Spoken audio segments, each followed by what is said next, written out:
As more details emerge around the attack of Salman Rushdie, Tory leadership candidate Rishi Sunak says we must sanction Iran over the stabbing. Good morning. It's 6 o'clock on Sunday, the 14th of August. This is Breakfast on GB News with Anne and Paul. We are live across the whole of the UK on both your TV and your radio. Wherever you are, you can take us with you. Here's what you're waking up to this Sunday morning. Well, it's a wake-up call for the West, says Rishi Sunak, in response to the Salman Rushdie stabbing. The leadership hopeful says we should denounce Tehran's elite military unit and adds that the Iran nuclear deal had reached a dead end. It comes as the author's agent confirmed he was taken off a ventilator last night. It's also reported that 2 New York State police troopers were present at the event.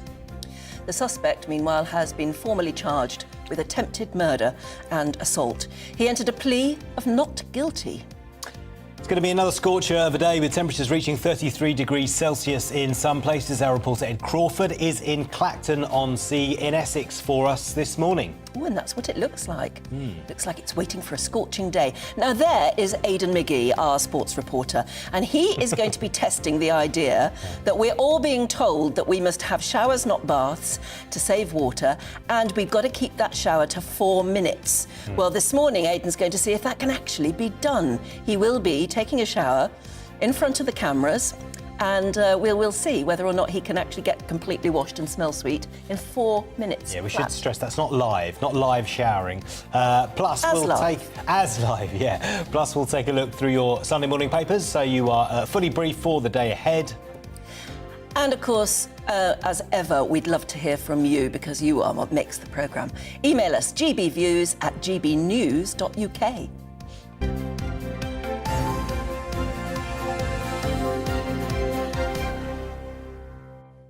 Do you think you can shower in 4 minutes flat?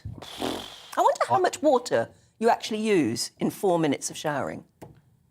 I'm sure there's a way to work it out. Not a lot. Well, no, what we're going to do, we've got it all planned. When Aidan has his shower this morning, and we are going to film it, I think you're going to go and sort of interview him while he's being showered. We're going to take a big bucket with us as well and see how much water actually gets used. Are we? In 4 minutes, yes. So he's going to have to stand in the bucket? No, there's another shower alongside. Oh, right. So hang on, so we're going to run 2 showers? We're going to run 2 showers, yeah. I know. There's a slight flaw in the experiment, in that we will be using... But we can reuse the water in the bucket, you see. You could then have a shower. We just pour a bucket of water in. Over me, yeah. But we are going to see whether or not it can be done. I presume somebody scientific somewhere advising the water companies, who are now telling us, that you can actually have a decent shower in 4 minutes flat. Yeah. Can you? And as you've seen from Aidan McGee, he is a very well, how do we put it, manicured. Oh, yes. You know, he comes in smelling very sweet. He does, yeah. So he's got lots of things to do, so... But we'll see. Anyway, but you tell us, if you... I mean, because I love a bath, I'm a bath person, and I realise that presumably you use an awful lot more water in a bath than you do a shower. But that's why I want to test how much water you actually do use in 4 minutes worth of showering. Do you not like showers? No, not really. Yeah, I've got a friend who doesn't like showers. I like a bath. Yeah. Wonderful. Unless it's a really good shower, one of those Australian ones. Yeah. I used to have an Australian boss, and I had a dressing room in breakfast television days. And he, because he was Australian, he insisted that not just a pathetic English shower, he said, it had to be the full Australian works, with things that come at you from all over, all directions. And really, you have to have a power shower type power unit, so that it's really good strength. And it was a wonderful shower, absolutely brilliant. It's worth investing in if you can. But again, a power shower presumably uses more water than a dribby shower. Yes, apparently it does. Where you have to chase the drip around the shower cubicle. So there you are. We've all got to save water. That's the underlying Indeed. And if you can beat 4 minutes in the shower, competitive showering on breakfast, do let us know as well. But let's begin at 4 minutes past 6 with Rishi Sunak demanding that further sanctions be introduced against Iran following the attack on Salman Rushdie. Yeah, we know that the author was stabbed at least 10 times during that literary event in New York State before being taken to hospital in critical condition. Yeah, Hadi Matar was arrested following the attack and has since been charged, pleading not guilty to attempted murder. Yeah, which is a bit of a surprise when it's happened in front of so many people. But I suppose that's the way it's done. Joining us now is Michael Hiltzik, who's the columnist from the Los Angeles Times. A very good morning to you. Thanks very much for joining us, it being night where you are. What sort of reaction has there been in America to this stabbing, this sort of attack on free speech? So there's been certainly a lot of shock and surprise in this country. The fatwa against Salman Rushdie had sort of fallen away from top of mind years and years ago. Rushdie was back to making public appearances. He would appear at conferences very much like the conference he was addressing or scheduled to address on Friday. He even appeared on an American situation comedy a few years ago, making light of the fatwa and talking with the star of the show about how fatwas maybe were a good way to meet women because it got you so much sympathy. So he's been, he certainly has not been in hiding. He had a very high profile marriage to a television presenter a few years ago. It's not like the first months and years after the death sentence was declared by the Ayatollah Khomeini. When he was in hiding, he was living under an assumed name. He was not making public appearances. That all had sort of evolved in the last number of years. So there's surprise that this is something that we all associate with the late 80s and early 90s and conflict with Iran is back with us in this horrific way. Do you think there are legitimate questions to be asked over the security? Because we're hearing reports that there were 2 New York State troopers present. That is true. There were 2 New York State troopers present. It's unclear whether they were present because of Rushdie's appearance or whether they were there generally to guard against some sort of violent outburst at this conference, just because there's just been a lot of political activity in recent weeks and recent months.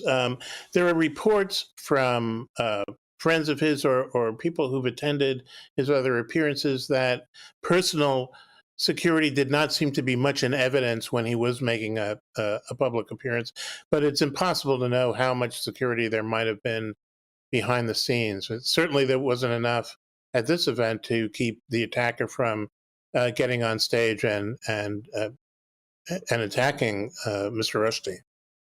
In America now for quite some time. As you say, he was married to a broadcaster there as well. Is he very well known in America, and how have people reacted to hearing that he was so appallingly attacked? Well, people are reacting, as I said, with shock and dismay. He's not, certainly, he's not as major a figure, cultural figure here as he is in the UK. But his books have been bestsellers. He's well known. He may be well known because of some of his public appearances, but he's still publishing. He's still writing. So I think most Americans, if they hear his name, know who he is. Michael, really good to speak to you this morning. I know it's late in LA, so we do appreciate you joining us. Thank you so much. That is Michael Hiltzik, columnist from, good to have you with us, from LA. Yeah, it's interesting as well. I don't know if you can reach the Sunday Telegraph there, but oh, there we go. I've got it. It's a huge table, this thing. But Rishi Sunak, who of course is one of the leadership hopefuls, says that on the front page lead is calling for sanctions against Iran, because I think one of the terribly upsetting things about the attack on Salman Rushdie is the way that social media. Certain Iranian factions, I suppose, fundamentalist factions, have said some absolutely appalling things about him, praising the fact that he was attacked. Effectively celebrating it. Literally celebrating it, yes, actually. Yeah. But The Iranian government, very quiet, you know, and don't you think a responsible government in Iran would actually make the point that these sort of fundamentalist belief attacks should stop, and they should make it very clear that the fatwa that was issued, 30-odd years ago, against Salman Rushdie is officially rescinded? Wouldn't that help? Yeah. Because I think the scary thing is that J.K. Rowling has come out. We know she's very big on social media. She's come out and said what a terrible thing it's happened to Salman Rushdie, and been attacked herself for saying that, for her sympathy. And you just hope that this ball won't roll any further and that somebody somewhere needs to stop it. And as I say, I don't know what you think about Rishi Sunak's idea that we must sanction Iran until they do something about this. Yeah. Can it be stopped? Yeah, the Iranian government's silence says a lot. Yes, I'm afraid it does, doesn't it? Yeah. Anyway, let us know what you think. Yeah. Indeed, GBViews at gbnews.uk. It's 10 minutes past 6. Let's bring you up to date with some of the other stories this morning. Indeed, Sir Salman Rushdie taken off a ventilator and is able to talk after being stabbed on stage at a literary festival on Friday. The man accused of stabbing him has pleaded not guilty on charges of attempted murder and assault. And Tory leadership candidate Rishi Sunak has called the attack a wake-up call to the West over the threat of Iran. Ukrainian President Volodymyr Zelensky says Russian soldiers that shot at the Zaporizhzhia nuclear power station or use it as cover will be designated special targets. Russia has shown no sign of heeding calls from Western nations to pull back from the plant. Here at home, temperatures will stay high today, reaching 35 degrees as the heatwave continues. It comes as a yellow thunderstorm warning has been issued across most of Scotland and Northern Ireland. And that warning also covers England and Wales from 10 this morning right through to midnight.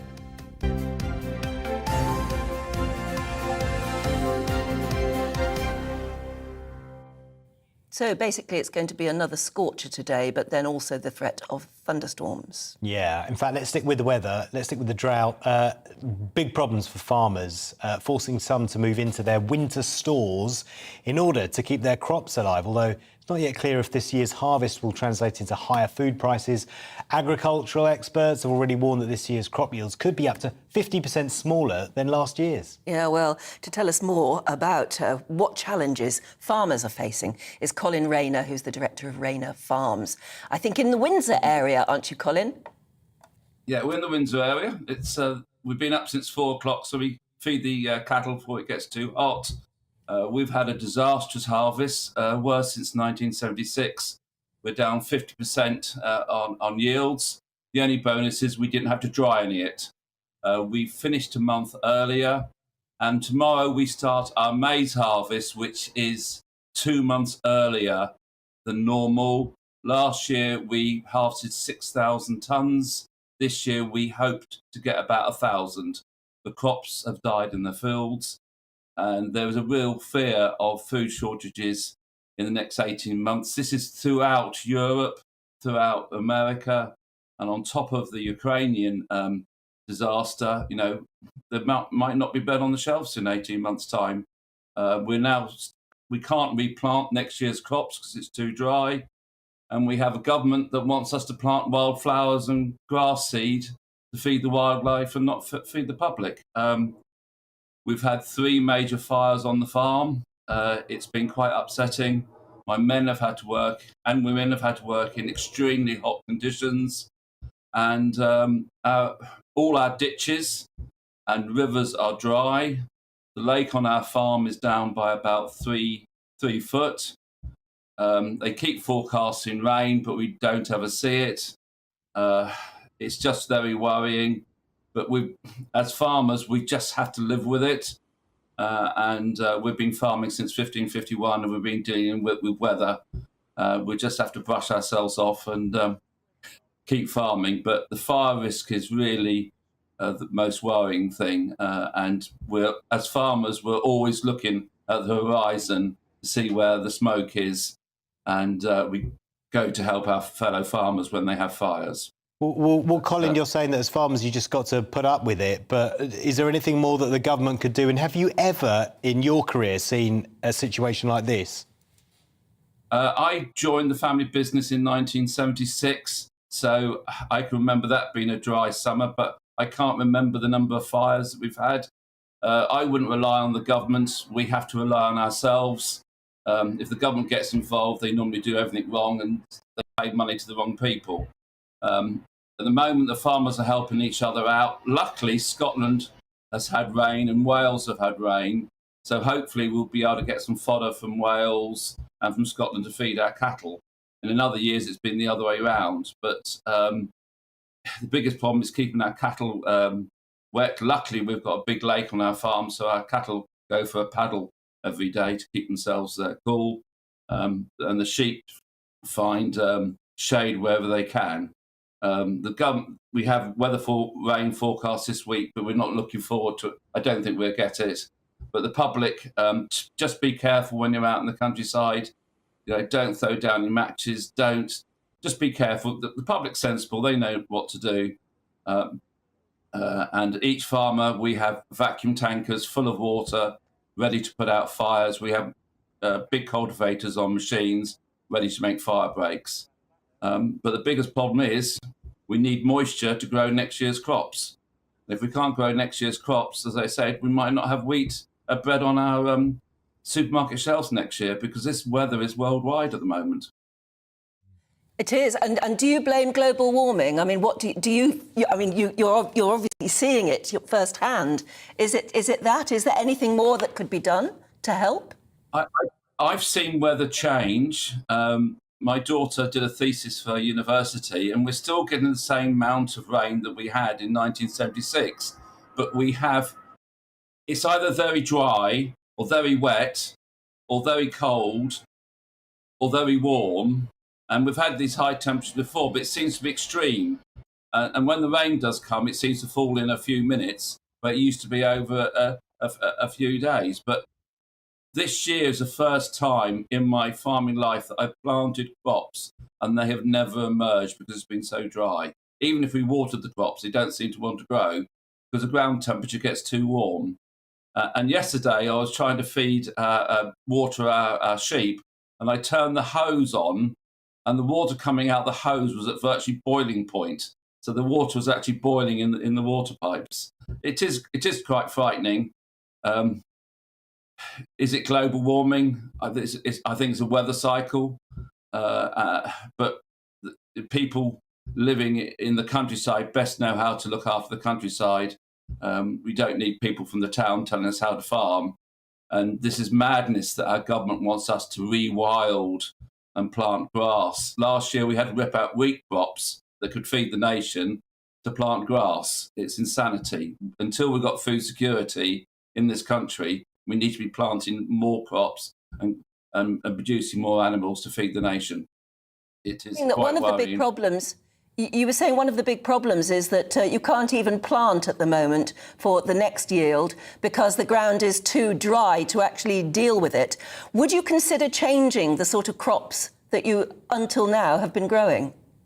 We have changed the crops. In 1976, we didn't grow maize on our farm.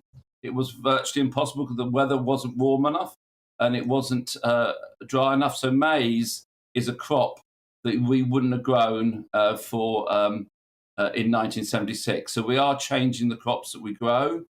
But we've tried sunflowers, but there's no great market for it. But maize is the new crop they're growing. We've had to pack in growing oilseed rape because of the higher temperatures and the pests that attack the crop and the chemicals being taken away from us.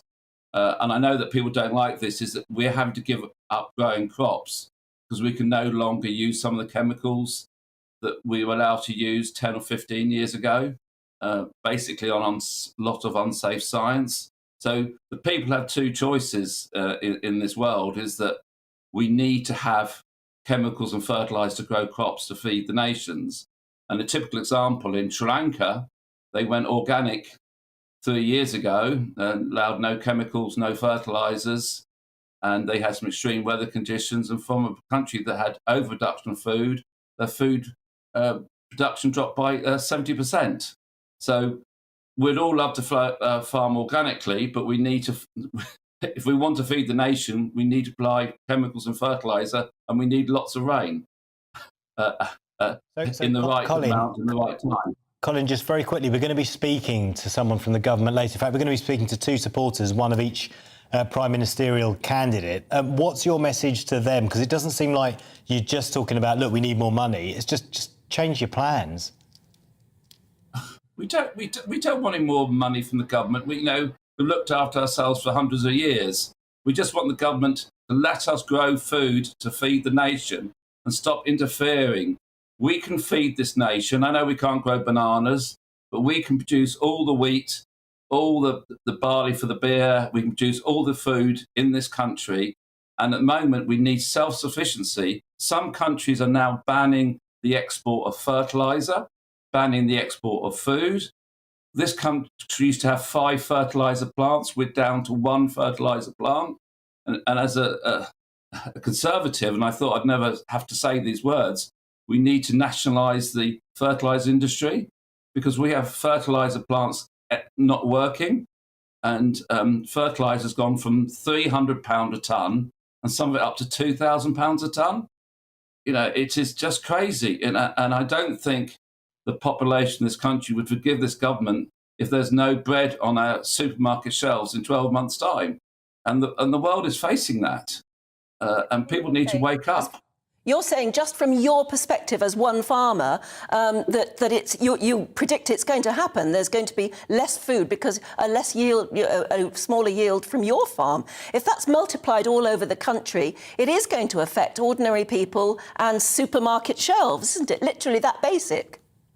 The problem is that we've got a government that doesn't understand there is a food shortage in the world, and that they're asking us to lower our food production. They're asking us to produce less wheat, less cattle to meet the environmental needs. The environment is very, very important.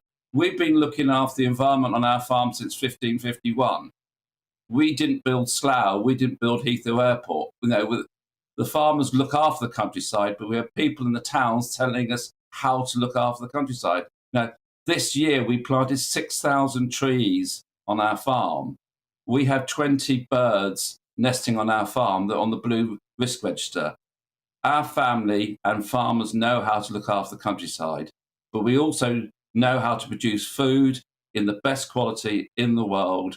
And the government to keep out of it, abandon this rewilding project, abandon net zero carbon targets until we have food security and we can feed the nation. If we produce more food, the price of wheat will go down and the price of inflation will go down as well. It's quite simple. But if you want us to feed the birds and the bees and not the public, I think the voters will treat you harshly. Yeah. So Colin, I've been so strong on that. Colin, just very quickly, you said you were a Conservative. Is it Truss or Sunak, in one word? I wouldn't say that on national television, but I went to both hustings, and I think the Conservative Party have missed a trick. We should have gone with Cammy. Gosh, so many people say that. Yeah, a lot of people. Colin, it's been really, really insightful talking to you this morning. Thank you for speaking so honestly. Really appreciate it. And wish you the best of luck for the rest of the summer and the year. We know it's going to be tough. It's going to be tough, and let's just hope we have enough food to feed the nation next summer. Yeah, cheers, Colin. Thank you. Thank you. Colin Rayner there, Director of Rayner Farms. We will put his points to the various politicians that we'll be speaking to today, but my goodness, wasn't he compelling? And he is literally a man, like so many other farmers, who is charged with feeding the nation. And if he says he can't do it at the moment, then surely somebody's got to help out. How would you see it? Do let us know what you thought of Colin there and what he said, and what he was said sort of politically as well. GBViews at gbnews.uk. Please get in touch. Coming next, sunburn, dehydration, rashes, insect bites. It's all good stuff, this allergies. These are all the ordinary things that happen during a British summer. How do you cope with them? Especially at the moment. We'll find out. Coming up.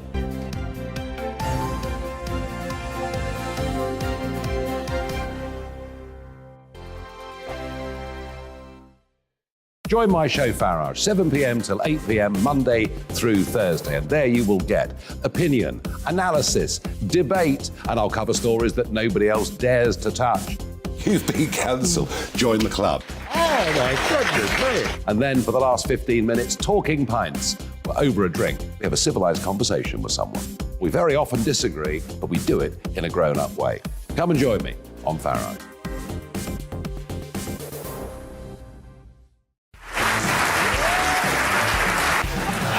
My name is Andrew Doyle. Join me every Sunday evening at 7 p.m. for Free Speech Nation. This is a show where we address current affairs and news stories of the week with the help of two wonderful comedian panellists. I brought in comics because I want to give it a lighter edge, and also they work for less. See you there.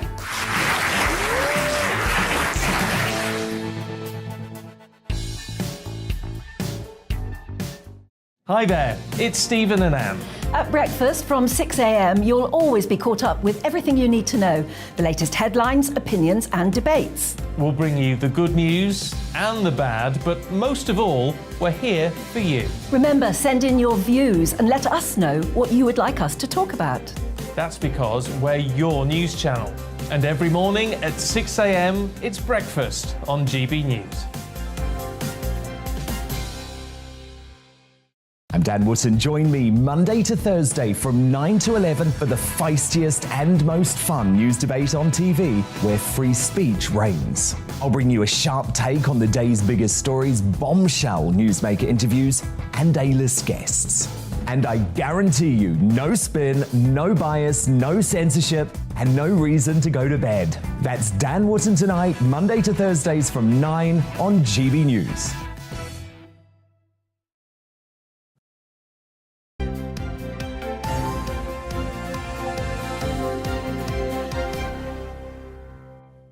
Hello again, it's 6:26, lots to talk about this morning.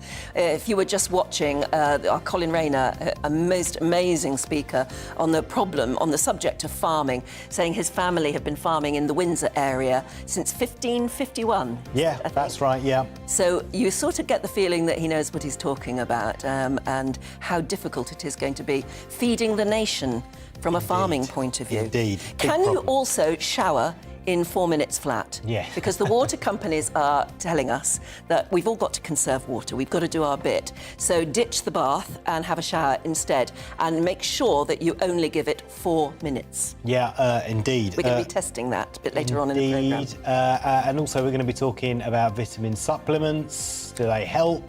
Do they not? Or do you say vitamin? Yeah, I do. Vitamin, yeah, there you go. There's vitamins, and that was a picture of the papers, because we're also going to go through the papers, so lots to come. Yeah, we're going to be talking to all sorts of experts about those sort of things. And our lovely Aidan McGee, our sports reporter, is going to test the shower thing. Theory, yeah. To see if he can shower in 4 minutes flat. And if he can, anyone can. Yeah. Do get in touch. We've got lots of views coming in, but we're always interested in what you feel about the programme so far. So it's gbviews@gbnews.uk.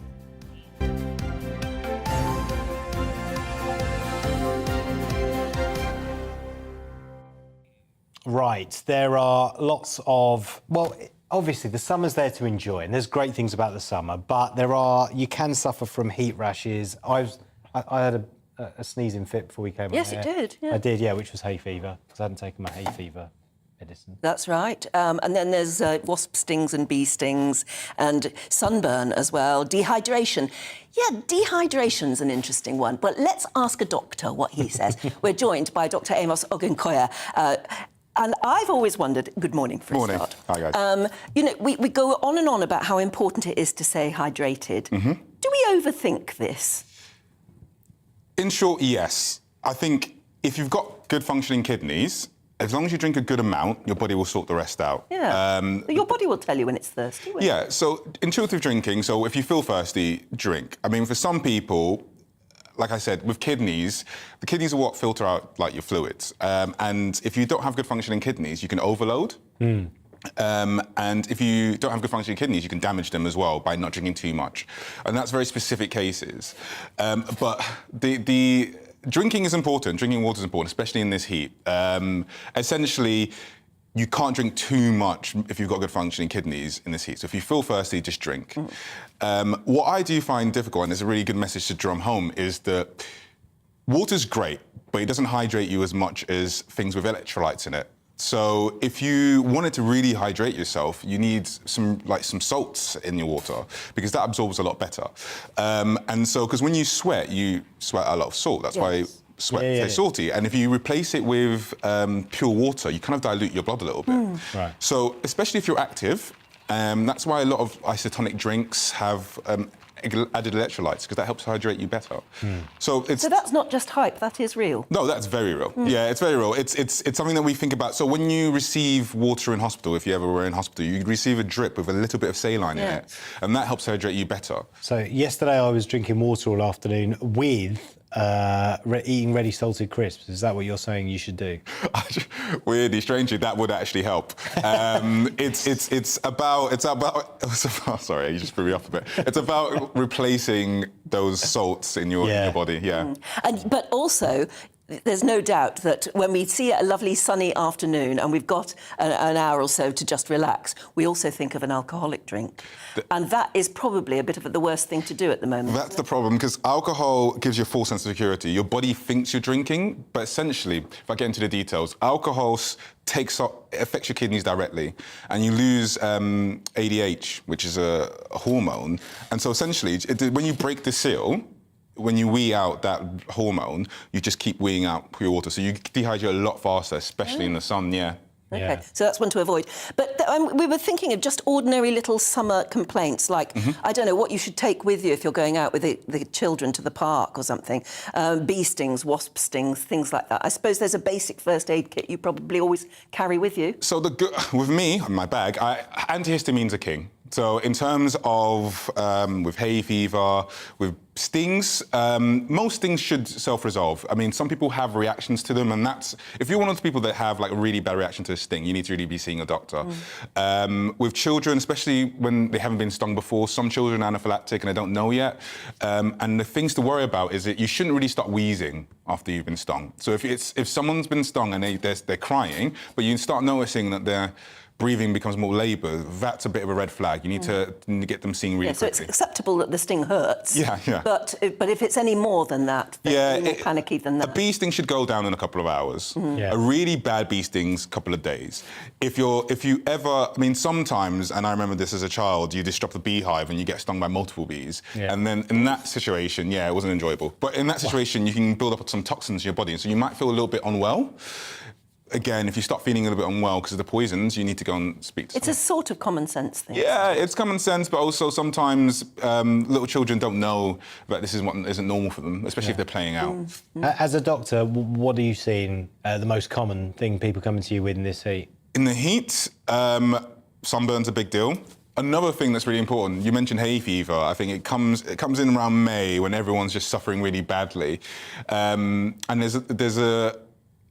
there's some private companies offering this injection, and I think a lot of the doctors are really fearful of this because it's high-dose steroids, really.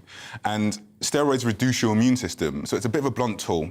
And it's really supposed to be, it was in the NHS purely for patients who just don't get better from antihistamines or localized steroids. But people are now using it first line, which isn't a good thing. So just stick to loratadine, etc., hydrochloride, etc. Fexofenadine. There's some stronger. There's lots of them. You know too much. that's a big lot of detail. You've solved a really value for hay fever. Different types of hay fever medicine, basically. Yes, that's right. Yeah. Non-drowsy if you're driving. Yeah. Just be aware of that. But I think it's common sense, and there are stronger antihistamines that you can be prescribed. Yeah, and there was one last question actually. When you're feeling dehydrated, can you, even though you don't feel thirsty, can you be dehydrated? Yes. So this is the thing. So critical dehydration. You can lose functionality if you're 10% dehydrated. I mean, in terms of like brain fog, or I work with a lot of athletes. So athletics, we kind of make sure they keep at a level because they're fit athletes, so their kidneys work well. So if they drop below 10%, your actual ability drops quite significantly. So we keep an eye on that. You should just drink when you feel thirsty, but be aware that if you are sweating a lot and you're tired, what might feel like hunger is actually thirst. Right. Great. Interesting. OK, have a good day, then. Thank you. Dr. Ogunkoya. It seems a bit scary talking about this. As much as it is, isn't it? But do enjoy the day as much as you can without getting too uptight about it. Right, do stay with us. In a couple of moments, we'll be looking through this morning's newspapers.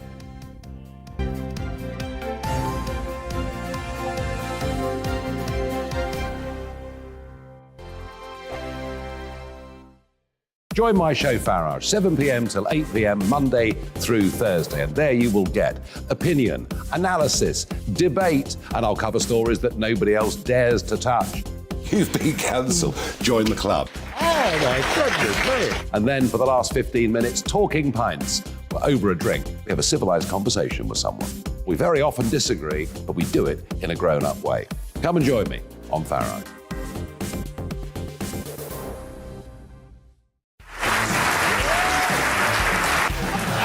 My name is Andrew Doyle. Join me every Sunday evening at 7 p.m. for Free Speech Nation. This is a show where we address current affairs and news stories of the week with the help of two wonderful comedian panellists. I brought in comics because I want to give it a lighter edge, and also they work for less. See you there.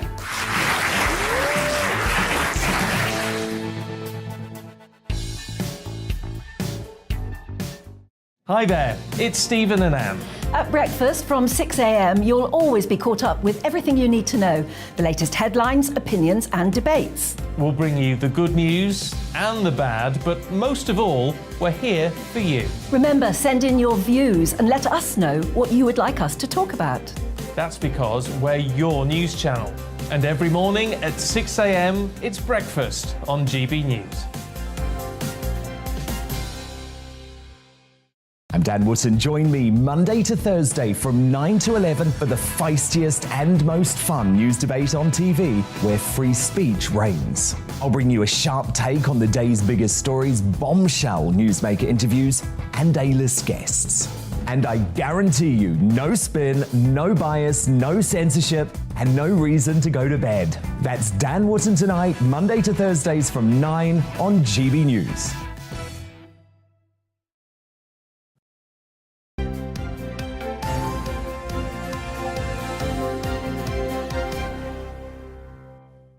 Hello there and a very good morning. Are you showering at the moment or have you just had a shower? And did you manage to do it in 4 minutes flat? Yeah. Nigel says, I've just timed my shower at 3 minutes, 30 seconds, and there's a lot of me to wash. Yeah, that is impressive. Jason, though, he can better that by a minute and a half. He says, I can have a proper shower. 2 minutes. Clue, I have flat hair. Flat hair? Flat hair. Is that a polite way of saying no hair? I think maybe, or very little. Tony in Bury St Edmunds says, 4 minute shower, easy. We now straddle a bucket to collect water. 10 litres ago, easy. Ditched the bath years ago. Yeah. Claire says, living in Abu Dhabi at the moment, Cape Town was home for years, where they were having droughts. We were coping with 2 minute showers, which were done standing in buckets or baby baths and saving almost every drop. Washing machine water was saved or fed directly into the garden. Toilets only flushed if necessary. Ooh. There's a rhyme for that. Yeah. There is a rhyme for that. Yeah. There is a rhyme for that. Adrian in the Forest of Dean says, try a 3 minute shower. We used to have them in the army. Water on, get wet, water off, lather up, water on to rinse off, job done. I still do today, even having left the forces. Not much water is used, less than 40 litres. Yeah. Liking this. Do it the way the army does it. Yeah, we're joined by Tom Slater from Spiked and Marianne Hotter as Hello. well. Guys, what's your times? I haven't timed myself recently, but I've got quite long hair and it's quite thick, so you can't shampoo and condition and rinse in 4 minutes. You can't, no. Very difficult. But the kind of the turn off the shower in between, that is definitely a thing. Because otherwise you end up turning the shower head away because you don't want it to wash out the shampoo. And that's just wasting water. Yeah, What about you, Tom? I've never timed myself, as it happens, but I'm very much in now. So. What do you mean you've never timed yourself in the shower? this is the national pastime at the moment. Yeah. We are going to be doing this later on with our lovely sports reporter, Aidan McGee, is going to have a shower during the programme, and we're going to time him to see if he can do it in 4 minutes. I think it should be one of those sort of like TikTok or social media memes, shouldn't it? It will be now. You get a 60-second video on Instagram. Maybe everyone should, I mean, you know, you'll have to use one of those fuzzed out, combination shampoo and conditioners, which I'm never convinced of. How does that work? I don't know. You can't do both things I don't at know, once. but you'll have to give it a go. Do you remember the days of timing yourself while you washed your hands? And now it's timing yourself in the shower. You had to sing, didn't you? You had to sing Twinkle, Twinkle, Little Star. Do you remember the early days of COVID? Yeah, yeah. Or was it Happy Birthday? 2 rounds of Happy Birthday. So we need a 4 minute song for the shower. We do. And then we can add singing in the shower. That's a good idea, a 4 minute song. But you've got to know all the lyrics. Yeah, that's true. Yes. For 4 minutes. OK, shall we get on with what we're meant to be doing? Anyway. Just looking Well, for we the could news. do, To but actual it's news. less fun. Yeah. It's kind of news. Marianne, let's start with you. In the Mirror, you've been looking at the human cost of fuel poverty. Yeah, are you ready for an epic tonal gear shift here? OK, so this is about the concern that people are having over costs. Obviously, things are going to get pretty gnarly in the autumn, but people are already feeling More pinch. so.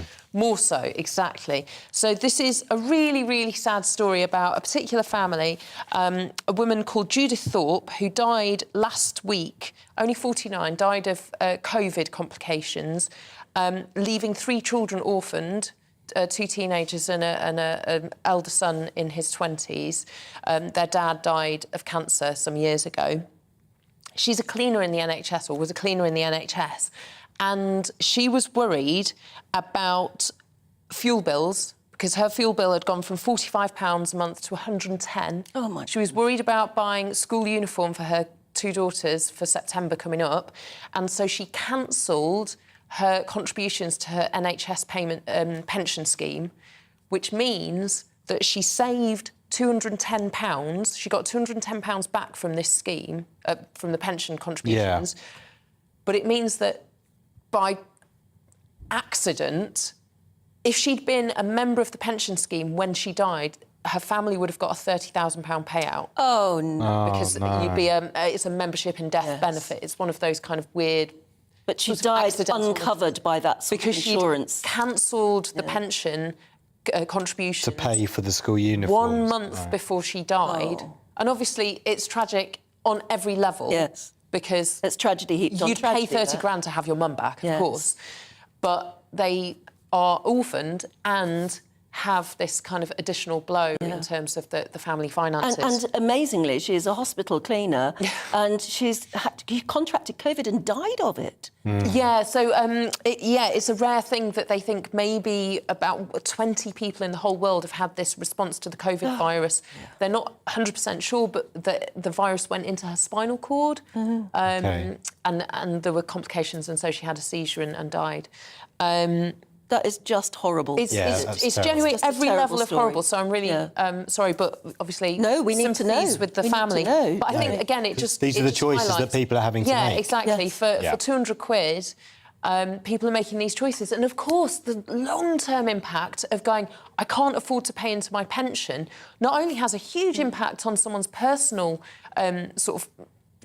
quality of life when they're older, but also, I mean, looking at the bigger picture, stepping back, when we're talking about who's going to be the leader of the government, what kind of policies do we want our government to have, that has a huge impact because this is just one individual. There are thousands of people, perhaps millions of people over the country saying, oh, I can't afford to save that little bit of money. I don't want to up my pension like she did. And the government are going to have to pick up that bill. Well, exactly. And actually, on that note, Tom, and this takes us into our next story, but the two are connected. You want to talk about the Tory leadership campaign, Liz Truss saying everyone can thrive. It doesn't feel like that at the moment, especially given what Marianne's just said. I think that's exactly right. This particular sort of intervention in the Sunday Express is Liz Truss trying to do a kind of sunny uplands booster-ish, very kind of Boris Johnson-esque.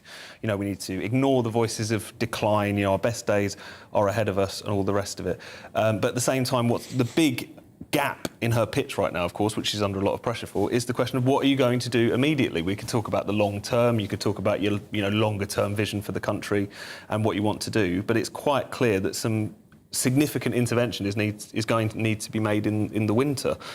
We've finally seen Keir Starmer come back from holiday and say something last night, talking about he's got an interview in the Observer today, or comments in the Observer today, talking about the need to just basically freeze the price cap where it is, and pressure for an intervention as significant as that is really going to be building, and yet we're hearing nothing really from Liz Truss. We're hearing a bit from Rishi Sunak, but it's relatively media. But I suppose he said he'll give payments, hasn't he? Yeah, you could say that Liz Truss isn't talking to us. She's only really campaigning at the moment and talking to voting members of the Conservative Party. That's 100% right. And, of course, there's always a slightly kind of warping aspect with the Tory leadership race. You wonder, why are they talking about that when you consider it's a very specific selectorate? But I think, especially with the sort of projections we're seeing recently, in recent days, talk of maybe even the average bill going up to 5,000 over the course of a year, potentially. This is going to reach really high up the income income scale as well. So there's going to be people even voting in this election who probably a year ago felt incredibly comfortable, who are going to, even they are going to start feeling the pinch, let alone people on electricity keys and all the rest of it. So it's going to be It's hard to see how she can,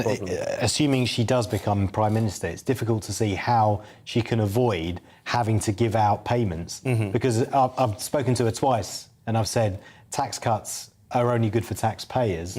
So what are you going to do about the millions of people who don't pay tax, either because they're on disability, because they don't earn more than 12,570, so they don't pay any tax. Tax cuts won't help them. And she just says she's going to have an emergency statement, emergency budget, but she's not going to tell us what's in it. No, well, she'll deal with that when she becomes Prime Minister. That's what she's more or less saying.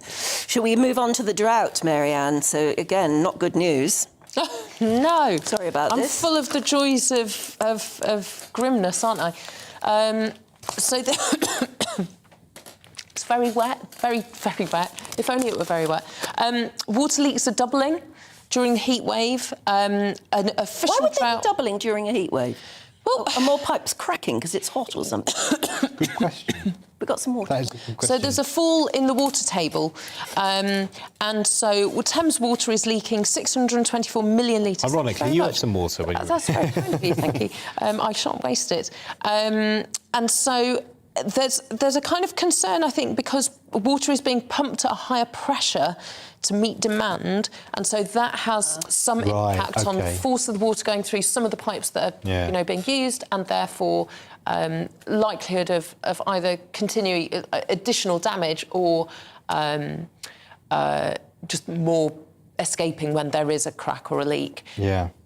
It's really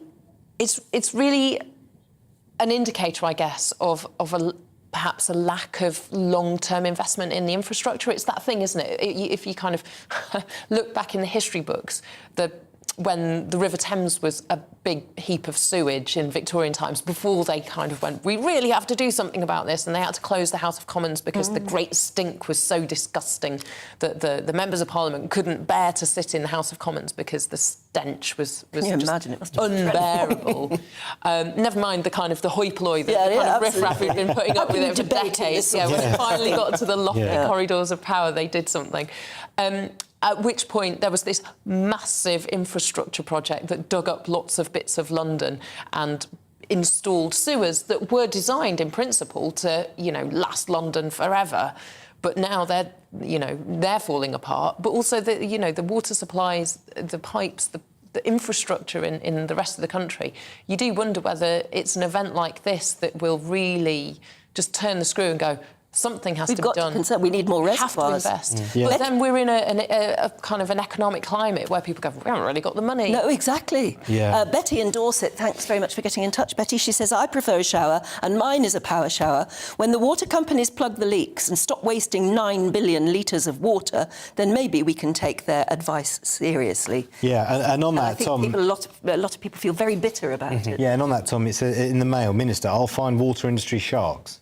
Is that related to these leaks? Yes, it is. Essentially, it's calling on the water companies to do two things: to put their customers first. There's been a lot of stories recently about the huge dividends that a lot of these companies are paying to their shareholders, as well as the bonuses and whatnot that their CEOs are getting, despite the fact that these companies are not performing well, shall we say. The figures we've heard bandied about so many times in recent days, a couple billion litres a day being lost through leakage. I believe that's about 20% of the water that we're using in general is actually going towards these leaks, and it's just an incredibly dysfunctional industry at the moment. Of course, it's such a very bizarre setup that we have, that you have private companies basically maintaining monopolies, and they're not under very much pressure whatsoever to actually offer a good service. And you're seeing that from the government, even though they've been nervous to obviously kind of intervene too much in anything on a point of ideology, they are seeing that there's going to be a point at which people aren't going to put up with this anymore. There was a great story yesterday talking about how you had, when Thames Water were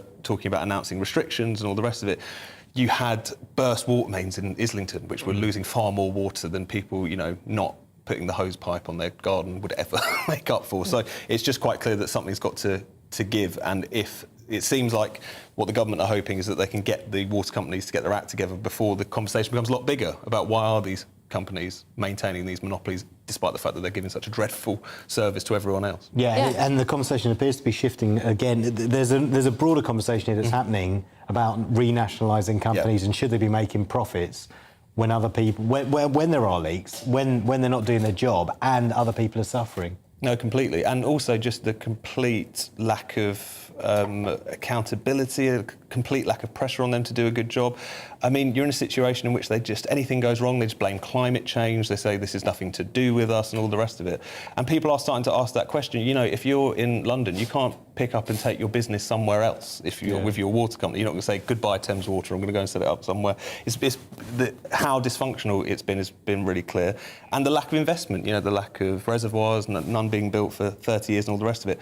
Serious questions about that are going to be asked, and it's taken this crisis to do it, I guess. Yeah, although I have heard that apparently the rate of leaks is better than it was when the companies were state-owned.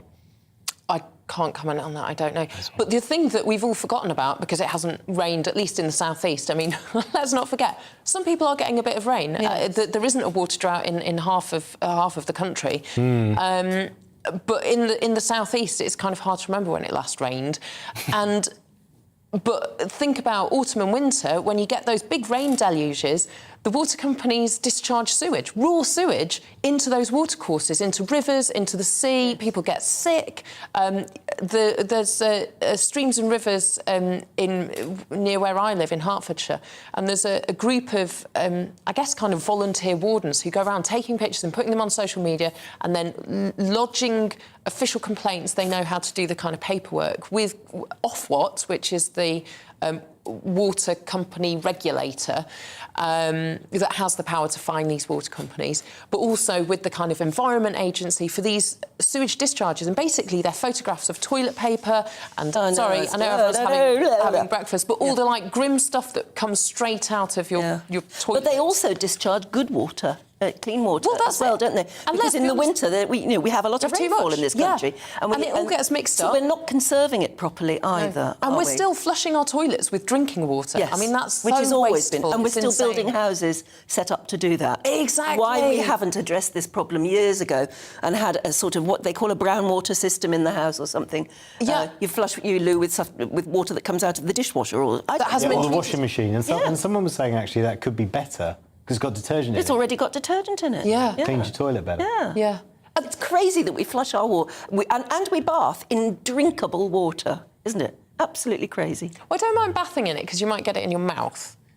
But flushing the loo, I definitely don't need to be pouring like Evian down there.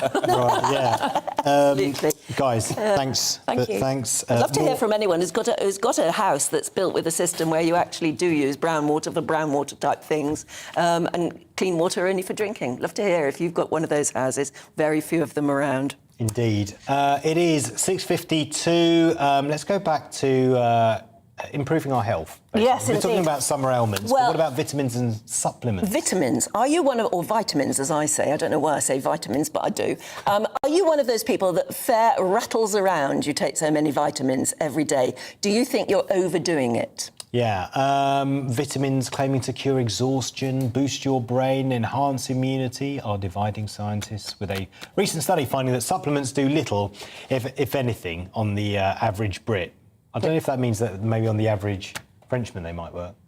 I don't think so. I think the point is that an awful lot of people seem to take so many vitamins that all you do is pee it out. Yeah, in fact... It's sort of a complete waste of money. Indeed. Although apparently the government advises to take supplements, especially in the winter months. Let's speak to someone who knows what they're talking about, frankly. Yes, we're joined by Professor Gunter Kuhnle, an expert on nutrition and food science and all of that sort of thing. Thank you very much for joining us this morning. Good to see you. Am I right in saying that a lot of people take vitamins and actually they're just peeing them away? They don't need them? I think for most people, they don't need vitamin supplements. There are a few supplements which are important. As you already said, we are recommended to take vitamin D supplements in the winter when it's dark, especially living in areas with less sun. But most people probably would not need supplements. Zinc, what do we think of zinc? For most supplements, there's a lot of stories around whether they're beneficial or not. And I think it's important to distinguish two sides. There's the research which might tell you that certain supplements will give you a benefit or not, but they tend to be based on smaller studies often. So it's very difficult to say whether they really have this benefit.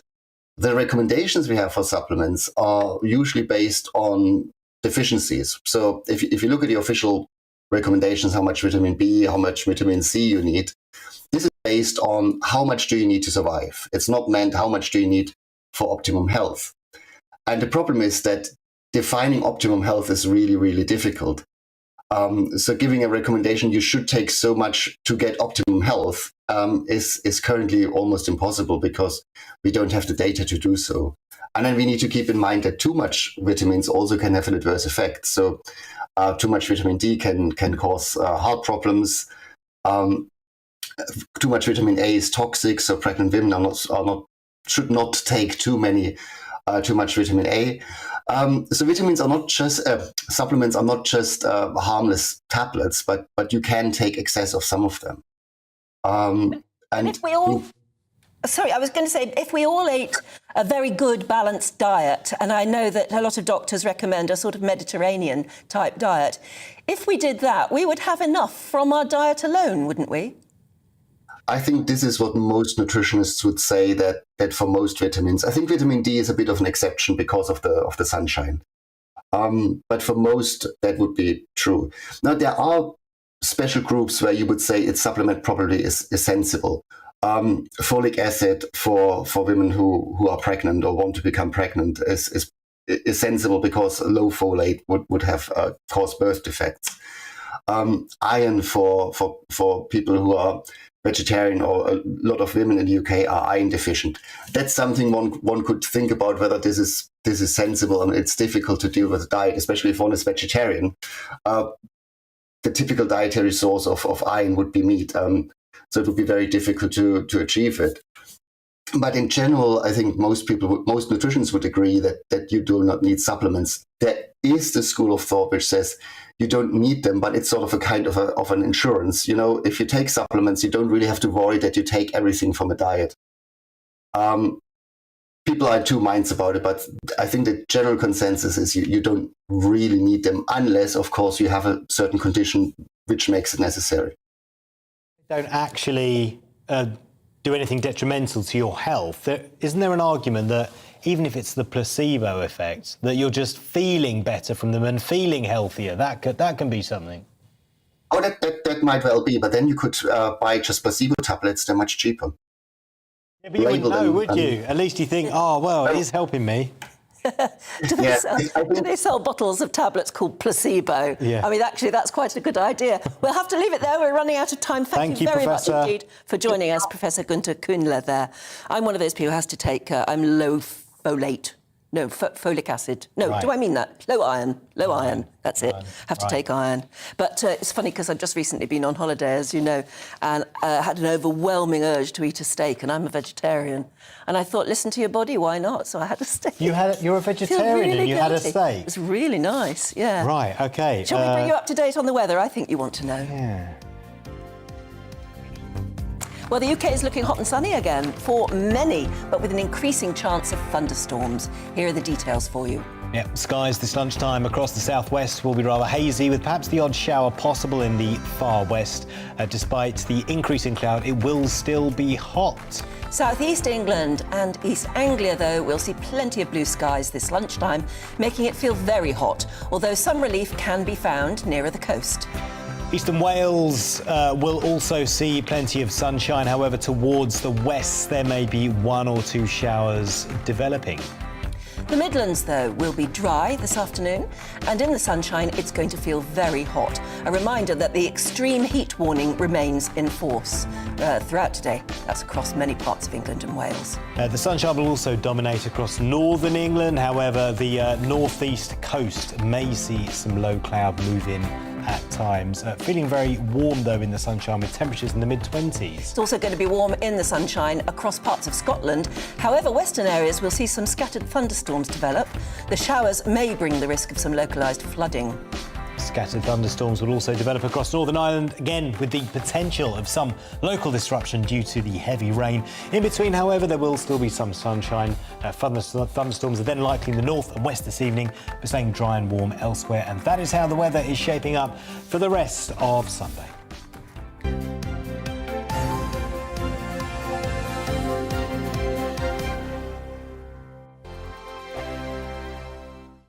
Join my show Farage, 7 p.m. till 8 p.m. Monday through Thursday. And there you will get opinion, analysis, debate, and I'll cover stories that nobody else dares to touch. You've been cancelled. Join the club. Oh my goodness me. And then for the last 15 minutes, talking pints. We're over a drink. We have a civilised conversation with someone. We very often disagree, but we do it in a grown-up way. Come and join me on Farage.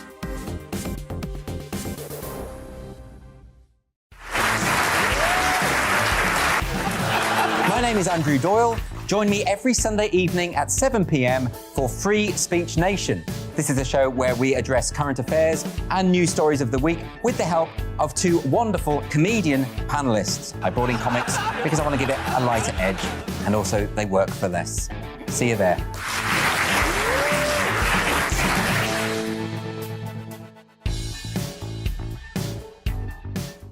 Hi there, it's Stephen and Anne.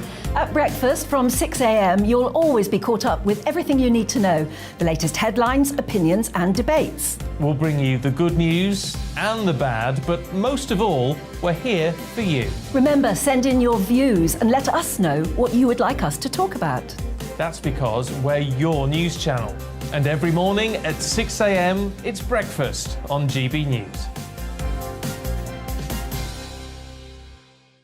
I'm Dan Wootton. Join me Monday to Thursday from 9 to 11 for the feistiest and most fun news debate on TV, where free speech reigns. I'll bring you a sharp take on the day's biggest stories, bombshell newsmaker interviews, and A-list guests. And I guarantee you, no spin, no bias, no censorship, and no reason to go to bed. That's Dan Wootton Tonight, Monday to Thursdays from 9 on GB News.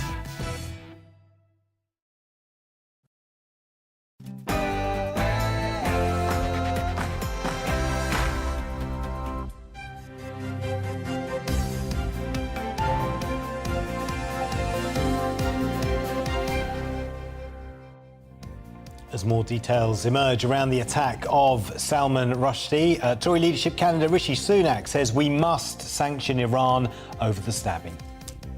And a very good morning to you. It's 7 o'clock on Sunday, the 14th of August. This is Breakfast on GB News with Anne and Paul. We are live across the whole of the UK on both your TV and your radio. Wherever you are, you can take us with you. Here's what you're waking up to this Sunday morning. Well, this is a wake-up call for the West, says Rishi Sunak, in response to the Salman Rushdie stabbing. The leadership hopeful says we should denounce Tehran's elite military unit and adds that the Iran nuclear deal had reached a dead end. Yeah, it comes as the author's agent confirmed he was taken off a ventilator last night. It's also reported that 2 New York State police troopers were present at the event.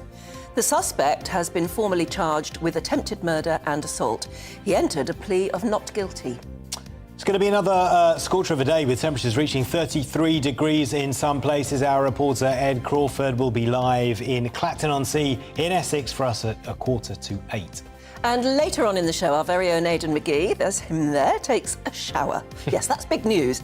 Yeah, not because he has to, but because some water companies are telling us all that we should shower instead of bath, and we've got to do it in under 4 minutes. Now, can that be done? So this morning we're going to put it to the test, or at least Aidan is going to see if he can shower in 4 minutes in front of the cameras. Yeah, so we'll also be going through your Sunday morning papers, make sure you know what is happening in the world. And actually, because Aidan's having a 4-minute shower, we're trying to get your best shower times. We've done 2.5 minutes, or was it 2.5 minutes? By people, yeah. And the army, somebody who was trained to have a very quick shower in the army.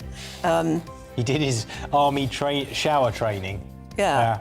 Mike in Midhurst, morning Mike, says, I've just tried your 4-minute shower challenge. We have a shower over the bath, and my normal bath is 120 to 150 millimetres deep.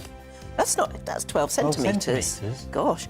I put the plug in as I started. Conclusion, no, I cannot shower in 4 minutes. I took 8 minutes, but the depth of water was only 26 millimetres deep.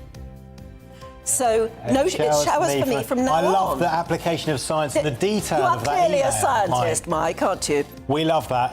Yeah, see if you can better 4 minutes and maybe not so much detail as that. GB Views at gbnews.uk.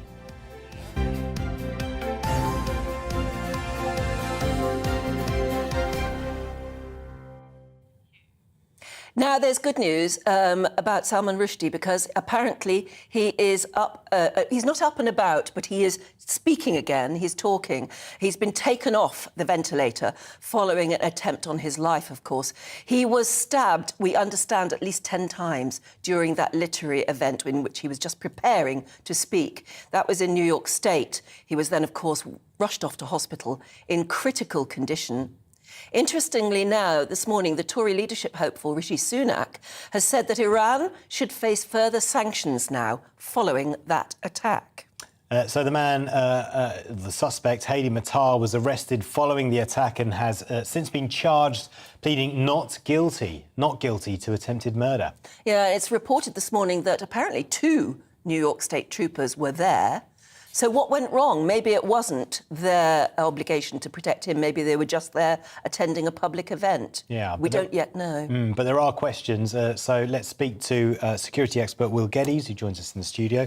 Will, first of all, your reaction to this attack and the potential questions around the security at the event. OK, so 2 things, really. Firstly, I'm not surprised, because the fatwa against Salman Rushdie was still very much alive, and this was still a clear and present danger. Secondly, obviously, it's a horrific attack. He suffered some alleged 10 wounds, which were right across his body, including, obviously, the puncturing of his right eye. 3 or 4 of those wounds were certainly to his neck, at the front of his neck. So the fact that he's now talking, I think, is very promising. And it shows what an excellent job the medics are currently doing. Yeah, absolutely. And also shows, I don't know, the real stamina of the individual. I mean, because I was saying yesterday, he's 75. Is he going to be able to withstand an attack like that? How would anyone? But he's clearly, he's awake, he's talking, he's determined. No, you're absolutely right. I mean, the trauma of an attack like that can be enough for someone of frail disposition, which obviously Salman Rushdie isn't, which is good to hear. Could be enough to certainly put one into cardiac arrest, for example. You know, I'm not a medic, I've got some basic medic training, but certainly having been around these kinds of events, I know that he's obviously a very resilient and very robust man. Yeah. Now, for many, many years, he's always been guarded. Yeah. You can barely imagine the sort of way his life has been completely altered by writing the satanic verses and then having that fatwa issued. But it clearly, he's relaxed over the last couple of years. He attended this literary event, which was very much about the freedom of speech. Yes. And he appears not to have been guarded at all. Well, not effectively, Anne. The venue itself, from the research that I've done, allegedly didn't have any. They actually rejected any search procedures, which is unheard of in these current times. So there was no security wanding, there was no bag searching, and although that isn't necessarily entirely robust, there are lots of things you can do. The fact that they didn't even introduce what would be very basic measures these days shows serious lacking on the part of the host. Particularly when you've got Salman Rushdie speaking. Well, exactly. Well, yeah. I mean, and the fact that the actual fatwa, you know, although the Iranian government tried, and the Ayatollah, the Khomeini, tried to obviously withdraw itself or distance itself back in 1998, back in 2017, the Khomeini's official website actually said the fatwa was still alive and well. And there was even another mention on Twitter in February of this year that that fatwa was still... And there was still a bounty. Affected. Yes, still a bounty of $2 million. So when I've looked after a number of people who have been under threat, the biggest challenge you always have is when do you step down that security? But you have to rely, if you're someone like Salman Rushdie who's speaking at a public event, and I've protected a lot of principals at public events, about the security at that venue needs to be commensurate to the type of risk that you've got. And although there was the presence of a state trooper and a sheriff, which the venue are stating were their, if you like, gesture towards security, the individual was about 75 feet away from the stage. And that short distance, and I've looked at, I've protected people at venues where there have been attempts to try and storm the stage or try to attack the principal, none of which have been successful because of sensible planning. And this individual managed to get on stage and stab him 10 times before that state trooper got involved. And I'm afraid to say this, unless those state troopers or those police are trained in personal protection, that is not sufficient. Right, simply being a state trooper, having a gun and being in the room is not enough. No, certainly not. And Personal you said protection is a 75 specialist skill. And you said 75 feet is a short distance, because 75 feet to me No, it's a long sounds... distance. It's a long distance. Yeah. Yes. A proper guard would have been able to see the problem coming. It's about positioning. So any kind of security should be positioned in such a way that an individual attempting to storm the stage or attack the person that's on stage can be intercepted before they get there. And it would say to me, not having been there, I can only speculate that those state troopers were just not in the right positions. It's odd, isn't it, then, that Salman Rushdie, who has had to do this for so many years, it's odd that, in a way, that he felt that he could still go ahead without specialist guards. But he obviously did. I mean, maybe at 75 he thought... In fact, he's been recorded as saying, I can relax back a bit now. He actually said that. Well, you know, I can't blame him. And again, I've had principals who've had the same. You know, after a long period of having to hide and be cautious and be paranoid about the potential risk, it's quite acceptable for them to want to try and return to some normality. However, you've got to sort of calibrate that sensibility that, you know, you're protecting yourself against all sorts of general crimes that any of us could potentially be faced with, but also considerations that you put your trust in the venue that you're speaking at or you're going to be performing at to say you need to put proper security in place. It would say to me, and again this is speculation, that the venue did not get anybody with any kind of expertise to review that event, even to go on social media and say, is there any kind of threat that potentially could impact on this, you know, and on our guests?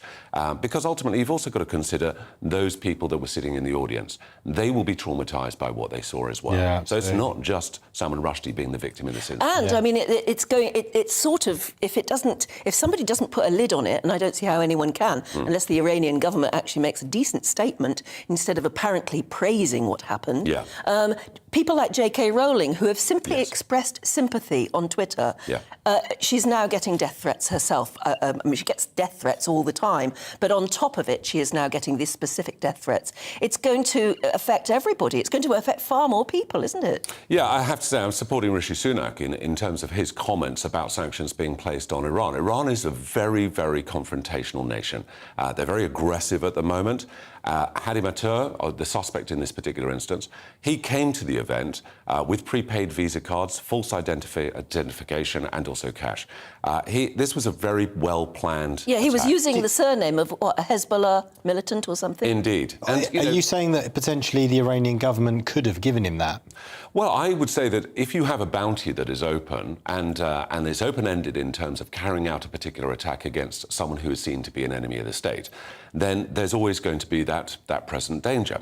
I've looked after a number of people who have been on the extradition list for Iran, and those that have dropped off that list, one can then consider the potential threat has certainly dissipated. But those that are still on that list, it's not just a question of a legal process of extradition. Iran play by different rules. And therefore, as a direct result, you've got to consider all kind of spectrums of attack that could potentially be presented. But I mean, sanctions aren't going to produce anything, are they? They probably won't, but I think it is a gesture to say that this kind of behaviour won't be tolerated. And again, it's putting the squeeze on them and also keeping our perception high of what risks potentially they could present. It's symbolic. Right. Will, thank you for speaking to us. Really appreciate it. Will Geddes, their security specialist. And actually, in just a moment, I think we will be speaking to Greg Hands, hopefully, Minister of State for Business, Energy and Clean Growth, and relevant to what Will was saying, a supporter of Rishi Sunak. Rishi Sunak, yeah, absolutely. Let's bring you up to date with what else is in the news today. And the Ukrainian President, Volodymyr Zelensky, says Russian soldiers that shoot at the nuclear power station at Zaporizhzhia or use it as cover will be designated special targets. Russia has shown no sign of heeding calls from Western nations to pull back from the plant. Police say they have concluded their investigation into Anne Heche's serious car crash. Following that crash in LA, the 53-year-old was taken to hospital where she's being kept on life support to see if she is a potential match for organ donation. Under California law, however, she is legally dead. Temperatures will stay high today, reaching 35 degrees in some places as the heat wave continues. And this comes as a yellow thunderstorm warning has been issued across most of Scotland and Northern Ireland. And the warning also covers England and Wales from 10 this morning right through till midnight.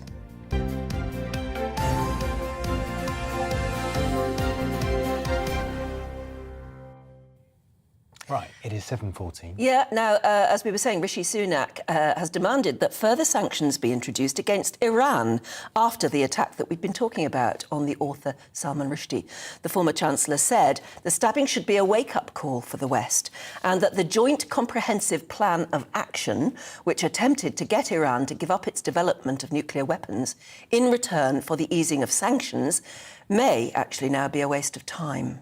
Well, for more on the Tory leadership race and these comments from Rishi Sunak is the Minister of State for Business, Energy and Clean Growth, Greg Hands. Thanks for coming in and speaking to us, Minister. First of all, this is just gesture politics from Rishi Sunak, isn't it? I mean, won't actually achieve anything if sanctions were placed on Iran, you know, etc. Well, I think we do have to get tough on Iran. You know, they've had this fatwa on Salman Rushdie now for, I think, around 25 years. And I think it is now time to keep our eye on the ball on Iran and to take action on different parts of the Iranian regime. So I think Rishi Sunak is quite right to say that we need to get tough on Iran. We need to look again at the nuclear deal, and we need to check whether Iran is fulfilling its international obligations. Can you remind everybody watching at the moment, what is the situation with us at the moment, before this particular attack? What is the situation when it comes to the nuclear power, the nuclear arms agreement and sanctions that are still in place? Well, there are already sanctions on Iran, as you rightly point out, and the nuclear agreement is under continued discussion. I think it got put under deep freeze under Trump, and now I think it's been revived. I think that Rishi Sunak is quite right, that we have to look at what Iran is doing, the role that it's playing in the world, and to make sure that we, whilst we're rightly concentrating at the moment on Vladimir Putin, that we don't take the ball off Iran. We look at the malicious role that Iran is playing in various crises around the world, the existential threat that it represents to Israel, the fact that if they had a nuclear weapon, their potential ability to reach into Europe. You know, these are very, very serious matters. So I think now is a good time to review the position that we've got with Iran, look at new sanctions. Have you spoken to Rishi Sunak? How's he feeling about the leadership race? I think he's feeling fine. I saw him twice this past week. I spoke to him only yesterday. I think that I had a fantastic event at Earl's Court on Wednesday night for Rishi, hundreds of local members. I've got one of the biggest Conservative associations in the country, really enthusiastic about Rishi Sunak. He's very well endorsed in my constituency. I've got a council leader, the GLA member, most of the councillors, most of the membership are backing Rishi Sunak. I think it's still all to play for. Has Boris Johnson answered his call? Well, I think that's a question. Have there still not returned we can't figure out why they text him, couldn't he? Or WhatsApp him? Yeah. I mean, what's going on? Well, look, I'm not privy to discussions between. You must have asked him though. Has Boris called you? No, we're very focused on winning this contest. You know, that is the most important thing: is to make sure that Rishi emerges on the 5th of September as our next Prime Minister and takes this country forward, taking the really important action at the moment on energy bills.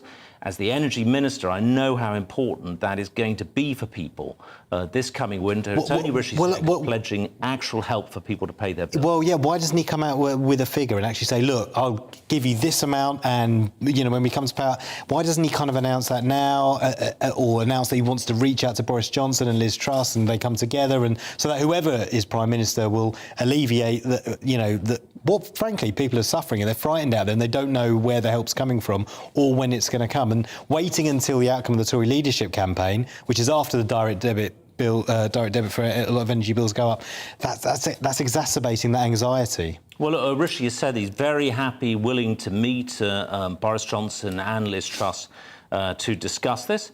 But he is the only candidate who's pledging immediate help for people with their bills. That's the most important thing. Liz Truss's plan of tax cuts, Rishi also believes in tax cuts, but tax cuts are going to reach the people most vulnerable, the people who are having most difficulty in being able to pay. A tax cut like the income tax cut that Liz is talking about, or reversing the national insurance cut, would give somebody on the national living wage around about £59 a year. Now, we're here talking about energy bills going up by more than £1,000 in all degree of certainty. Well, we were talking this morning about the fact that energy bills seem to be going up to such a degree that it is actually going to affect the Conservative Party voters, who we always imagine are pretty well-off people. But even they are going to be really impacted by bills of that size this coming autumn. So, actually, both leadership candidates need to be addressing that now, don't they? Well, look, it's definitely going to affect everybody. We know that the energy price cap is going to go up from the start of October and potentially again in January. That is why Rishi Sunak has laid out really clearly that additional support, direct support, not handouts, but direct support for bill payers is going to be absolutely vital to meet that. And sustained. What about sustained? Because a lot of people are saying this needs to require a COVID-style response, like the furlough programme that he brought in, and that really it needs to continue through next year, not just announcement and handout after a big sustained programme that lasts throughout next year as well. Well, it's also, you're right, making sure that people have the money to pay their bills through the winter, potentially beyond. There's no sign in the near term of energy prices coming down. But that's also why Rishi Sunak has laid out a comprehensive plan for energy security going forward, making sure we're energy independent within a generation. You know, that takes a long time to make changes on energy. It takes a long time to commission nuclear power plants. It already takes 10 years or more to build an offshore wind farm. So you need to have a long-term plan as well. Rishi Sunak has got that in place. And just very quickly, should there be an extension of the windfall tax? Liz Truss says profit isn't a dirty word, but should energy companies be making profits when other people can't put food on their plates? I think there's something certainly one would need to look at. The energy profits levy that's already in place is raising $5 billion, is helping to provide the money to help people with their bills. We have to be very careful, though, because as energy minister, I can tell you there's some parts of the energy system that are doing very nicely. Other parts of the energy system themselves are under pressure, like some of the energy suppliers and so on. We need to make sure that we are targeting the right people. We can't rush into something that could have unforeseen consequences. So I think the main thing is concentrate on getting money for people, particularly vulnerable people, to meet their bills this coming winter. But all of those are legitimate questions. Right, well, we'll be continuing to ask those questions in the coming weeks, but it's not long now till we'll know. Yeah, thanks for coming in, Minister. Thank you very much for coming in, and from us there's far more to come, because Aidan McGee will be here not only with the sports news, but he'll be telling us how he is going to prove that you can shower in 4 minutes flat.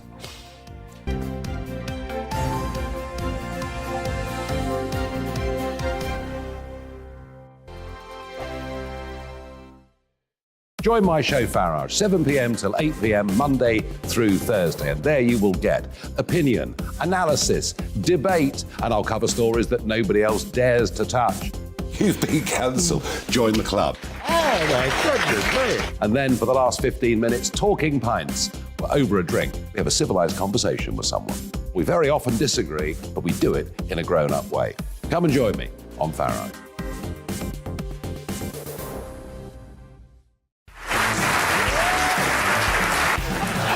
My name is Andrew Doyle. Join me every Sunday evening at 7 p.m. for Free Speech Nation. This is a show where we address current affairs and news stories of the week with the help of two wonderful comedian panellists. I brought in comics because I want to give it a lighter edge, and also they work for less. See you there.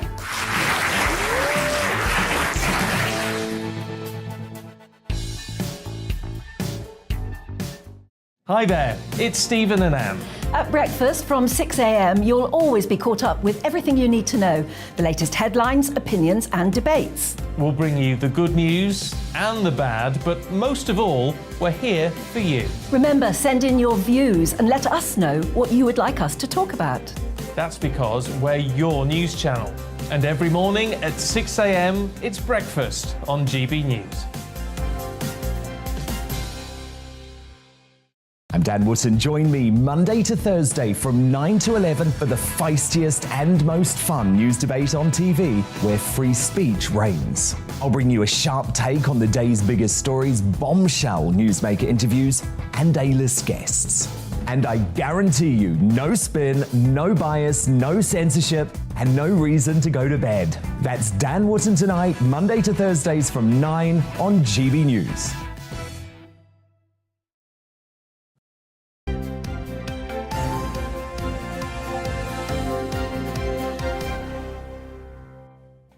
Hello again, it is 7:24. You're watching and listening to Breakfast with Anne and Paul. There's lots more coming up in the programme. We'll be taking a look at the newspapers and everything. Right now, though, there's the newspapers, just in case you didn't know what they look like. And with temperatures soaring around the UK, the Met Office, of course, is urging the public to be cautious this weekend. And we've got a reporter, Ed Crawford, at Clacton Beach. Clacton, in Essex. Love Clacton. He's going to take a look at how people there are coping with the heat, because I'll bet it's heating up right now, and it's only, 7:24.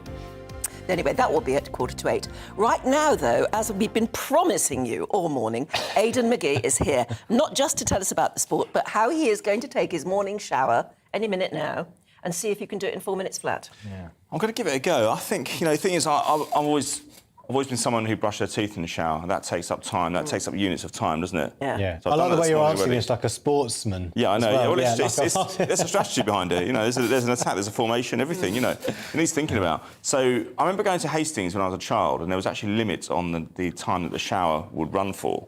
It was 7 minutes. It was in a bed and breakfast place. Oh yeah. So there is precedent. I mean, obviously that's a significantly higher amount of See time. if you can do this, because we've got lots of tips for you. Stephen in Wiltshire. Hi there, Stephen, thanks. He said, when I was in the Falklands, the shower in our tent consisted of a modified bucket with holes in the bottom. You filled it with hot water and you had to wash quickly before the bucket of water ran out. Yeah. And then Tony says, you're missing the salient point. So here are the tips. Stand under the shower, wet your body all over, turn the shower up, lather up, turn the shower on to rinse. Highly likely you'll be actually showering, using water that is, for less than 3 minutes. That's just worried. There's no guarantee the water's hot downstairs either. That's what I'm worried about. So you may have to do a temperature check beforehand. I have taken a shower downstairs before, and normally it is hot, but for you, we've turned it off. No, I'm only joking. But what about... That's a good point. Do you have to run the shower in order for it to warm up? And that's a waste of water. That's the thing. I mean, sometimes... That's when you brush your teeth. Yeah, well, I guess so, yeah. But then on mine at home, for example, it will take a good 45 seconds to a minute to warm up. Yeah, and that's less time than ones I've been used to And previously. you are a man who takes pride in your appearance. You smell great. You look great. So, but you must have loads of little routines in the shower. Yeah, I do. Surely you're going to have to lose some of that. No, I think if I remove the teeth brushing, then I've got a chance of doing everything, hair, face, and everything else in 4 minutes. I'm going to give it a real go. You're going to be down there as well, aren't you? You're going to be not supervising me, but I'm not going to be supervising you. I'll be with this long stick, like an elephant thing, going like this. I can use it as a loofah. Enough of the showering, because we look forward to that. Right. But can I just say 2 words? Manchester United. Yeah, they were a shower. Yeah, they were an absolute shower. They got obliterated. What did happen first? They got obliterated in 35 minutes. They went to Brentford. Now, don't forget the context of this is that they played Brighton at home last week and suffered a shock defeat. These are teams that they should be swatting away. There was a time in the relatively recent past, before the last 10 years anyway, they would have swatted away. In fact, when United was successful, these two teams were low division sides, Brentford and Brighton. They were in League One and League Two. That's all I remember them as going up. So they got obliterated yesterday in 35 minutes. It's brought into focus their transfer policy. Cristiano Ronaldo, he's been endemic of their issues, really, because there's been the problem of him leaving all over the summer. Yesterday, he didn't even acknowledge the crowd. The away fans. Steve McLaren, who's the first team coach, former England manager, of course, working alongside Eric Ten Hag, asked him to go over and acknowledge the supporters who've been really hard done by and really shortchanged in that performance throughout the game. He didn't even go and speak to them, or not speak to them, but acknowledge them, which is quite rare. That could be perceived as arrogance if you don't go over to thank the fans. It's not the first time it's happened. Yeah. It's not the first time it's happened, but more tellingly, it's the performance. I mean, I don't think Cristiano Ronaldo is behaving in a manner befitting of one of the greatest players who's ever lived. I mean, he's strutting around, he's throwing his arms down in disgust, he has clear dissatisfaction with his teammates. Yes, OK, they're not performing well. And couldn't that be symptomatic of what's going wrong with the team? Without doubt, yeah. Look, it's not all his fault. I mean, some of those players are cleaning up to scratch. But it's brought into focus Eric Ten Hag's reign. Now, they've had the problem with Ronaldo. Is he staying? Is he going? The replacement, Frankie de Jong, coming from Barcelona, he clearly doesn't want to leave. He's been linked with Chelsea now. If he goes to Chelsea, having been linked with Man United all summer, what does it say about Man United? Yeah. Now, I appreciate they're not in the Champions League, so they don't have the pull factor to the club that they once had, but Eric Ten Hag used to work with this player. You know, he worked with him at Ajax. He's meant to be the guy who's drawing these players in. So that's the question mark around the coach. It's easy after 2 games to blame him, but in a social media era where clubs are hypersensitive against fan reaction, don't forget Man United's fan base stretches all around the world. All over the world, yeah. You know, they've got Liverpool next. They've got Liverpool next. They could be that's probably going to be almost certainly going to be 3 defeats to start a season. And it's 30 years since Man United lost 2 games at the start of the season. So I saw on social media Gary Neville, former Manchester United player, having quite a heated, I wouldn't say, row, but a debate with Jamie Redknapp, and essentially Jamie Redknapp was saying, look, it's the players. The players have got to take responsibility. Yeah. But Gary Neville said, no. It's the owners' fault. The owners are American. The Glaziers, they need to come back to Manchester. They need to come and sort this out now. So is it the owners or is it the players? Well, one of them, the players is endemic of the short-term problem. They're the problem on the pitch. They're the reason they're losing matches. But who put them there? Now, Gary Neville made a point. He said that all the money that's gone into Manchester United, spent £1 billion in the last 10 years on transfers since Sir Alex Ferguson retired, or 9 years rather. Now, his argument is that none of that money has been money that belonged to the Glazers that they put in independently. Now, I would counter that by saying, actually, that's a sign that the club's sustainable because they're only spending money they generate. It's not like PSG in Paris, who are bankrolled by the Qatari state, or Newcastle, who are bankrolled by Saudi. Why does that matter? Because if it's sustainable, that's what we're talking about. Sustainable governance. We're trying to encourage that in football. We have been over a long period of time. So Arsene Wenger described external investment as financial doping because you're muddying the waters in a way. You're creating discrepancies within the financial makeup of a side, and you're basically saying that a small club that doesn't generate money. Listen, you can broaden it out. Is they're still rubbish at football? Yes, but you can broaden it out and say, well, in any other industry, anyone can invest any amount of money, and it depends what happens on the pitch or on the field of play or wherever. But having said that, with United, the problem here and now is on the players. They've got 2 weeks now until the window ends. I don't see how they're going to remedy those problems in a couple of weeks. Some of their performances last night were absolutely abysmal. This conversation is really painful to Manchester United supporters. Yes, it is. It is. What should we move on to? Is there anything else we should know before we love you and leave you and let you go off and have a shower? Yeah, look, Arsenal had a great result. So, yes, I'm feeling very positive about them. You know, they had a bad start to last season, a bad end as well, but they spent £113 million in the summer. Unlike Manchester United, they got business done early. They've signed players who've made an instant impact in the side, and they're very effective against Leicester, who've got the opposite problem. They've not brought in a single player apart from Alex Smithies, the number 2 goalkeeper. We should mention Queen's Park Rangers yesterday, my team. We rescued a point. We rescued a point up at Sunderland with our goalkeeper scored for the first time in our. The goalkeeper scored. Goalkeeper came up for a header. Yeah, they're not the pictures you're seeing on the screen right now, but we did rescue a point up at Sunderland. We were 2-0 down with 3 minutes to go in the Championship. How unusual is that for a goalkeeper to score? It's never happened in QPR's history, and we've been. Never happened in QPR's history. No, we've been going for 140 years, and we played thousands of matches. It does happen occasionally, but there are instances where it's happened in football in the last 20 years. Peter Schmeichel got a couple of goals. Now and again, a goal. It must have been very thrilling for him, wasn't it? Yeah, I know. He was exactly. He recorded a video afterwards for all the fans going back. 'Cause that's a long trip from West London, and a train strike as well. Of course. We had 1,000 fans up there. It was a hell of a day. Love it when the goalie scores. And we didn't do anything. We didn't do anything for 87 minutes. But if you're QPR striker, you're always slightly embarrassed when the keeper scores. Yes. Yeah, possibly. But no, we weren't arguing about that. All right, well, we love you very much, but go and have a shower. I certainly will, yeah. Go and lather up. Yes, because we are testing the theory that the water companies are putting to all of us that you can ditch the bath, because we've all got to conserve water, and have a 4-minute shower, no longer than 4 minutes. Yeah. There's much more to come, including all the news making the headlines in the Sunday papers.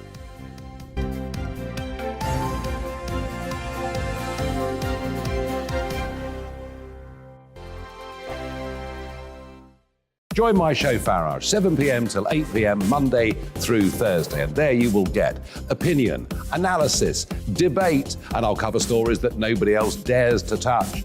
You've been cancelled. Join the club. Oh, my goodness me. And then for the last 15 minutes, talking pints. We're over a drink. We have a civilised conversation with someone. We very often disagree, but we do it in a grown-up way. Come and join me on Farage.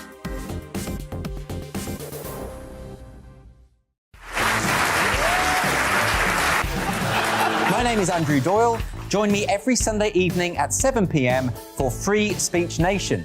This is a show where we address current affairs and news stories of the week with the help of two wonderful comedian panellists. I brought in comics because I want to give it a lighter edge, and also they work for less. See you there.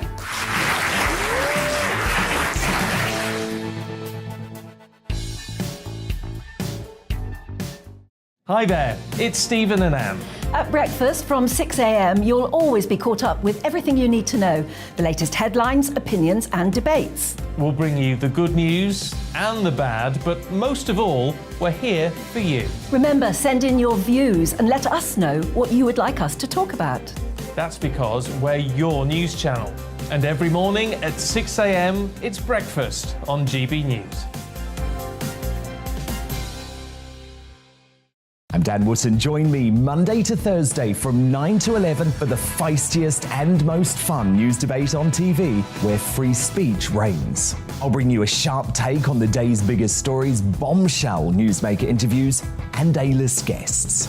And I guarantee you, no spin, no bias, no censorship, and no reason to go to bed. That's Dan Wootton Tonight, Monday to Thursdays from 9 on GB News.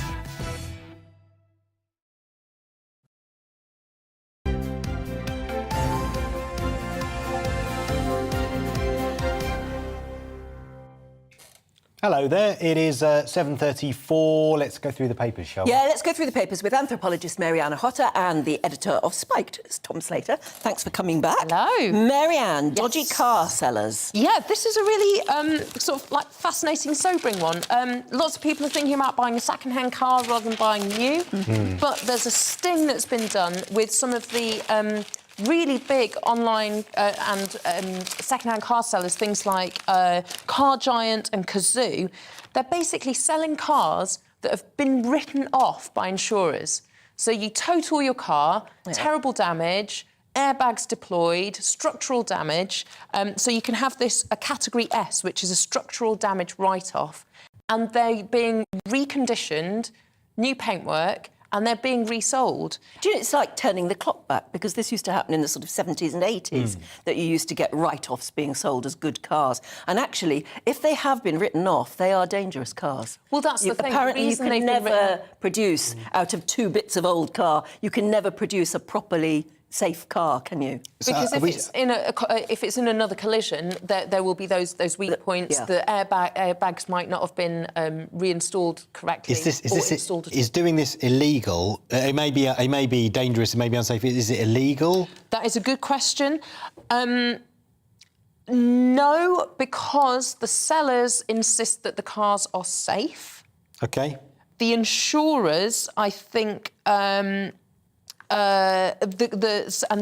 these car sellers like Car Giant and Kazoo say that they check these cars against the vehicle history databases and they undergo rigorous inspections. There you go. Yeah, I thought so, yeah. Inspection. So they're saying, but that said, when they were presented with this information, it's from the back of a Channel 4 Dispatches programme that you can watch.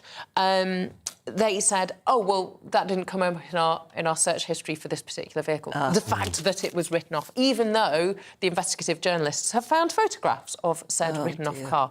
So obviously the and of course these new online sellers, as you say, like those businesses that you mentioned, they specialise in making it really easy for you to buy a car. They'll sort of deliver it to your door and things like that, won't they? So yeah, exactly. It's the convenience of it. So it might be that someone in the chain before it gets to Kazoo or Car Giant is pulling a fast one and doing something illegal because they're kind of fiddling the system, basically, and that Kazoo and Car Giant's processes aren't picking up these dodgy cars that are coming into the system. So it might not be that Car Giant or Kazoo are doing anything wrong, but they don't have the checks in place that mean that every car on their forecourt is genuinely safe. Which is exactly right, Anne. It's kind of depressing because you think, I thought that was the easy and safe way to buy a car, that I knew that I was getting something that was legit and that I could trust, but when I bought my current car, it was second-hand, and I paid, I think it was the RAC or someone to come and inspect once too, and they do inspections. And they literally look for that to see if it's ever been, if there's any sign of it being, put back together after. Yeah, but I guess these big car companies thought they were doing that as well, and yet some of these vehicles are getting through. So, I mean, I don't know what the solution is. It's yet another rotten thing that's happening at the moment. If you're trying to save money by buying a second-hand car, you're getting stung in the tail again, aren't you, by somebody who's making a fast buck out of a bad car. Tom, we were just talking to Greg Hands there, MP Greg Hands, government minister, supporter of Rishi Sunak, who says that, there needs to be, quote-unquote, tough action on Iran over the Salman Rushdie. Exactly. So the political fallout from it here, that barbaric attack on Salman Rushdie in New York State. And so Rishi Sunak, as you've been talking to Greg Hands about as well, calling for the nuclear deal, effectively the lifting of sanctions in response to them not developing or pledging not to develop a nuclear capability, alongside making Iran's Revolutionary Guard essentially a prescribed terrorist organisation. And now, of course, in relation to culpability for this, I mean, it is crucially important and was unprecedented at the time in 1989 when you had the Ayatollah Khomeini issue this fatwa, basically putting a price on the head of a private citizen of another nation, an author who had done nothing other than write a novel. You know, that is incredibly significant. I mean, obviously, since then, the Iranian government have tried to distance themselves from that decision somewhat, but they didn't rescind the fatwa about 10 years ago. The bounty was raised by about $500,000 by a kind of quasi-official religious organisation. So questions of consequences are naturally going to happen in that circumstance. I think the thing that we shouldn't lose sight of, though, at the same time, is that we also need to have a bit of an internal discussion, I think, in the West, in the wake of the Rushdie affair, even in the wake of the attack on Rushdie. There is still this element of almost slight equivocation, a kind of sense of saying, yes, the fatwa, or in this case the attack, is horrendous, but at the same time there are these religious sensitivities. I think this is a time which we really need to be very clear that we will not tolerate talk of murder for the writing of novels, and that's essentially what has happened in this case. And so I completely understand there's going to be discussions about Iran and their culpability for this, but I also think we need to look somewhat internally about how, not just in terms of Rushdie, but in everything ever since, the Danish cartoons, Charlie Hebdo, Samuel Paty, etc. Time and again we've seen this attacks, and time and again a lot of the time our kind of cultural establishment has sort of just looked to their shoelaces a little bit. But it is a clash of cultures, though, isn't it? I mean, we talk about the Iranian government and the Iranian religious fundamentalist group that are clearly part of government, but they're not government. So you, on one hand, you might want to call it state-sanctioned terrorism, which is basically what it was against Salman Rushdie. On the other hand, is it? Because it's not what the government is saying, it's what the religious fundamentalists in Iran are saying. I mean, I know, Marianne, you're very uncomfortable about the politicization of this whole linking it to Iran. Well, I think because this person who has been arrested for the stabbing is a kind of a lone wolf. That's the phrase, isn't it? And obviously, you can look at his social media, you can look at his Facebook, and we don't know that for certain yet. Well, of still course, very early days. Exactly, very early days. And I think in the way that normally the media is very circumspect about making those links and kind of therefore calling a whole group of people or a whole nation into culpability for something because of something an individual has done that we don't know who they're linked to. I think we need to be a bit more careful about it with this. And I worry, I was talking to Tom in the break, I worry that it feeds into a very worrying trend that I see that is almost accepted sometimes in British culture and British media, which is basically anti-Muslim. And it doesn't, it's wrong, but it doesn't take too many leaps for people who aren't listening very carefully or thinking very clearly and sort of thoughtfully to go, oh, this person, a brown person who's foreignish, and I'm being crude here, stabbed that man. Oh, that's terrible. Oh, all those brown people with the beards, it's their fault again. And it defaults into very lazy, very, very, very dangerous racism and anti-Islamic sentiment. It can go there, but we're not there yet, are we? No, I don't know. There's no indication we're going there. I think it's much more dangerous not to talk about these particular things. First of all, because I think the British public or Western people in general are grown up enough to be able to have this discussion without flying off into some sort of racist rage. I think the kind of low esteem that we hold people in when we're talking about these things is a problem.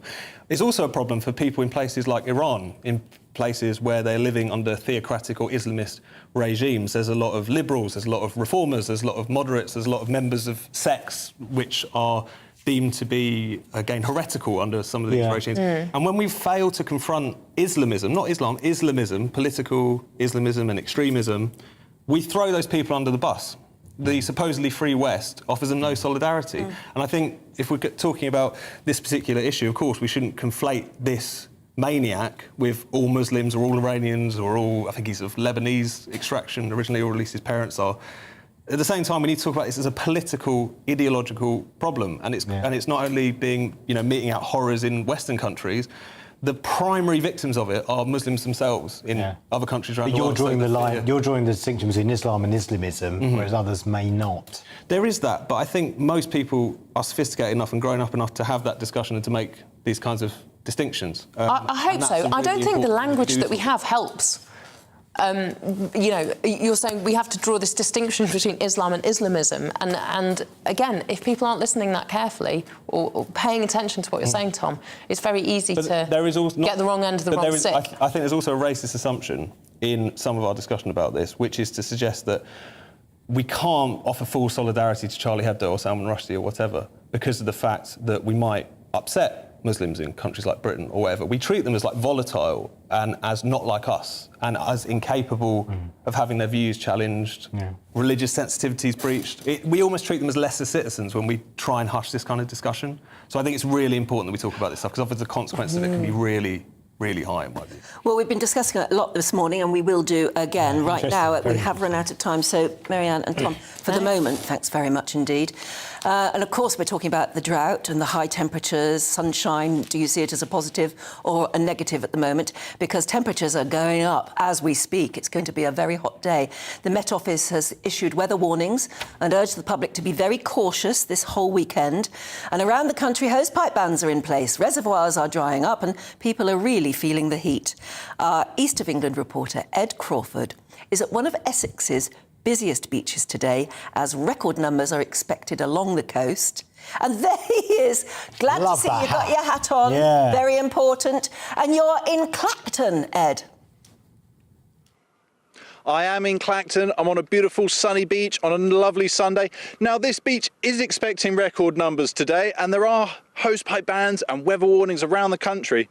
But I thought I'd pop down to Clacton Beach and speak to Alex Porter, the local councillor and expert in tourism, and ask Alex, with the numbers coming to the beach today, what are some of the best ways to stay safe under the sun? Well, wearing a hat, sunglasses, plenty of water. There's plenty of places to buy drinks along our seafront here, so you can keep yourself hydrated. We've actually got loads of taps along the seafront where you can fill your bottles back up. So, yeah, just keeping yourself safe in the sun. Now, are there any peak times that people should be cautious being out in the sun? Perhaps seek shade. What are the peak times to seek shade? Well, middle of the day. I'm sure we all know middle of the day is the hottest part. So, this time of day is actually a good time to be here. You can see there's not that many people here yet, but I'm sure it's going to start filling up very, very quickly. So, yeah, in middle of the day. But you know what? We're a car-friendly district, so you can always whip back to your car, which is probably going to be parked very close to the seafront, or you can nip into one of the cafes or onto the pier. So, plenty of places to go to keep out of the sun if you need to. Well, that's certainly the case. The Clacton Pier is always very busy, and you've got so many shop fronts and stores all along the seafront where tourists can pop in, get a bottle of water or an ice cream if they need. Is there any other good ways for people to cool down in the hot weather? Well, I mean, they could always go for a little dip in the sea, keeping safe, obviously, when they go into the sea. But, say plenty of water, sunscreen, hats, everything else. It's the things that's going to keep you, safe in the sun. What are some of the best things for tourists to do in Clacton, in your opinion? Well, I mean, look, we've got miles and miles and miles of fantastic sandy beaches. So if you just want to come and sit on the beach and have a lovely day, you can do that. You could come for a very long walk along a fantastic promenade, cycle all the way around. There's plenty of cycling routes. You could have a good old drive around as well, because it's a pretty unrestricted for driving around here. So you can have a good look around, and then you've got all of the various places on the seafront that you can go into as well. So loads of things to do. Well, Clacton really is a bit of a gem for Essex, and you've got lots of beach huts. Are beach huts available for private renting at all? Well, technically not, but it does go on a little bit. So yeah, there are some available from the council, but some people do rent out their beach huts, but technically not allowed. Oh gosh, well, I've just stumbled on a prickly issue there. Let's move on from the beach hut. What else would you say to people today? Later today, I'll be speaking to Beach Patrol about water safety. You've got quite an impeccable record here, haven't you? Can you tell me how many sort of incidents you have here? It's a very safe beach here, isn't it?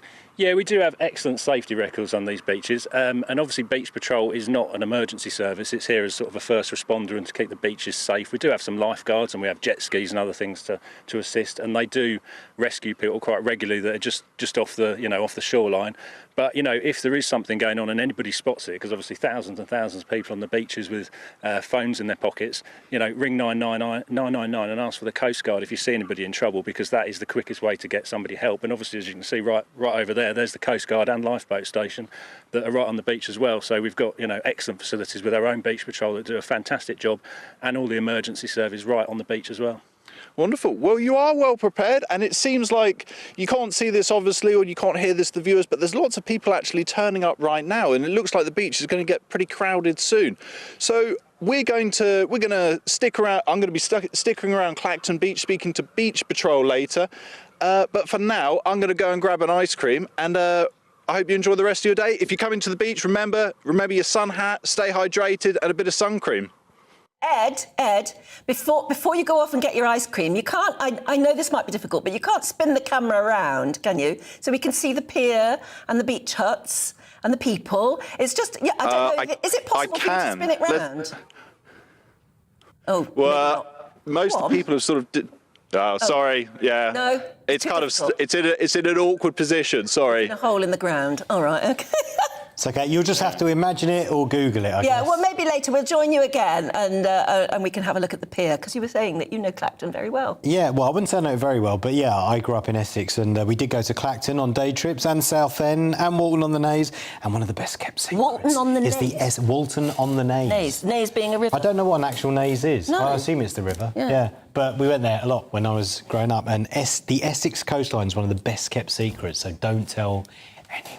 No, Clacton's quite a famous beach, and it's obviously got an awful lot of sand. Yeah, and of course Southend has the longest pier in the world, which is round the corner further south in Essex. Yeah. Brilliant. No, it was lovely to see.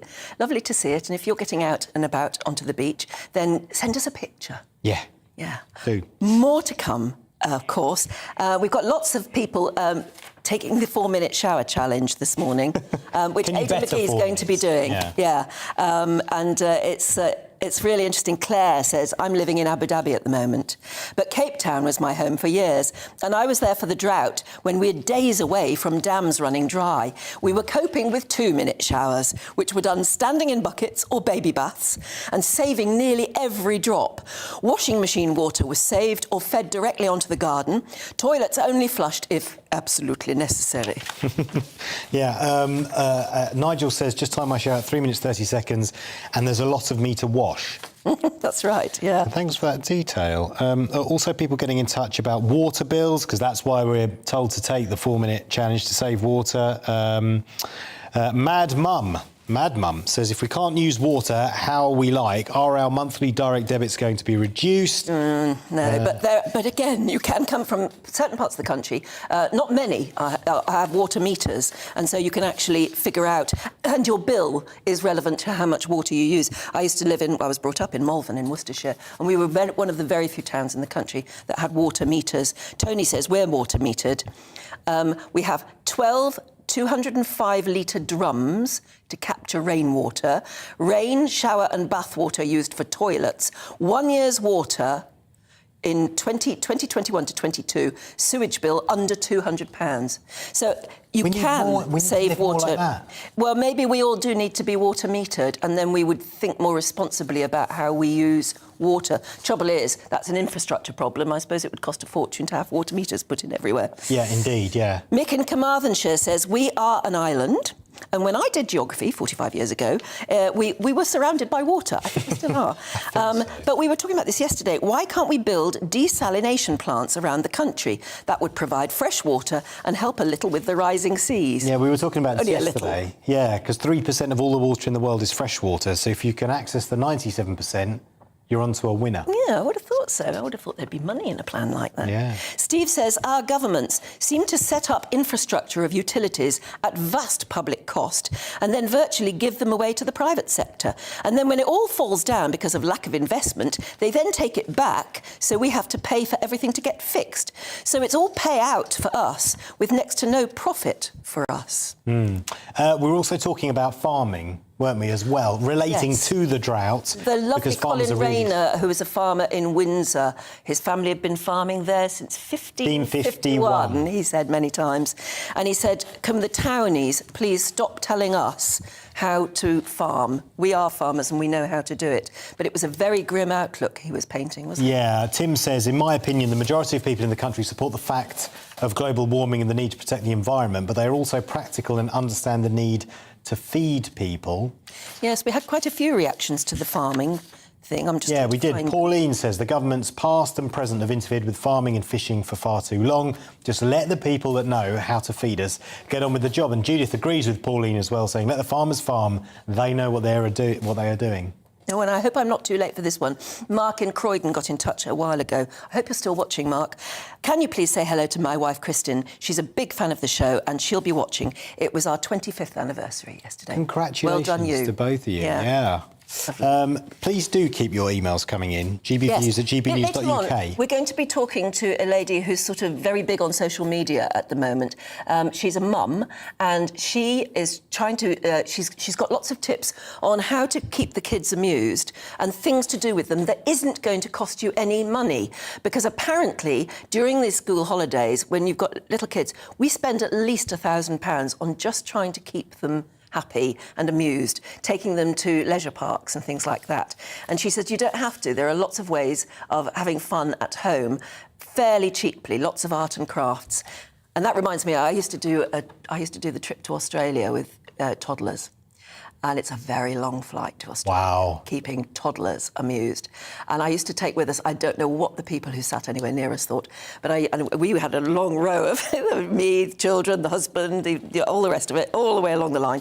I used to take lots and lots of paper and scissors. In those days, you were allowed to take scissors on planes, except that they were always the plastic ones, children's craft scissors, and sellotape. And once you've got those things, and pens. And once you've got all those things, we used to make Ninja Turtle masks. Wow. And hats that we would wear in Australia and everything. We spent the entire time doing with the corks hanging down. Yeah, paper corks, yeah. Yeah.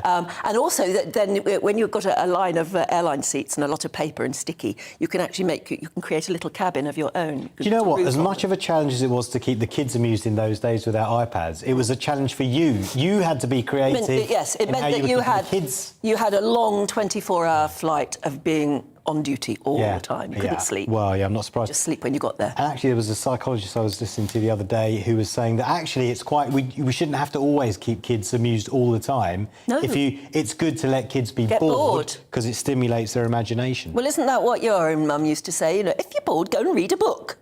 That's what my mum used to say all the time anyway. So that's what we did. All the days of iPads. I suppose it's much easier travelling now with a youngster with an iPad or something, isn't it? Just watch a movie. Well, yeah, that's the easy. Anyway, we're talking to this mum who's got lots of tips for us, lots more tips. If you've got any particular ones, do get in touch. There's nothing better than your views. GBviews at gbnews.uk. Would you like to know how the weather's going to be today? Yeah. You would. Well, the UK is looking hot and sunny again for many, but with an increasing chance of thunderstorms. Here are the details for you. Yeah, skies this lunchtime across the southwest will be rather hazy, with perhaps the odd shower possible in the far west. Despite the increase in cloud, it will still be hot. Anglia, though, we'll see plenty of blue skies.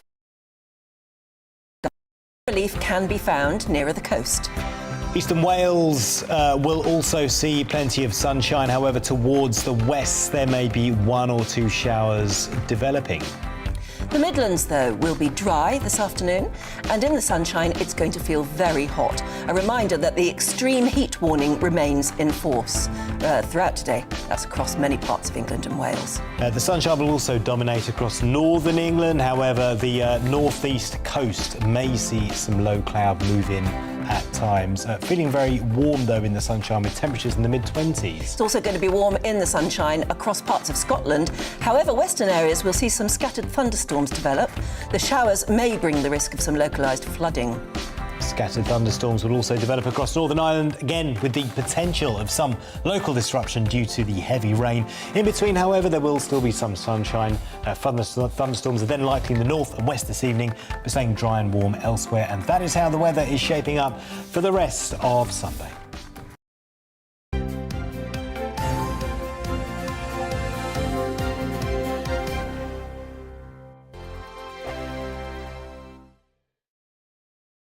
Join my show Farage, 7 p.m. till 8 p.m. Monday through Thursday. And there you will get opinion, analysis, debate, and I'll cover stories that nobody else dares to touch.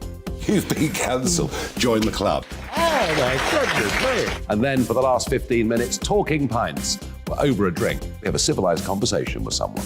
We very often disagree, but we do it in a grown-up way. Come and join me on Farage.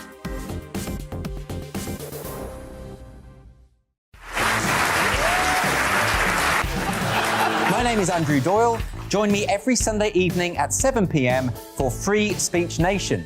This is a show where we address current affairs and news stories of the week with the help of two wonderful comedian panellists. I brought in comics because I want to give it a lighter edge, and also they work for less. See you there.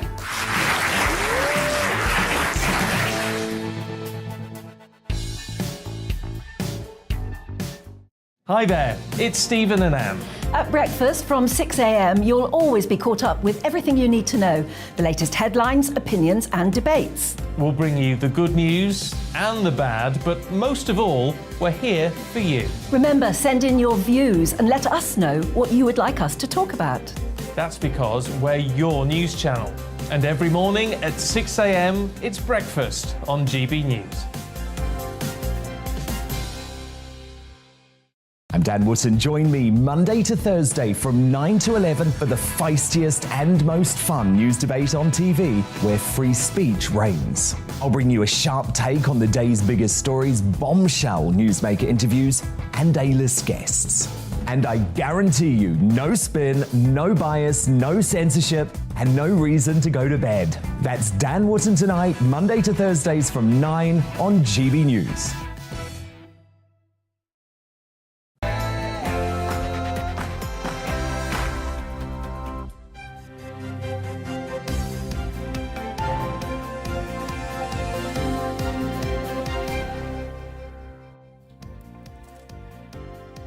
As more details emerge around the attack of Salman Rushdie, Tory leadership candidate Rishi Sunak says we must sanction Iran over the stabbing. Good morning. It's 8 o'clock on Sunday, the 14th of August. This is Breakfast on GB News with Anne and Paul. We are live across the whole of the UK on both your TV and your radio. Wherever you are, you can take us with you. Here's what you're waking up to this Sunday morning. This is a wake-up call for the West, says Rishi Sunak, in response to the Salman Rushdie stabbing. The leadership hopeful says we should denounce Tehran's elite military unit and adds that the Iran nuclear deal had reached a dead end. Comes as the author's agent confirmed he was taken off a ventilator last night. It's also reported that 2 New York State police troopers were present at the event. And the suspect has now been formally charged with attempted murder and assault. He's entered a plea of not guilty. Unsurprisingly, it's going to be hot again today. Temperatures reaching 33 degrees in some places. Our reporter Ed Crawford will be live for us in Clacton-on-Sea in Essex at 7:45. And later in the show, our very own Aidan McGee takes a shower. That's news, isn't it? No, not because he has to, but because some water companies are advising us to shower in under 4 minutes to save water. And so Aidan is going to test whether that can be done.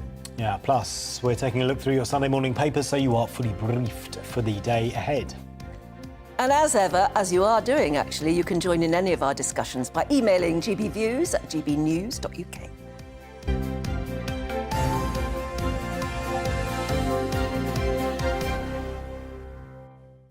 Yeah, we're thoroughly enjoying lots of your shower anecdotes, bath anecdotes, tips and advice. Marcus says, I laugh out loud because I am trying hard to get my 2 daughters to shower in under an hour. Peter says, I'm watering the plants from a shower these days. My shower of just under 10 minutes yields about 25 litres of water. How do you do that? I don't think he means direct from the shower. No, maybe into a bucket, then take the bucket. Yes. Maybe. Unless he opens the bathroom window and just holds the shower up. But that's almost like using a hose pipe, isn't it? Yeah. I don't think that's what you mean. Yeah, it's interesting. Chris says, I've started taking a bucket into the shower. There you are. Maybe it's this way. And I collect the shower water as it runs off, which I then use to water my plants. Yeah, and actually, and alluding to what you were saying to, which is ways that we can preserve water using systems in our house to move the water around, but that has to be incorporated into new builds. Adapting old houses is a problem. Andy, morning to you, Andy in Folkestone, says, I live in a council house. The bathroom was modernised in 2012, but there's no shower to preserve water or even an option of a heavy or light flush on the loo. How can I, and all those in a similar predicament, really economise on water and indeed its required heating? Yes, it's very difficult, isn't it? Yeah. And I think the business as well of when you get in the shower, you turn it on and you have to wait for it to warm up. That is wasting water. Yeah. But what else can you do other than get under a freezing cold shower? Okay, which is apparently good for you. Doesn't feel nice, though. No, it's not very nice at all. OK, we've got that to deal with a bit later on in the programme, because, as we said, Aidan McGee is actually testing the idea of whether you can have a proper shower in 4 minutes. Yeah, and you'll be there timing him. And we will report back with film, well, with video, rather. Yes, indeed. 3 minutes past 8, Salman Rushdie is some good news. He's speaking again and has been taken off a ventilator following that attempt on his life. He was stabbed, as we know now, at least 10 times during the literary event in New York State. And then, of course, he was taken to hospital in a critical condition. Well, the Tory leadership hopeful Rishi Sunak has said that Iran should now face further sanctions following that attack. Hadi Matar was arrested following the attack and has since been charged, pleading not guilty to attempted murder. And it is reported this morning that there were 2 New York State troopers there at the event. So what happened there? Where is the line between free speech and speech that causes someone to become violent? And how much worse is this going to get before it gets better? Joining us now is Dr. Rakib Ehsan, who's a social policy analyst and author. Good morning to you. Thanks for joining us. What are your fears that actually this could go on and on? Because the more that this attack is talked about in the news, the more people will get involved and say something, and the more anger it might cause amongst certain communities. What's your view on that? Well, Anne, I think that it's something that carries very serious risks. That the reality is at the moment across Western democracies, there is that tension between freedom of speech and respecting religious sensitivities. And I think, in a sense, the Satanic Verses, which was authored by Sir Salman Rushdie, it embodies that tension. For me, I think it's really important to make the point that it was some Muslims who found his book to be blasphemous. They said it was disrespectful towards Islam. I think that a real problem here is that there have been some mainstream media outlets that have said that Muslims wholesale have found the book to be blasphemous. There's some, to be quite honest, and there are some Muslims who are not even aware of the book. So I think it's really important to understand that that the wider Muslim population, whether it's in the UK, in the US, and the wider Western world, is not a homogenous bloc, and there are tensions within Muslim communities when it comes to freedom of expression and what are the kind of things that should be said and can be published in the public sphere.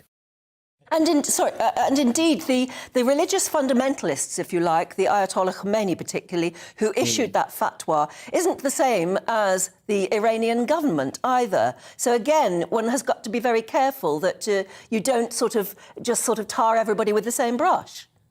No, absolutely, and I think that there's been a great deal of homogenization, you could say, in this particular debate. But the main issue here, as you mentioned, Anne, is that to what extent should freedom of speech be respected? I personally feel that it's a cornerstone of Western liberal democracy.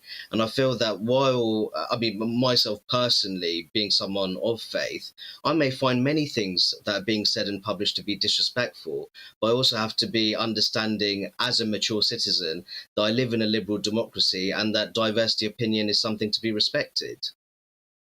How do you feel about linking this to Iran? Rishi Sunak going quite heavy on that this morning, saying that we need to be tough on Iran, potentially more sanctions, etc. Do you think that's helpful? And we were hearing from one of our paper reviewers this morning. He was saying she was worried that it perpetuates Islamophobia.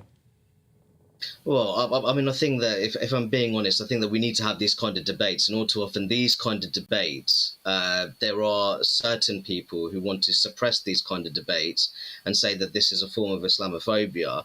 I'd really make the point, Paul, that when it comes to Islamist extremism, British Muslims, if you look at the level of concern, it's nearly as high as it is in the general population.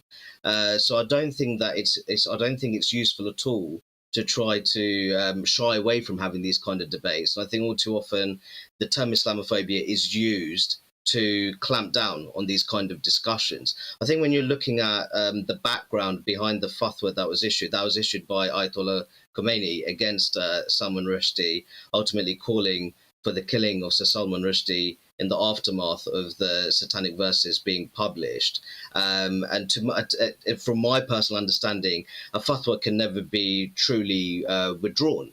That's the way it works.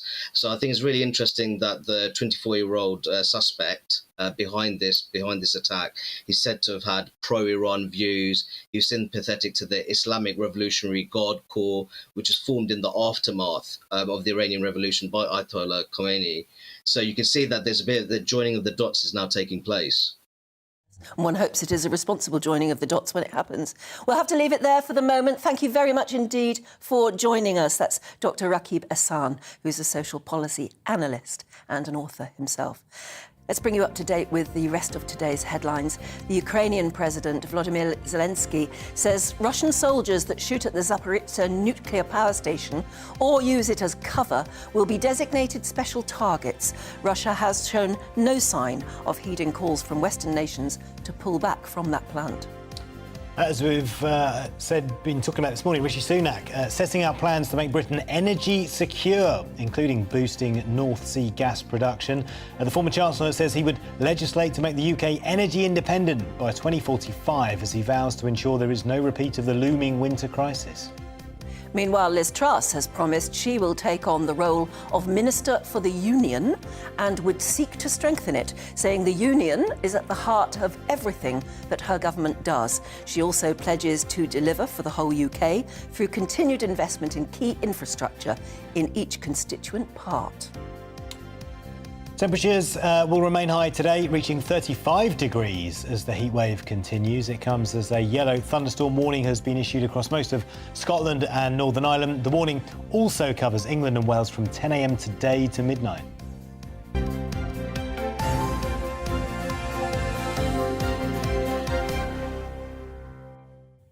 Well, there were lots of long words there in Liz Truss's statement. Yes. You know, about infrastructure and being Minister for the Union. Yeah. It's the first time I've heard that. Yeah. Interesting. I suppose that's what Conservative voters want to hear, though. Yeah. The main question that she's been getting, and Rishi Sunak, though, is how they're going to help out with the cost of living crisis, particularly energy bills, because the energy price cap is only heading in one direction. It's going up significantly again this autumn. Could reach, they're saying, £5,000 a year for the average household by next April. Yeah, you could ask, what's the point of a price cap if the cap keeps lifting?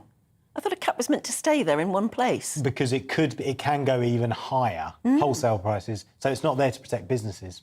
Businesses are paying way more than households. Yes, true. Yeah. But it's not really a cap if it keeps moving. I do understand what you mean, though. It's like a goalpost that keeps moving. Yes. I wonder what we think. We're joined now by a GB News viewer and listener, Rob Bright in Hertfordshire. Hello there, Rob. Hi. Hello. Good morning, and good morning, Paul. Yeah, it's lovely to see you. What are your thoughts this morning on just about everything we've been talking about? Particularly, it always comes back to the cost of living crisis and the fact that our bills are going to go up. Well, they are, aren't they? There's not an awful lot we can do about it. We've just had a pandemic, which is just we've spent so much money on this benefits and the all of the bailouts and things we've been doing, that really hasn't bankrupted the country, but it's taken so much money to do it. but there really isn't enough money left in the pot to start giving us all of these handouts, are there? All this furlough was very, very expensive. What about your bills, Rob? Just give us an idea of how you're affected. I don't know if you run your own business, but certainly at home, how are you affected by energy bills? To be perfectly honest, I haven't really looked at it yet. I haven't really got the number of how much it's going to be. Everyone's, we're talking about 2,000, 3,000, 4,000, 5,000 now. I haven't really plugged that into my expenses yet, but 5,000 does sound an awful lot, doesn't it? I mean, the average national wage being what, £25,000. 5,000 seems, is an awful lot of it. Yeah. I don't know how some people are going to cope with it, to be honest. Yeah, well, apparently I should be okay. I've got pensions coming out of my ears, but unfortunately, most people don't. Yeah. So you're saying that obviously there's not a lot of money. There's not a lot of money left that we can spend. So we're going to have to borrow if we're going to give people handouts. I assume that you're a fan of Liz Truss's tax cuts then when it comes to trying to help people put more money in their pocket. Well, actually, I'm not. I'm more of a... I like some of the things that Liz Truss is saying, but to be honest, Richie Sunak is saying more logical things, more sensible things. We don't have the money to throw around giving handouts to people anymore. That wallet's dry now. That money tree's had all the money shaken off it, and we're going to give £400 here and £600 there and another £150 here and there. All this money that we're giving, we're turning ourselves into a beggar state at the moment. It's a shame, but we are. So are you saying that in order to help people who can't be helped by tax cuts, and he has said he's going to do that, you think maybe something like a windfall tax, take the money off the energy companies and give it to people who need it? I don't know about windfall tax, but definitely the people that really need it, like single mothers, people living, the only just surviving, then yes, they do need a handout. But for example, people like me, I don't really need it. And there's, all the people that were on furlough, all the people that are working still. I mean, most of them probably don't need it either. It's just, back in the 1970s when I was in my 20s, inflation hit 25%, and the mortgage rate went up to 17%. So you can do it. It can be done. It's pretty flipping painful, but it can be done. Yes, I mean, I say that to my sons. I just wonder what you say to younger people. We did get through the 70s and it was pretty grim then, 4-day weeks and doing your homework by candlelight and rubbish in the streets and all that. I can't remember feeling depressed about it. I guess I was too young. But we did get through it and we went into a pretty affluent time in the 80s. Is that how you feel? If we grin and bear it, we will get through this? Absolutely, yes. All of these things go up and down, don't they? It's not boom and bust like people say that it is. But recessions and hard times, good times are all very cyclical. All right, we're not in good times now because we've had furlough, we've had a pandemic, we've got Ukraine at the moment. That's quite expensive, I guess. So it's not really. It's difficult to see where we have had an awful lot of expenditure lately. How could you possibly have planned for that lot back in 2019? When the election was. How could you possibly have planned for that? You couldn't really. No. Rob, just one thing before we let you go. We're talking about 4-minute showers this morning to save water because, of course, there's a drought on in some parts of the country. Just wondering what your best shower time is. Well, I've got a PIR detector when I walk into my shower room, and it comes on for 7 minutes. And I can easily have a shower in that time. If I clean my teeth outside the shower, turn the shower on, get in, I can do hair wash, shaving, because I shave in the shower, wash, all the rest of it. 7 minutes, easy. Easy. Yeah. And sorry, a PIR detector. What? Just quickly, what is that? What? You said you had a PIR. Yeah, a PIR detector. Well, what is that? Oh, it's a little thing in the ceiling. When you walk past it, the lights come on for a certain amount of time. Right. You can set it for like 20 minutes or half an hour or 7 minutes. Mine's 7 minutes. Okay, so you're a 7-minute shower man. You can get pretty much everything done.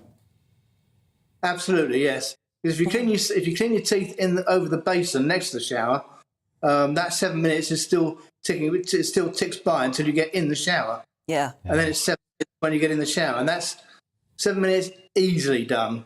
You know, it's the daughters do take 20 minutes and half an hour, but you shouldn't. 7 minutes is enough, really. 7 minutes is enough, I think, in the shower. Yeah, it gets boring in a shower. Definitely. Unlike a bath. I mean, I thought I probably took half an hour to 40 minutes in the shower until I actually got this thing at 7 minutes, and I was amazed at how little time I took. Oh, Rob, that's a really good tip. Thanks very much indeed for that. It's lovely to talk to you. Yeah, good to talk to you, Have a Rob. good Sunday, won't you?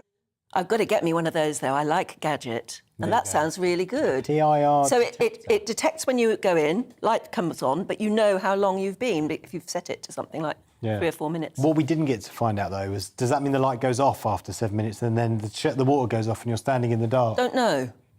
I shall look it up. We'll have to Google it. We've got a fly buzzing around here now. Coming up later this hour, we've got a young farmer who's taken to TikTok to talk about the frustration and pressure she has at work and her life. And our reporter, Jeff Moody, will be telling her story in 5 minutes. Yeah, and we'll take a final look at today's newspapers with Marianne Hota and Tom Slater just after 8:30. Before that, let's find out how it's looking today, possibly hot. Well, the UK is looking hot and sunny again for many, but with an increasing chance of thunderstorms. Here are the details for you. Yep, skies this lunchtime across the southwest will be rather hazy, with perhaps the odd shower possible in the far west. Despite the increase in cloud, it will still be hot. Southeast England and East Anglia, though, will see plenty of blue skies this lunchtime, making it feel very hot, although some relief can be found nearer the coast. Eastern Wales will also see plenty of sunshine. However, towards the west, there may be 1 or 2 showers developing. The Midlands, though, will be dry this afternoon, and in the sunshine, it's going to feel very hot. A reminder that the extreme heat warning remains in force throughout today. That's across many parts of England and Wales. The sunshine will also dominate across northern England. However, the northeast coast may see some low cloud move in at times. Feeling very warm, though, in the sunshine, with temperatures in the mid-20s. It's also going to be warm in the sunshine across parts of Scotland. However, western areas will see some scattered thunderstorms develop. The showers may bring the risk of some localised flooding. Scattered thunderstorms will also develop across Northern Ireland, again with the potential of some local disruption due to the heavy rain. In between, however, there will still be some sunshine. Thunderstorms are then likely in the north and west this evening, but staying dry and warm elsewhere. And that is how the weather is shaping up for the rest of Sunday.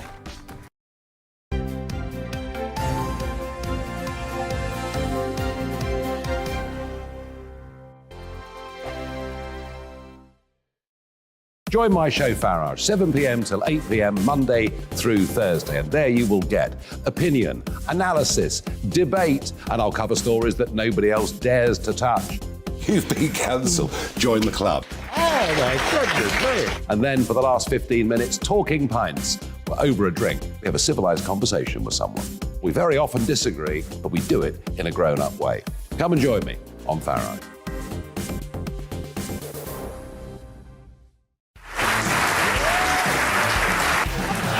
My name is Andrew Doyle. Join me every Sunday evening at 7 p.m. for Free Speech Nation. This is a show where we address current affairs and news stories of the week with the help of 2 wonderful comedian panellists. I brought in comics because I want to give it a lighter edge, and also they work for less. See you there.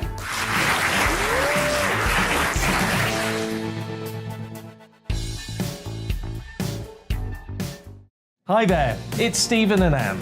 At breakfast from 6 a.m, you'll always be caught up with everything you need to know, the latest headlines, opinions and debates. We'll bring you the good news and the bad, but most of all, we're here for you. Remember, send in your views and let us know what you would like us to talk about.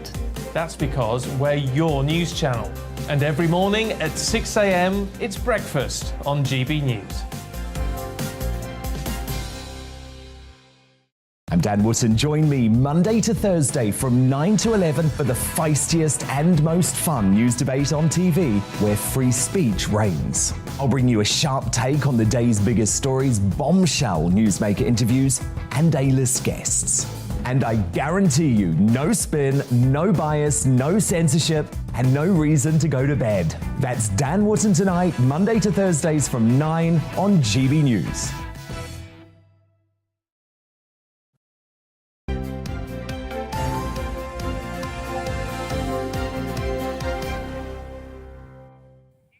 Welcome back. You're watching and listening to GB News Breakfast with Anne and Paul.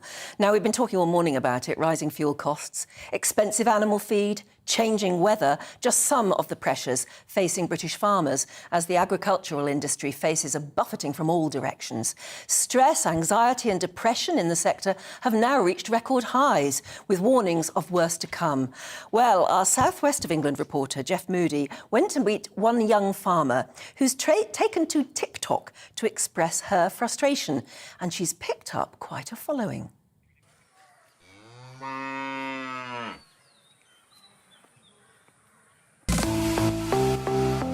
It started as a lockdown hobby, but 19-year-old livestock farmer Maria Warren has gone viral.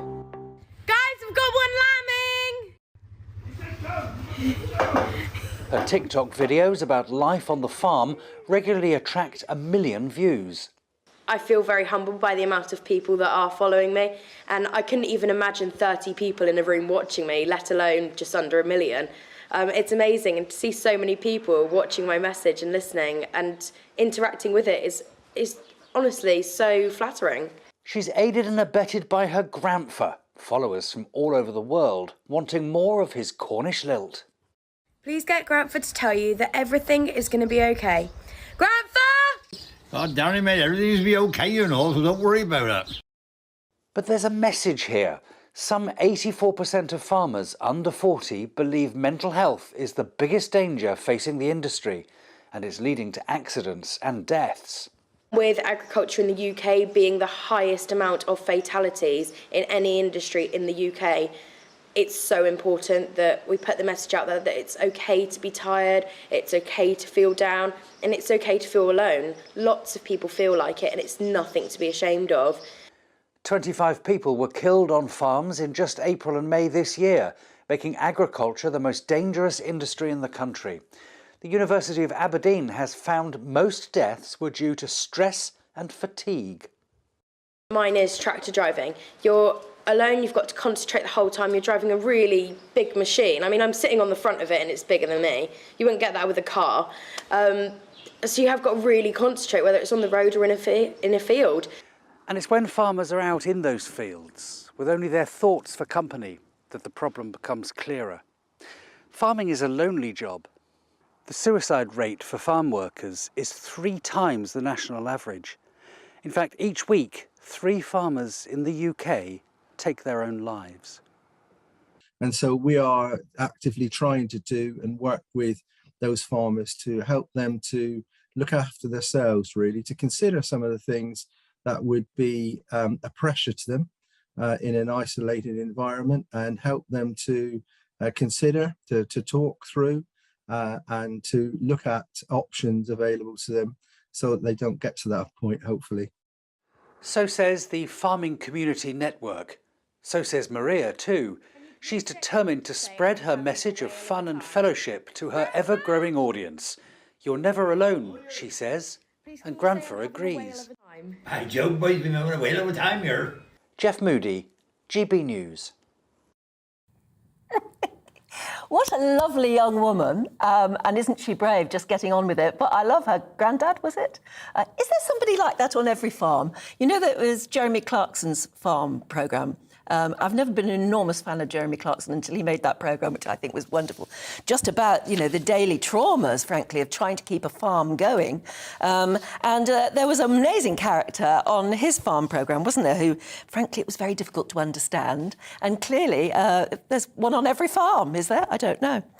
We've got lots more to come because we're going to be talking particularly about this 4-minute shower challenge that we're doing. Aidan McGee is at this very moment soaping himself up and lathering himself off, I think, at the moment, to see if he can actually do it all and still come out smelling like roses in 4 minutes flat. But actually, so many people have already been getting in touch saying you can do it in far less than 4 minutes, particularly if you're in the army, I think, or at least in a serving in one of our armed forces, because Nigel says, whilst I was in Iraq, I presume maybe with the forces, we took what we called ship showers. You turn on, you get wet, 1 minute, turn off, soap for 1 minute, turn on and wash off soap, 1 minute, turn off. 3 minutes flat. It seems to be a very regimented way of doing it, but that's how it's done.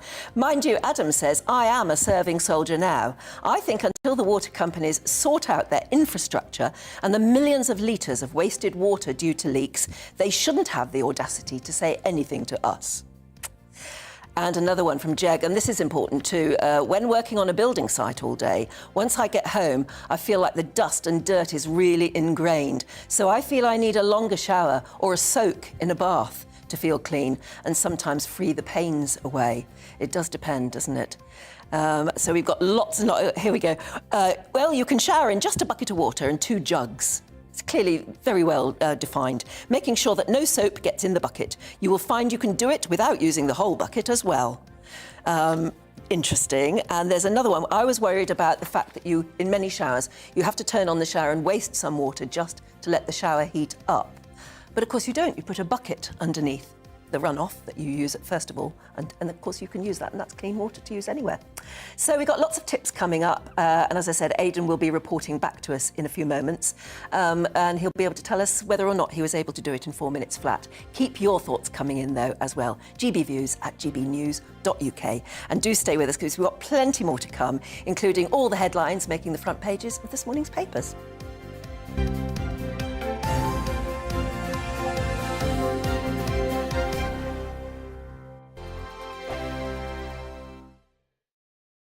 Join my show Farage, 7 p.m. till 8 p.m. Monday through Thursday. And there you will get opinion, analysis, debate, and I'll cover stories that nobody else dares to touch. You've been cancelled. Join the club. Oh, my goodness me. And then for the last 15 minutes, talking pints. We're over a drink. We have a civilised conversation with someone. We very often disagree, but we do it in a grown-up way. Come and join me on Farage.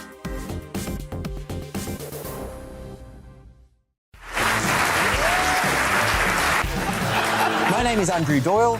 Join me every Sunday evening at 7 p.m. for Free Speech Nation. This is a show where we address current affairs and news stories of the week with the help of 2 wonderful comedian panellists. I brought in comics because I want to give it a lighter edge, and also they work for less. See you there.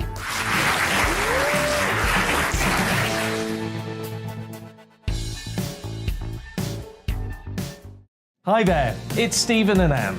At breakfast from 6 a.m, you'll always be caught up with everything you need to know, the latest headlines, opinions and debates. We'll bring you the good news and the bad, but most of all, we're here for you. Remember, send in your views and let us know what you would like us to talk about. That's because we're your news channel.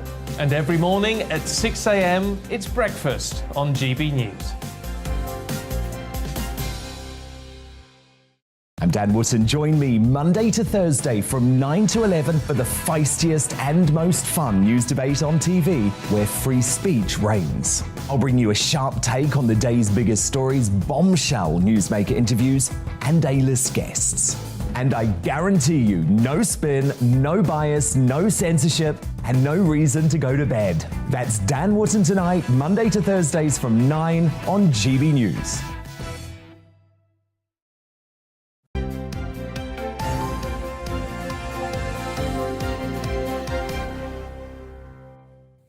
Hello again. Time to look through the newspapers, and we're joined by Marianne O'Hota, who's the editor of Spiked, Tom Slater. Good morning to both of you. Hello.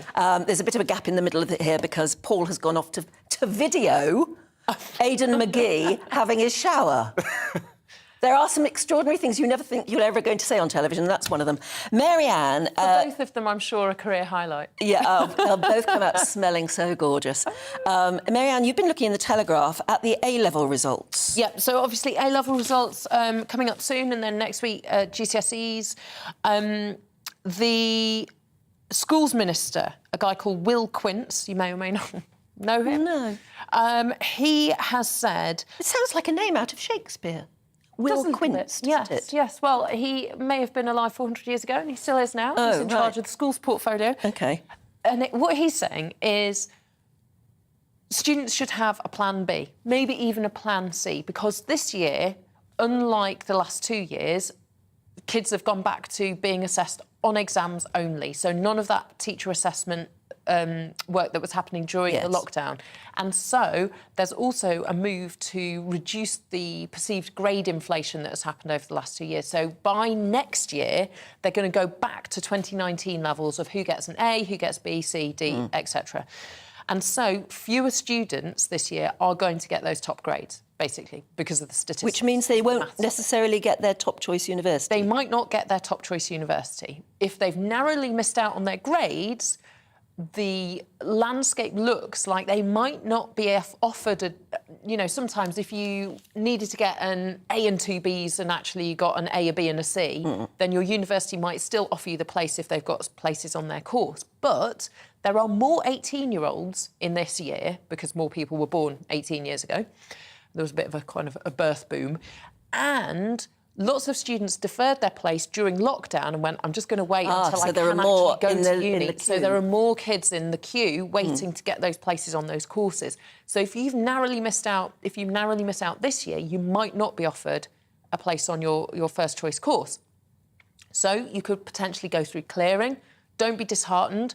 That's a good way to go. Will Quince himself says, I got my uni place through clearing. That's how I met my wife. That's how I ended up going into politics. That's how I've ended up as the schools minister. Nothing bad happened, even though it wasn't what I thought was going to happen. It's always very difficult to say that to an 18-year-old. Oh, yeah, exactly. At 18, you want to get into where you wanted to go, and you think that the world has come to an end if you don't get into the university of your choice. That's it. And also, we've got all us oldies saying, don't worry, it's the best thing that ever happened to me, failing my A-level French or something. Yeah, exactly. And then, of course, there are some people where failing your exams was not the best thing that happened to them. But also, there are lots of different options that you can go forwards with training, with workplace training, with industry-based courses and getting into the world of work as well. So it's not necessarily all about going to uni. So now... It really isn't. While you're still kind of possibly in that vaguely calm bit and you're not panicking because you've got the piece of paper in front of you going, this is not what you wanted to hear, just sit down, talk to someone you trust, think about your options and think about what you would like to do, what you would like to explore. I mean, gone are the days where you've got a career for life. Even if you went into something like law or medicine, there's flexibility, and it's all about the skills that you develop, the experience that you have, and I know it's cheesy, but that kind of growth mindset of, like, take the failure on the chin, shake yourself down and go, what have I learned from that? What do I do next?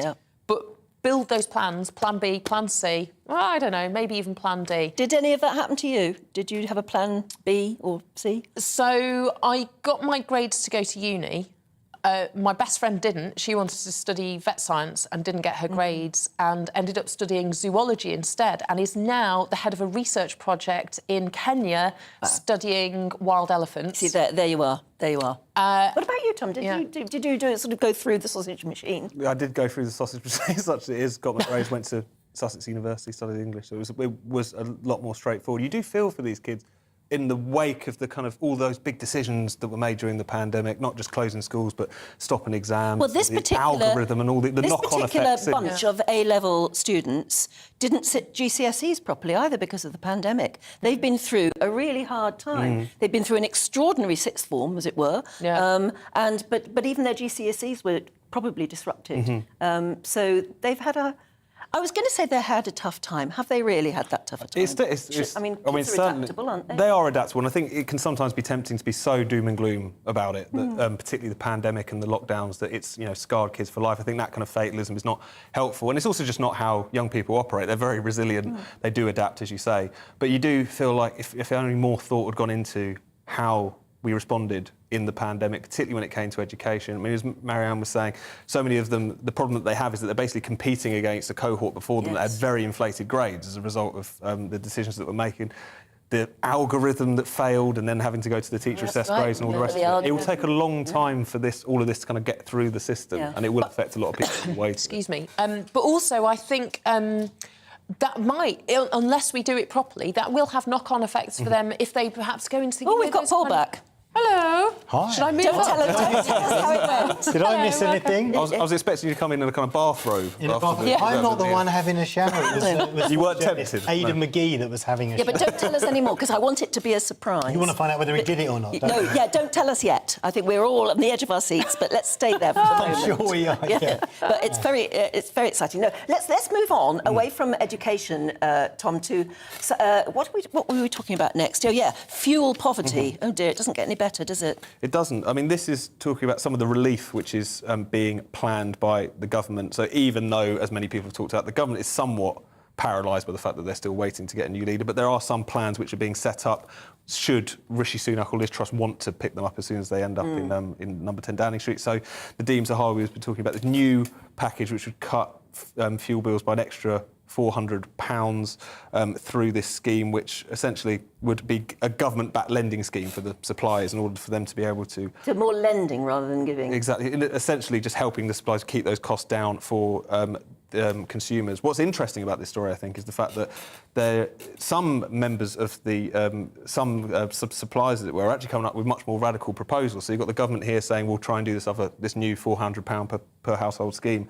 And Keith Anderson from Scottish Power, this is an idea he's floated before, has just suggested that the price cap should be frozen at where it is, and that there should be essentially a kind of new scheme set up which would allow for them to keep prices as they are in order to make sure that people can get through that tough time. So it's interesting. I think we're going to see this more and more, particularly because the government is sort of a zombie government at this point, where you're going to see not just the Labour Party, not just the opposition parties or whatever, but probably other sections of society, even the energy companies in this case, saying, you need to do more. This isn't really enough. And this is another example of that. Because I think that's amazing. This guy, Keith Anderson, the head of Scottish Power, he's saying, freeze it for 2 years. We will take that cost back by the government, and then it can either be recouped slowly over 10 to 15 years, either through people's bills, but it'll be an incremental price increase. When sunnier days are here and we can afford that extra, couple of quid on our bills, or it'll be rolled into general taxation, so then it's linked to income. If you're earning enough, then you're paying a little bit more. Yes. If you're not, then you're not. But it is interesting that it's the companies themselves coming up with it. Yeah, this. exactly. Yeah. But that reassurance, because at the minute people feel like there's this do you over their feel shoulders that waiting. Either of the leadership candidates get it? I don't think they do. Do you think they get it? I mean, Liz Truss say they get it. They say they get it, but it's in very stylised phrases. I think they're very careful phrases, aren't they? And I'm wondering whether they really get it. I think if they really got it, and they really understood the anxiety that people are having and the difficult choices they're already making, so because they don't want to have to turn the heating off when it gets cold for their children or for their elderly parents or for themselves, they would say, Liz Truss or Rishi Sunak would have the guts and the confidence, based on their own research, their own knowledge, their own political, credibility and kind of position, to say, this is what I will do. As opposed to, we'll just wait and see. Well, they have said what they will do. They just haven't given a lot of detail. No, they haven't given But figures. You've got Nadeem Zahawi, who's currently the Chancellor of this, as you say, Tom, I think, agree with you, zombie government, because there's not really a leader.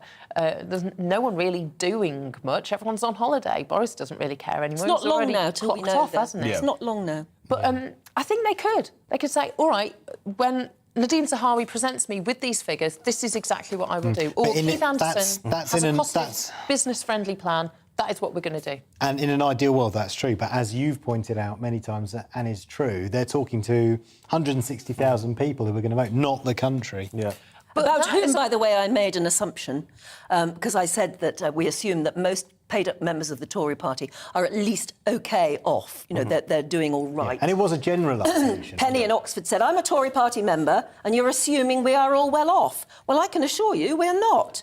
My husband and I are 80 and 74 and are both still working in order to maintain our comfortable lifestyle. So please stop these automatic assumptions. In fairness to you, Anne, I think all party members of all the political parties tend to be more well off than the rest of the country. So, you know, without wanting to... diss these lovely Tory party members, I'm sure. You did say it was a generalisation. That does mean there are exceptions.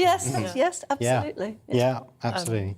I think, we've got time for another. Food for thought, Marianne. Oh, OK, this is a good one. How do you take your tea? And how, if you had workers, labourers, workmen, plasterers, brickies, whatever, working at your house, would you offer them a cup of tea? If so, how would you make it? Would you assume that it was like a builder's brew? You know, you stew your tea bag. Oh, that's very, yes. Give them 7 sugars and a hobnob. Well, you might be wrong. Builders, apparently... Right, which trades, which biscuits, which tea? They only want their tea bag dunked for 10 to 30 seconds. Oh, no, you have to stew it. Well, I mean, at that point, you're just showing it to the water and turning it brown, then you're chucking it away. And we're assuming it's normal tea, not Earl Grey. Yeah, normal tea. None of those herbal jobbies. But you're right, it is very difficult to judge. And a hobnob, please. How you offer people their tea. Well, there's a brilliant guy. So you're making an assumption again, aren't you? Exactly, you are. Plumber Tony Hewitt, 43, Harrow, North West London, says he hates it when he's served a strong cup of tea. Most customers... I'm going to give him a voice. Yeah. Sorry. That's another... Do his voice. I could do really posh, and I kind of like do if Jacob Rees-Mogg were a plumber. Oh. Most customers offer me a cup of tea. No, most customers offer me a cup of tea. It's not that often you get offered biscuits anymore, he says. Oh, I do. I always have biscuits. And he hates it when the tea bag is steeped for ages. It's like drinking tar. Stains the mug. I'm like, if it's not staining the mug... It's not doing I think that is absolutely fascinating. And you comment on social morals. And you definitely can't... I think the last time I had a plumber around after him a cup of tea and he was upset because I didn't have any, like, green tea. I only had, like, PG Tips or something. Oh, really? You're just not a man of the people, Tom. I'm not. I haven't got enough green tea. No, if you're going to have any work done in the house, you obviously have to have the full box selection of Twinings, tea bags or whatever. Make your voice. I made instant coffee for a guy who was fixing a crack in one of our double glazing window things. And I was making the same for myself, and he went, oh, it's instant. I'll be all right, thanks. And I was like, oh, I'll have you know it's the fancy powdered version. Yeah, I'm with him on that, though. Really? I'm a bit of a coffee snob, I know. I was genuinely offended. I was like, oh. Yeah. There you go. Want some water? Tom, what's this about seagulls nailing a burglar? Is that right? Yes. So a serial burglar has been jailed after his latest raid was foiled by a flock of seagulls. It's a story here. So Casey McDonald has disturbed the resting birds as he crept in to a back garden at 4 o'clock in the morning, and that's what rumbled him. Oh, wow. So, and what's the headline? Because this is in The Sun. There must be a great pun on gull. Is there all... what is it? It's actually just quite straightforward. Thief nailed by gulls gets bird. Gets bird. What? So, and that's it? Gets bird is quite good. Gets bird is good. Oh, right, gets bird. Bird is jail time. Yeah, jail time, yeah. Oh, OK, yeah, fair enough, yeah. I don't know why bird would be jail time, but jailbird. Jailbird. Yeah, that is a very rare positive story about seagulls. Yeah, exactly, because usually, and I often cover seagull stories in the sort of light section of this particular one, it's you know, horror stories about dive bombing attacks and whatnot. Just goes to show... pinching your ice cream. Exactly, just goes to show there's a more social, you know, kind of socially just side to the seagulls. Crime-fighting seagulls. Exactly. We've got time for another one from you, Marianne, about hugging the future, this ancient church. I love this. I don't know if you'll be able to show the photograph that they have in the Telegraph of a vicar standing on the roof of his church, surrounded by guys repairing the ancient roof. That is a great picture. Isn't it awesome? No, we've got the picture. Oh, there you go. Showing okay, so hang on, what are we seeing here? So that vicar is Reverend Father Andrew Burks, and he is on the roof of St Mary's in Funtington, near Chichester. Oh, what a lovely name. And it's a 13th century church, and it's in West Sussex, and they're they're installing solar panels on their church and repairing the leaky roof. So instead of replacing all the tiles, they decided this was an opportunity to try and meet the Church of England's goal to reach net zero by 2030. They're going to reduce their energy bills. They're going to use it to fuel the low-energy LED lighting system and the heating system. And he said it's a balance of conservation and evolution. That's something the Church of England is very aware of, and they're going to set the challenge to incorporate sustainable technology into the future. How can they afford, though, to get that work done? I guess there's probably a pot of money from, I don't know, Church of England. Yes, yes. It's exactly. a very good way. It's an investment in the It is an future. investment. It's being a kind of a leader of the community, saying, look, we're doing this as well, and we're doing it in a sustainable way that respects heritage, respects the history. To do it properly, obviously, they need the permission of Natural England because they've got rare bats in the roof. They need permission of Historic England because it's an ancient church building. That is a sensational photograph. And it's just awesome. Can we put that picture back up, actually, while we're at it? He's blessing the roof tile. That's what he's doing. Oh, he's blessing the roof tile, because I thought in the picture he's holding up... I thought he was holding up the Bible, but I think the Bible's in his left hand, and he's blessing the roof tile. I'm not going to lie, I thought he was taking a selfie when I first saw it. With his look at me, extreme blessing. Apparently he's blessing. I mean, normally when you see tiles being removed from a church roof, you're always worried that somebody's nicking them. Or like stripping the copper. Yes, exactly. And can we see what case, I think they're doing an absolute job. And I love the fact that tile is in mid-throw as well. They've taken that as he throws the tile down. I can't see what tea they're drinking. Well, according to the Mail, we're now doing like cross paper, we've combined the two reviews. Combination, thank you. Roofers, they want 45 to 60 seconds brewing time, and they'd like a digestive plain, not chocolate. This is very specific. Okay. I know. Tool Station asked 2,000 people. So, you know. Fair enough. OK, well, look, chaps, thanks very much for cheering us up. It's nice to have very good things to talk about, some upbeat things to talk about as well, isn't it? Yeah. Great. Thanks a lot, guys. Right, let's return to Salman Rushdie and that attack on him. Rishi Sunak has condemned it as a wake-up call to the West, calling for much tougher sanctions against Iran. Yes, Liz Truss has also spoken out, labelling the incident as disgraceful, but actually failing to comment on whether she would impose sanctions if she is to win the leadership debate next month, or the leadership contest. To get the latest on Liz Truss's campaign, we're joined by the Minister for International Trade and a Liz Truss supporter, Ranil Jayawardena. Welcome to the programme. Good to have you with us. First of all, just clarify for us, is Liz Truss joining Rishi Sunak in calling for sanctions or not? Well, look, I'm not going to make policy for Liz today. As you say, I'm Minister for International Trade. There are already a significant number of measures in place regarding Iran. And Liz, as Foreign Secretary, has done great things to make sure that we have been able to deliver for the British people and for a number of British people specifically in regards to Iran, bringing Nazanin Zaghari Radcliffe home, for example. So, look, I'm not going to make policy up on your programme today. Certainly, that's not my role as Minister for International Trade. But I think no one should be in any doubt that Liz does deliver for the British people and does what is right in regards to anyone around the world. She's introduced and led, I would contend, the Western world as Foreign Secretary in imposing sanctions on Russia, and that's proof of her position. I mean, I know that people in your position don't like polls and all the rest of it, but what do you make of the fact that 63% apparently of Tory members would actually prefer Boris Johnson to stay in power than for Liz Truss or even Rishi Sunak, for that point, to take over? Well, I supported Boris Johnson when he stood for the leadership in the first place. In fact, I was supporting him from before there was a vacancy at that time, because I believed that he was the Prime Minister to get Brexit done, and he did that. And he had that will be a great legacy of his, that he secured Brexit. And indeed, during COVID, he got the big calls right on getting the vaccine rollout, getting the booster rollout, and reopening our country way before other countries in Europe and further afield. So there is a very clear legacy for Boris, but he has resigned. He has set out that he is leaving office, and though Liz remained loyal to him to the end and did not resign, as Foreign Secretary, unlike others. She is now standing for the leadership of this country to really get our country growing again, because we need to grow our economy. We cannot tax our way to growth, and she's recognising that this is a difficult time. People do need help, and that's why she wants to cut people's taxes and put more money back in their pockets.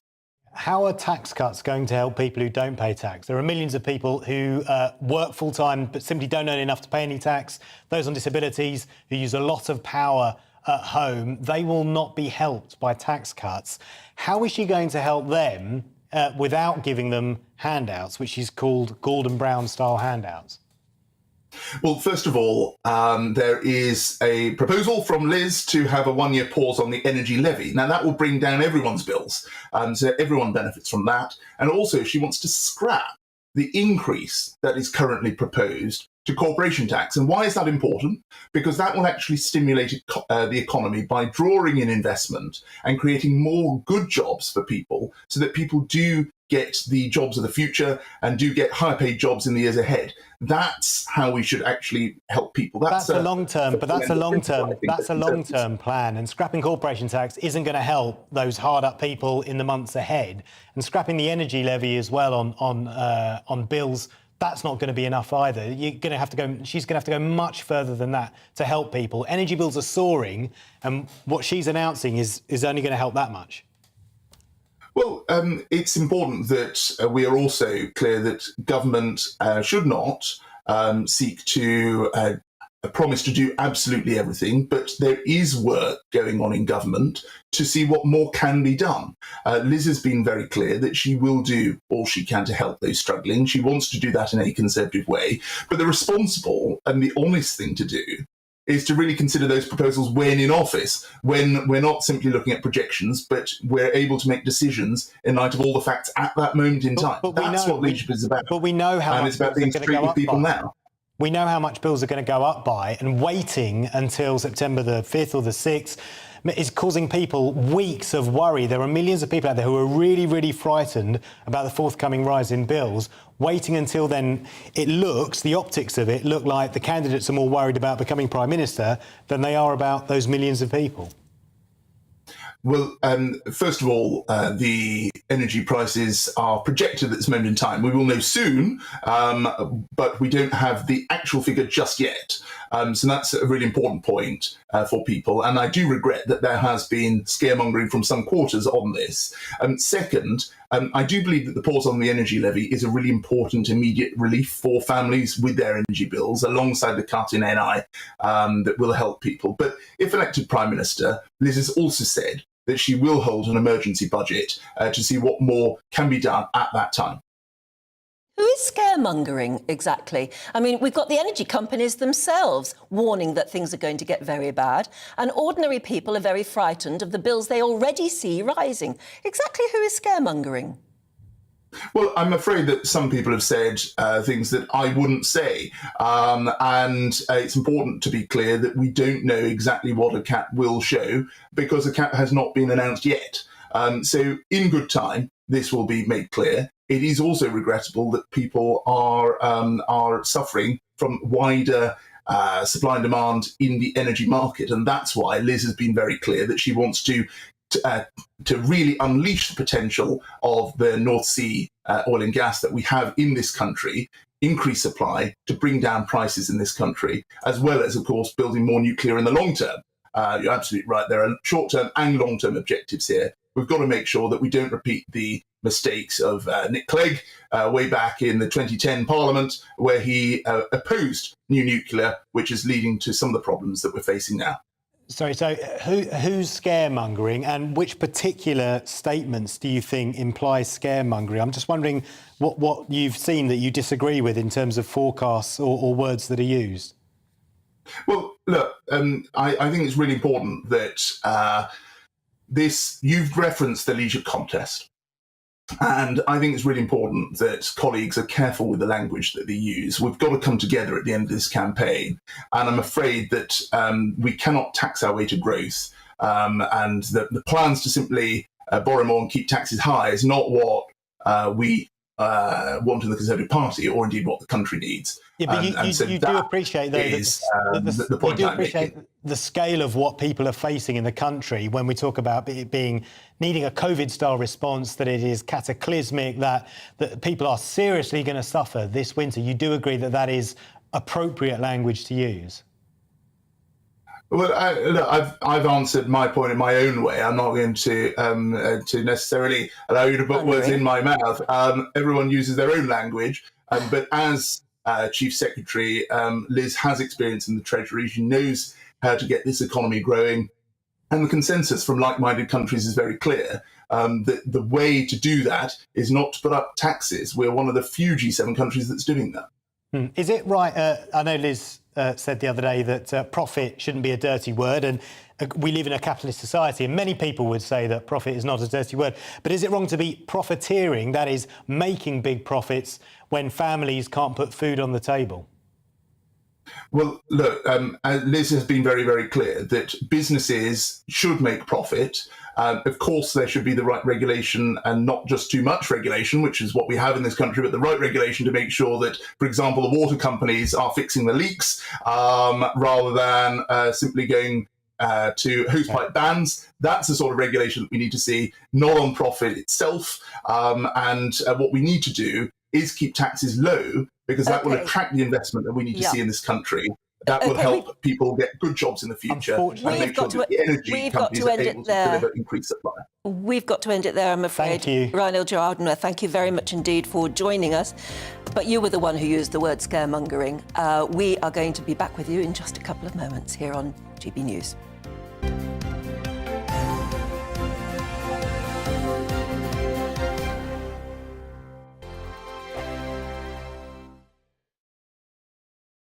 Join my show Farage, 7 p.m. till 8 p.m. Monday through Thursday. And there you will get opinion, analysis, debate, and I'll cover stories that nobody else dares to touch.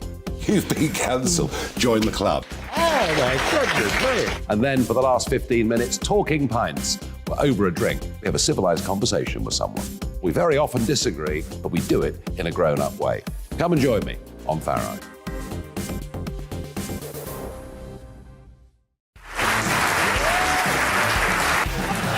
My name is Andrew Doyle. Join me every Sunday evening at 7 p.m. for Free Speech Nation.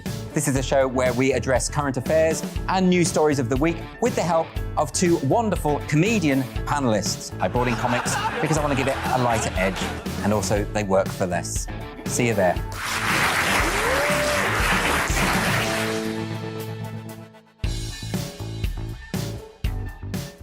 Hi there, it's Stephen and Anne. At breakfast from 6 a.m, you'll always be caught up with everything you need to know, the latest headlines, opinions and debates. We'll bring you the good news and the bad, but most of all, we're here for you. Remember, send in your views and let us know what you would like us to talk about. That's because we're your news channel. And every morning at 6 a.m, it's breakfast on GB News.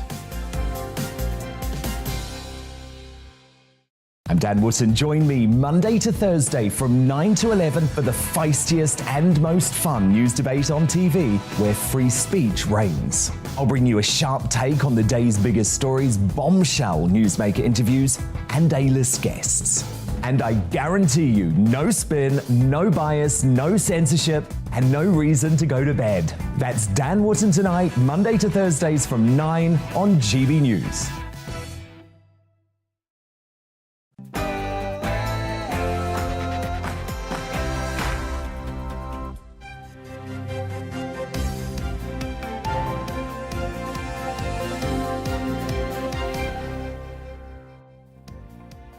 Very good morning to you. As more details emerge around the attack of Salman Rushdie, Tory leadership candidate Rishi Sunak says we must sanction Iran over the stabbing.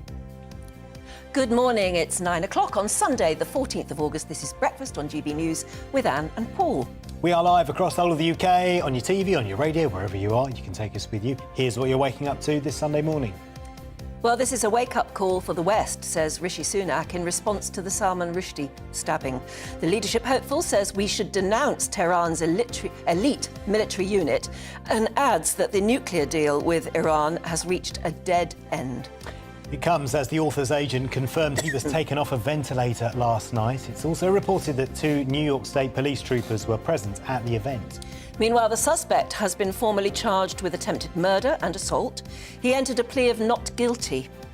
Also coming up, There's a heat wave across the country, hosepipe bans, reservoirs drying up, but thousands of Brits will be flocking to beaches across the country to enjoy the weather. I've come down to Clacton Beach in Essex to speak to some of the pros about staying safe in the sun.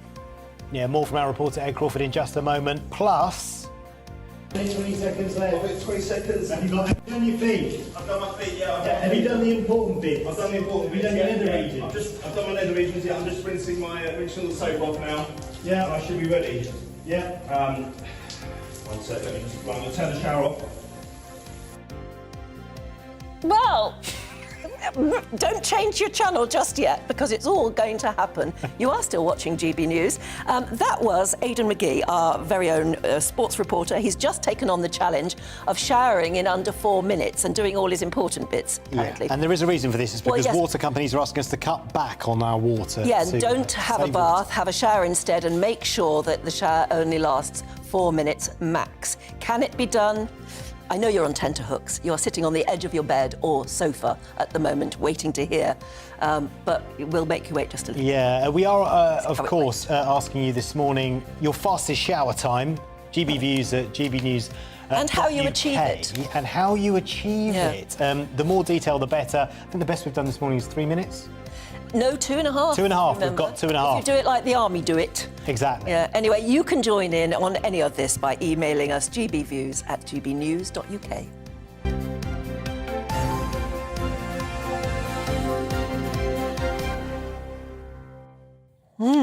It's very interesting. Everybody's got a view on baths versus showers and how long it actually really does take to clean yourself if you do it in a shower.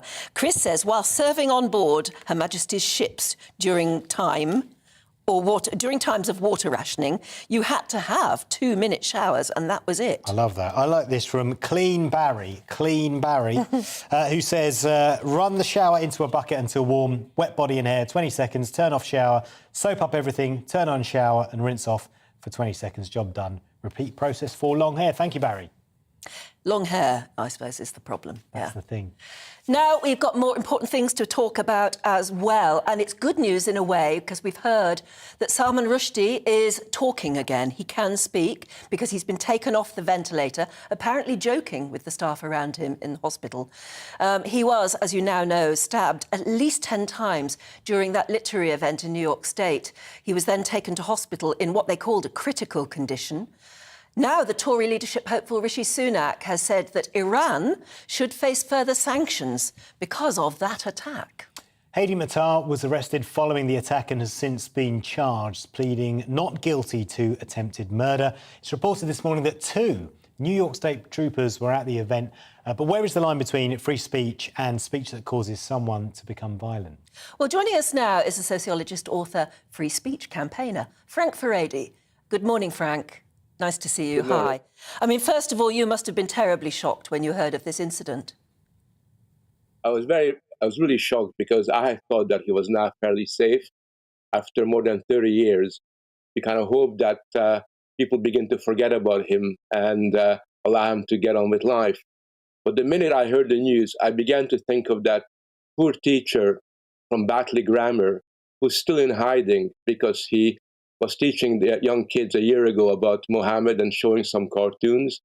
And there are many people like him who are really on the run or are hiding because they're under threat of being killed and murdered just because of their views. So although it's really good news that Salman Rushdie is now speaking and he's recovered, what I really fear is that overall in our society, we've given way to the kind of people that attacked him and are making far too many concessions to allow them and their views, their horrible views, to prevail. Yeah, is it appropriate, though, to turn this into a racism issue? I'm not sure if it's a racism issue as much as the fact that free speech is really under threat at the moment. And his attack really highlights it because he's a really well-known novelist. people have really cared about him over the decades. We all know about the fatwa that was issued by a government, not an individual, but by a government. But it seems to me that under the surface, what's been going on is a lot of very similar events occurring. So, for example, this year we had a film being banned because of blasphemy. You will have heard that when Salman Rushdie was knighted, Shirley Williams basically said this doesn't make very much sense given his views about Islam. Instead of giving him support, a lot of major public figures have basically said he brought it on himself. Even Jimmy Carter, President Carter attacked Salman Rushdie a couple of months after the fatwa and said that it's understandable because he insulted Islam, even though he didn't. But if public figures voice these views, you can imagine how insecure people become about giving voice to their sentiments. What kind of conversation do you have, Frank, with someone who is scared to give their honestly held views, but they are scared of retribution like this? Because you can understand their fear, but you also feel that they should speak out and be themselves. But, you know, you can understand why people are scared. How does that conversation go? Well, it's a continuum. So I talk to a lot of young students at the university who often tell me that, look, I've got some views that go against the grain, and I'm really scared to express them because I'll be ostracized, I'll be marginalized on campus. And with those type of students, I tell them, you have to be brave. You'll find that, in fact, that if you open your mouth and you stand firm, you'll probably be able to prevail, and you'll encourage other people to give voice to their sentiments. When it comes to people that have been under serious attack, I once talked to somebody who was threatened with being killed because of a cartoon that he drew. I felt that I was not in a position to tell him to make public appearances, to expose himself to violence, because probably if I was in his shoes, I'd have to make those decisions myself. And I think all you can do with people who are under such pressure is let them know that we're watching their backs, that we're supporting them, that we're behind them.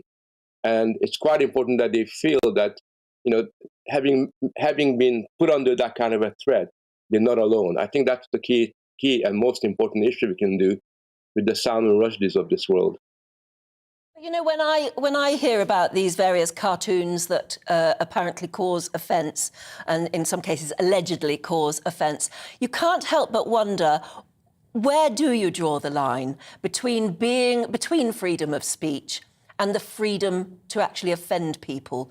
How do you draw that line? Well, you see, I think it's a very difficult line to draw for a very simple reason, that if you look back in history, we find that any idea that was interesting or that questioned the status quo, that inspired people, were ideas that some people found dangerous. It's almost unthinkable that you're going to have a good idea, an important idea, that will somehow please everybody. And I think for that reason, we find that what you and me, what we will find quite ordinary, unexceptional, somebody may misunderstand and somebody may react against. And even in my own experiences, very often, people reacted against my words because they misunderstood the motive behind it. And they totally misunderstood what I was trying to say. And, you know, our job under those circumstances is to clarify, is to explain, and try to indicate that we're not here to offend you, but that sometimes, you know, what we're saying will inevitably make you feel uncomfortable. And whether we like it or not, that's our life. Perhaps sometimes, Frank, it's okay to be offended as long as you respect the other person's right to say it as well, and you don't act on that offence. So this person's offended, but they respect the right of the other person to say it, but and they don't act on it, most importantly. They don't resort to the kind of thing that we've seen in New York. Absolutely right, Paul. And more importantly, if I'm saying something that you find offensive, I think it's important for you to understand and for me to explain that I'm not attacking you as a person. I'm not trying to demean you or denigrate you. What I'm questioning are the ideas that you hold, and that we ought to be grown up enough to be able to discuss these ideas and even agree to disagree. Disagree in a grown-up fashion, as they say. Frank Furedi, thanks very much indeed for joining us today. I remember when Monty Python first came out with Life of Brian. Yeah, remember great that? film. Yeah, actually. But caused an enormous amount of offence. And I've since interviewed several of the Pythons, and they talk about the difficulties they faced trying to get the judgment right, knowing that they would always offend some. Yeah.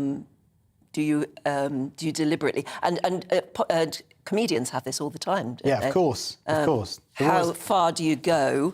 Exactly. And are you aware of just who you might offend and who might take a particularly nasty view towards you as a consequence? Yeah. Speaking of very loosely related to popularity, we're going to be talking to a polling expert in just a minute, a political polling expert. But at 11 minutes past 9, let's bring you up to date with what else is happening this morning. The Ukrainian President Volodymyr Zelensky says Russian soldiers that shot at the Zaporizhia nuclear power station or use it as cover will be designated special targets. Russia's shown no sign of heeding calls from Western nations to pull back from the plant. Police say they have now concluded their investigation into Anne Heche's serious car crash.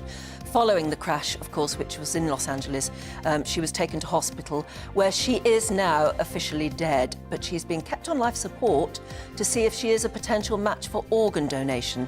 Under the law, though, in California, she is legally dead. Temperatures will stay high today, reaching 35 degrees as the heatwave continues. There's also a yellow thunderstorm warning that's been issued across most of Scotland and Northern Ireland. The warning also covers England and Wales from 10 a.m. today right through till midnight.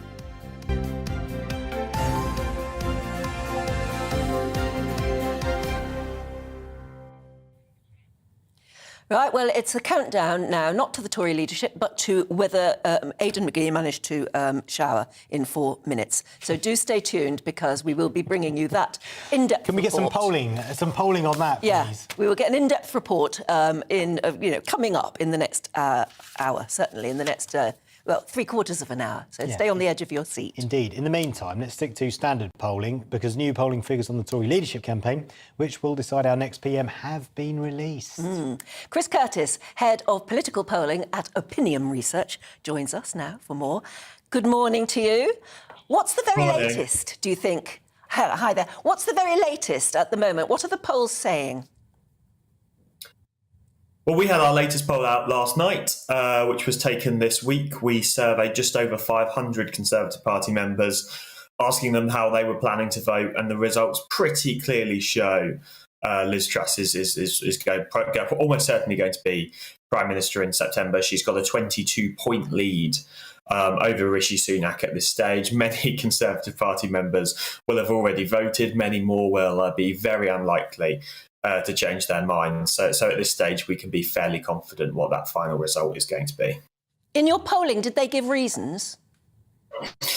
Yes, so we asked people who voted for Rishi Sunak and people who voted for Liz Truss what the main reasons why they were backing those candidates were. In Rishi Sunak's case, the top reason was to do with the economy, to do with the fact that people think that the people that are supporting him at least, think that he's the kind of person who has the better plan for dealing with the economy and sort of a more responsible, grown-up, fiscally conservative response.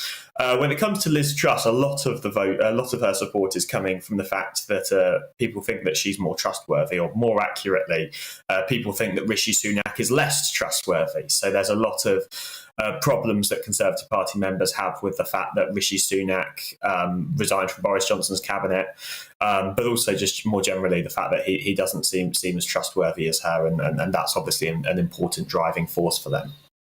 Certainly, as far as our viewers are concerned, I think we get a lot of that feedback that they've lost trust in Rishi Sunak because of the way he left Boris Johnson, and apparently, in lots of people's views, sort of turned his back on Boris Johnson and then suddenly stood for the leadership. Is that more the sort of feedback you're getting? Yeah, if you were to ask me to sum up why Rishi Sunak's going to lose and Liz Truss is going to win in one reason, there's always more than one reason, but the main reason, it would certainly be that. What about, is it... When we talk about trustworthiness in Rishi Sunak compared to Liz Truss, is anyone mentioning anything like Partygate, or is it specifically about how he resigned from Boris Johnson's government? Yeah, there is a little bit of Partygate and a little bit of sort of how he acted as Chancellor of the Exchequer and everything else. There's also, there is a little bit on taxes and the fact that people do support Liz Truss's plans on, some Conservative Party members support Liz Truss's plans on cutting taxes more than they support Rishi Sunak's plans. But I think the overwhelming broad feeling is that it is down to this. He resigned from Boris Johnson's cabinet and was one of the main reasons that he was brought down as Prime Minister. Now, at the time, actually, there was a lot of Conservative Party members who were starting to think it was Boris Johnson's time to go, which might be one of those reasons why he felt comfortable doing it. But since then, what we've seen happen over the past few months is a sort of Boris nostalgia almost among many Conservative Party members who in the heat of the chaos may have just about thought that it was time for him to go. But over time, they certainly aren't happy about him going now. In fact, we asked Conservative members, which would you prefer, Rishi Sunak to become Prime Minister or Boris Johnson to stay on as Prime Minister? Over 2/3 would prefer Johnson to stay on as Prime Minister. We asked Conservative members the same question about Liz Truss, and again, the overwhelming majority of Conservative members would prefer Boris Johnson to stay on as Prime Minister than Liz Truss to become Prime Minister. So that sort of Boris Johnson loyalty does seem to have returned to the Conservative Party, and that is, again, driving people away from Rishi Sunak. And how does this, this is a poll of 500 Conservative members, how does this compare to the country and the polling you're seeing in the country? Yeah, 570 Conservative Party members. But obviously what we know about Conservative Party members is that they are very different to voters out there in the country. Unsurprisingly, they're going to be more right-wing. They're going to, care more about issues like immigration. They're going to care less about issues like climate change. They're going to be, more in favour of cutting taxes than increasing spending on the NHS, for example. And that's the sort of big differences between voters out there in the country.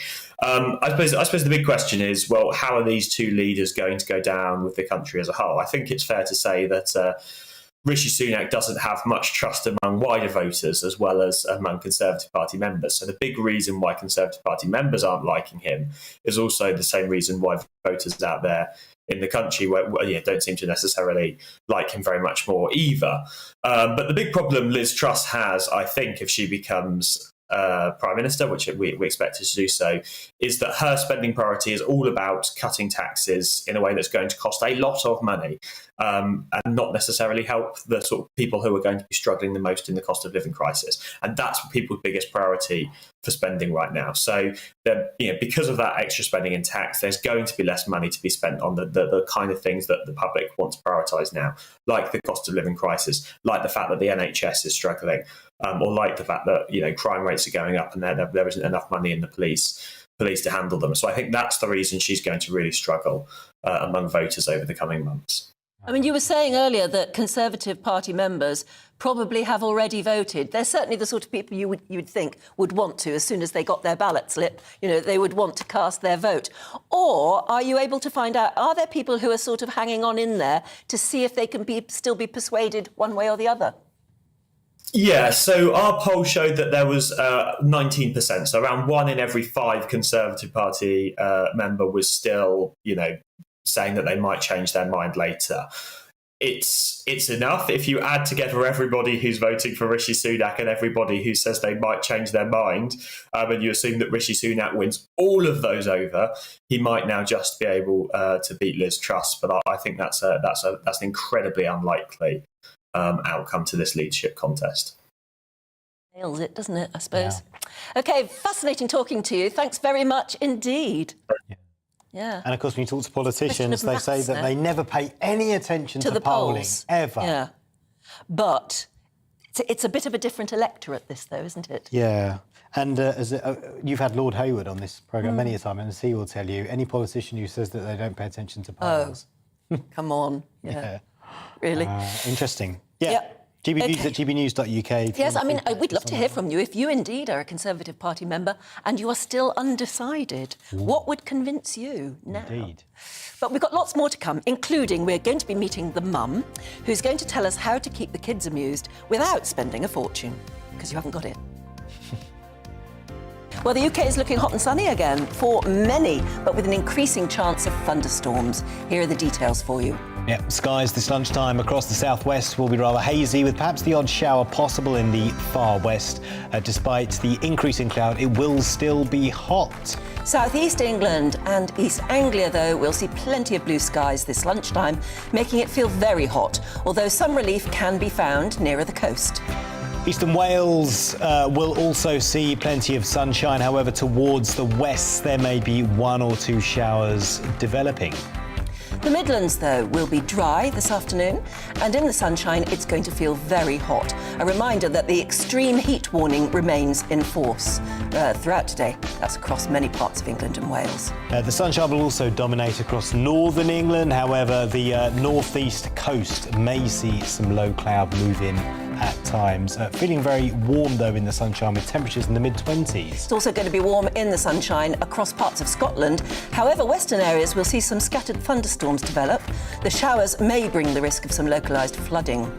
Scattered thunderstorms will also develop across Northern Ireland, again with the potential of some local disruption due to the heavy rain. In between, however, there will still be some sunshine. Thunderstorms are then likely in the north and west this evening, but staying dry and warm elsewhere. And that is how the weather is shaping up for the rest of Sunday.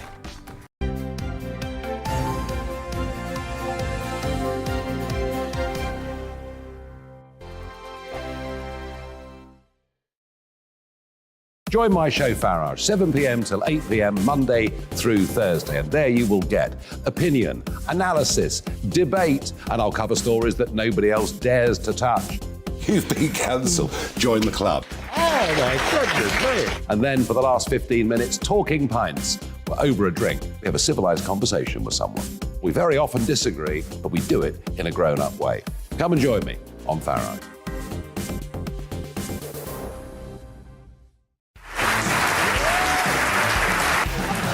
My name is Andrew Doyle. Join me every Sunday evening at 7 p.m. for Free Speech Nation. This is a show where we address current affairs and news stories of the week with the help of 2 wonderful comedian panellists. I brought in comics because I want to give it a lighter edge, and also they work for less. See you there.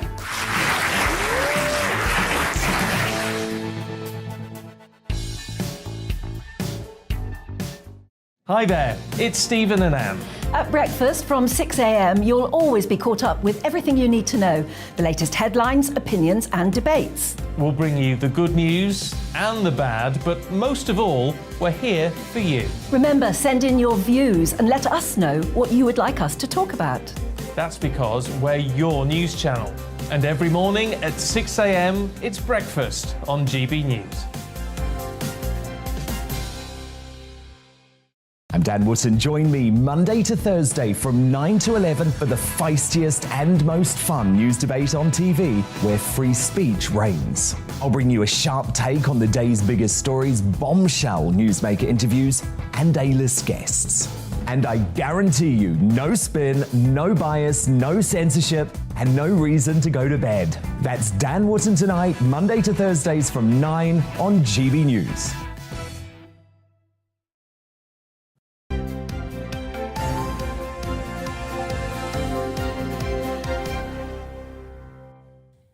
Hello, welcome back. It's 9:20, very nearly 9:25. Now, we've been talking about the cost of living crisis. Who isn't at the moment? It means we're all trying to limit our needless spending. But that doesn't mean that you have to spend too much on the children during the summer. Yeah. Well, at least they don't have to miss out, because apparently we spend about £1,000 keeping the youngsters entertained during the school holidays. But one rather frugal mum has come up with a bunch of activities and tips for days out that won't break the bank. Yeah, Elizabeth Boucot is a financial coach and advisor on how to maximise the fun this summer without breaking the bank. Elizabeth, welcome to GB News. Thank you. Good to have you with us. Yeah. Come on, entertaining the kids for the summer, that's going to cost a few quid, isn't it? It could if you wanted to. It's a choice. Right. I suppose if you've got multiple children and you're thinking of taking them to, I don't know, Alton Towers or something, that's when it starts to build up. Yes. Because it's the getting there, it's the food, endless food, and the ticket prices are expensive. Yeah. Exactly. So, but if you said to the kids, no, we can't go, we're staying indoors or we're staying in the garden this summer, they're going to go, oh, what would you do with them to keep them amused? Yeah. And you have a 6 and a 4-year-old, right? Yeah. Well, I've found in my case that kids get frustrated when the expectation doesn't match the reality. So if the expectation has been built up that we're going to Alton Towers, we're going to all these amazing places that are 100 miles away and it's going to cost you a lot of money, then they expect that. And then when you say, oh, actually, we can't go, then they start getting frustrated. Yeah. I actually don't do that. I offer them, my children are creative, they're full of imagination, and they're always out for an adventure. So I am very animated in the way I tell them that we're going to the park, or we're going to this nature reserve, and we're going to go on scooters, or you can go in a fancy dress, and right now my kids love being superheroes. So okay, so you're as creative as you are with how you keep them entertained as they are with their own imagination. Yes, entertain themselves. Yes, and I'm creative in the communication as well. I guess what we're also having to accept is that if you are going to do it on the cheap, you have got to rely on imagination, but you've got to do a lot of the driving force, haven't you? A lot of the energy's got to come from mum or dad. Yes. So you've got to really buy into it yourself. Exactly, you definitely have to. And then once you are bought into it, that energy transfers. I know one of your tips is to go onto YouTube, and it's fascinating because there is so much on YouTube. There are particular craft videos that you can do with kids. I mean, they're from very energetic mums, usually, halfway across the world, but they have got lots of things you can do, and you have to make a project of it. Yeah,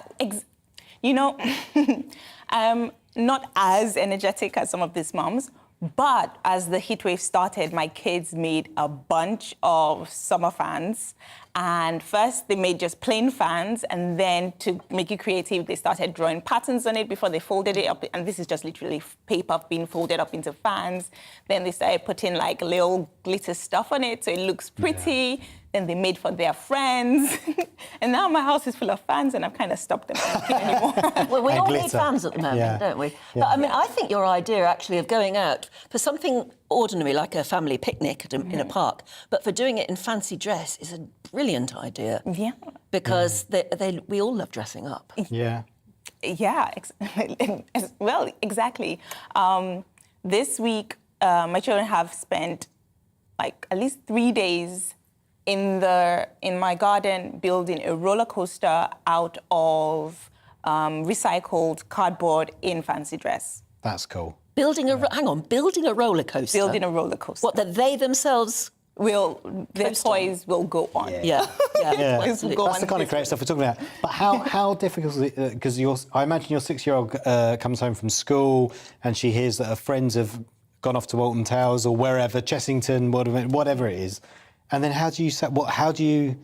Well, it's a bit rubbish there, so you don't want to go there anyway. No. Because that's a difficult conversation to have. Yes, when friends are doing it. Yes, I know. And peer pressure is something that I have been working on with my child, especially my older one, much less my younger one. He really doesn't care what many people think. But, and I think in managing that, I just consistently remind her, and I try to do this even when there's no pressure as well, to remind her that, just because you have something doesn't mean, or someone else has something doesn't mean you need to have it yourself. You're completely unique. When she gets special things that maybe her brother doesn't get, I remind her then that, you got this new gift and no one else did. Does that make you feel special? Yes, but it doesn't mean the other person is less special. That's good. And so she remembers, because I make it a point to remind her, especially when there's nothing, there's no pressure, so that when someone else gets it, she remembers, okay, but I did get that Barbie doll last, Yes. I think you have to put the kibosh on it pretty quickly. You have to shut down my friend's going to Disneyland. Yes. You have to shut that down fast, don't you? Yeah, you kind of have to take it and then repackage it as you've done, then sell it on. Yeah, exactly. Yeah. Otherwise, you'll be spending a lot of money trying to keep up with... Oh, you can't. No, you can't. You can't keep up with what your children tell you their friends are doing, because it's completely unrealistic. Yeah. Irene in Surrey has emailed in. She says, when our children were young, I used to buy sweets, tubes of sweets that could be broken in half.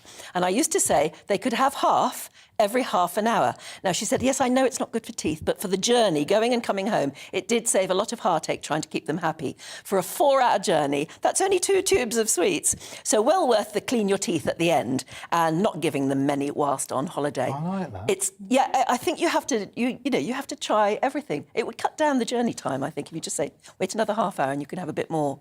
I guess. Sweets are, useful. Again, it's the way you sell it, isn't it? Yeah, Like it is the way you sell it. Yeah. Elizabeth, thanks for coming and speaking to us. Really appreciate it. Thank you. For having me.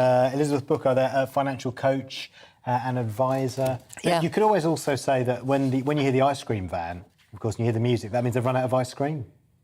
Oh, that's a terrible thing to say. I've heard that said before, which I thought was horrible. You mean they only play the ding-dong song when they've run out of ice cream? The ding-dong song? Is that what it's called? Ding-dee-dong, or whatever they used to do. Yes, absolutely. Yeah. But that's one of the great pleasures of childhood. And they do still do it in certain areas of the country, don't they? Where there still are ice cream vans with ding-dong songs.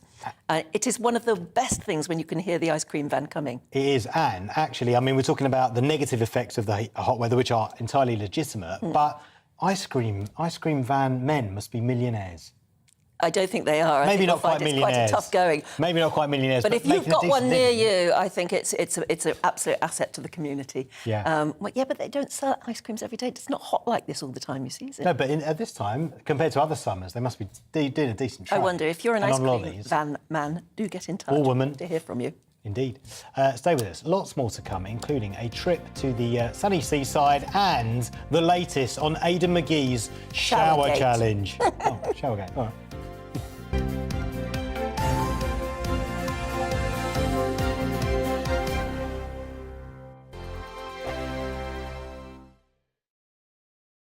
Join my show Farage, 7 p.m. till 8 p.m. Monday through Thursday. And there you will get opinion, analysis, debate, and I'll cover stories that nobody else dares to touch. You've been cancelled. Join the club. Oh, my goodness me. And then for the last 15 minutes, talking pints. We're over a drink. We have a civilised conversation with someone. We very often disagree, but we do it in a grown-up way. Come and join me on Farage.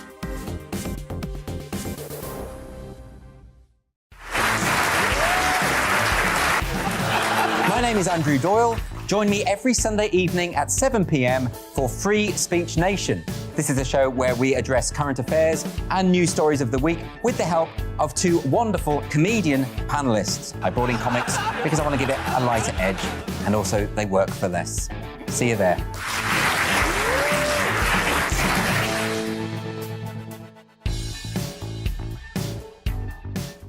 Hi there, it's Stephen and Anne. At breakfast from 6 a.m, you'll always be caught up with everything you need to know, the latest headlines, opinions and debates. We'll bring you the good news and the bad, but most of all, we're here for you. Remember, send in your views and let us know what you would like us to talk about. That's because we're your news channel. And every morning at 6 a.m, it's breakfast on GB News. I'm Dan Wootton. Join me Monday to Thursday from 9 to 11 for the feistiest and most fun news debate on TV, where free speech reigns. I'll bring you a sharp take on the day's biggest stories, bombshell newsmaker interviews, and A-list guests. And I guarantee you, no spin, no bias, no censorship, and no reason to go to bed. That's Dan Wootton Tonight, Monday to Thursdays from 9 on GB News.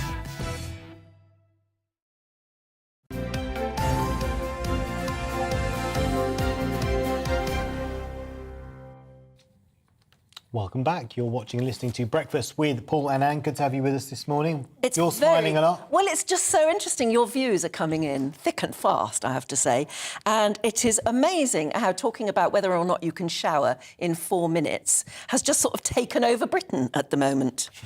What are people saying? Anne in Greater Manchester says, I'm disabled and partially sighted. I took up your challenge and I did it in 3.5 minutes.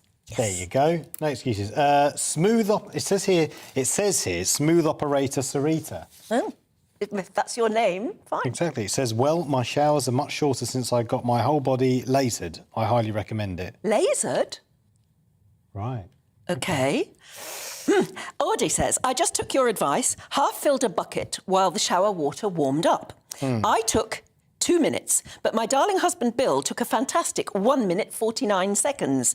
It took us longer to then clean and dry down the shower. Yes. You've done very well, though. Indeed. Bobbin Bister says, why should I worry about saving water? I live in the Thames Water area.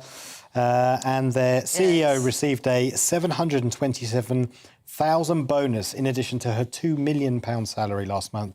So surely everything is fine here. I've read that too, that the CEO at Thames Water earns a hell of a lot of money. Yeah. And it does get to you, doesn't it? We're all being asked to really save money, and we're all scared of our bills coming up. And then you hear something like that. I haven't checked it out to make sure that it is absolutely correct, but I've heard that too. Yeah. So it's difficult to take. Sam says, me and my husband shower together sometimes. It's really quick, saves water and a bit of romance, which is rather nice. Yes. So keep them coming in. GBviews at gbnews.uk. Any more? No, well, just a reminder that Aidan McGee, a lovely sports reporter, has been testing out the whole theory about whether or not you can have a proper shower, and I mean wash all the bits that need to be washed and come out feeling refreshed and clean in 4 minutes, because that's what the water companies are asking us to do.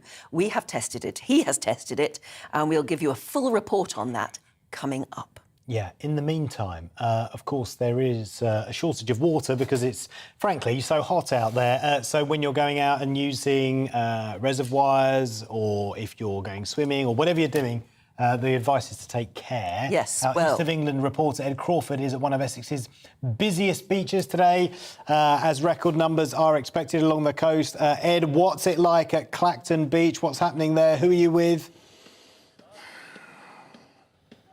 Take it away.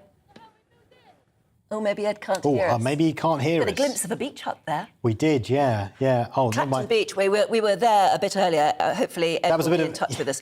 It does look like a fantastic beach, huge. Clacton Beach is fantastic. A lot of the Essex beaches are fantastic, and there's a great pier at Clacton as well. And it's not a million miles from Southend, which has, of course, the longest pier in the world. Yeah. Yeah, true. Yeah. No, it's lovely. We'll try and get Ed back on Clacton Beach as soon as we possibly can. Yeah. Fantastic. OK. Talking about, the cost of living, Jane says, my pension is £7,500 a year. How am I supposed to pay a £5,000 fuel bill? Do you know what? That's a really good point. Help should be targeted, she said. And that was your point that you kept putting to Liz Truss, I think, isn't it? It's tax cuts don't necessarily help people who don't pay tax. Yeah, tax cuts only help taxpayers. And the estimate is that by next January, 49% of those who only survive on a state pension... those who are only on a state pension will spend 49% of their income on energy bills. 49% of your state pension going on energy bills. I mean, that is, frankly, ridiculous. And nobody would ever have anticipated that. Philip in Lincolnshire, morning Philip, says, I'm a 75-year-old pensioner. My income is just a few pounds under 20 grand a year. But because I have savings above the savings threshold, I don't qualify for any help. So I worked and saved for my retirement, and now I feel I will be punished and have to spend my savings so that some CEO can have a few £1 million in bonuses. Is that fair? Yeah, lots of you getting us in touch with us on lots of things this morning. I guess it's... Do you know what, though? Some people just simply don't like having... going back to showers, sorry. Some people simply just don't like having showers and they prefer to have a bath. Is it possible to have a water-efficient bath? I guess that would just be a very low bath, would it? Yeah, but that's not much fun, is it? Sitting in an inch of water. I mean, the whole point of having a... take a jug with you and keep it.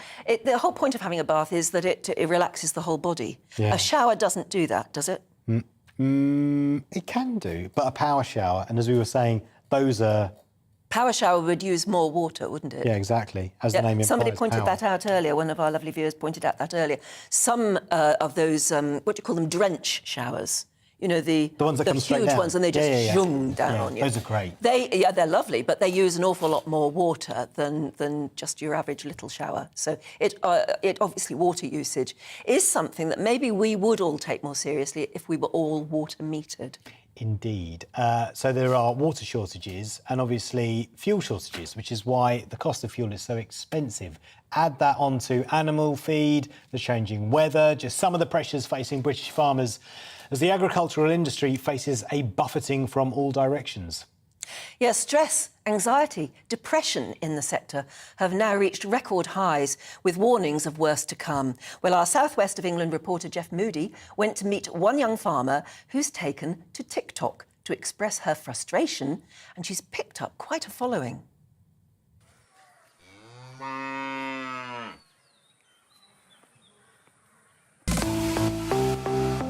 It started as a lockdown hobby, but 19-year-old livestock farmer Maria Warren has gone viral.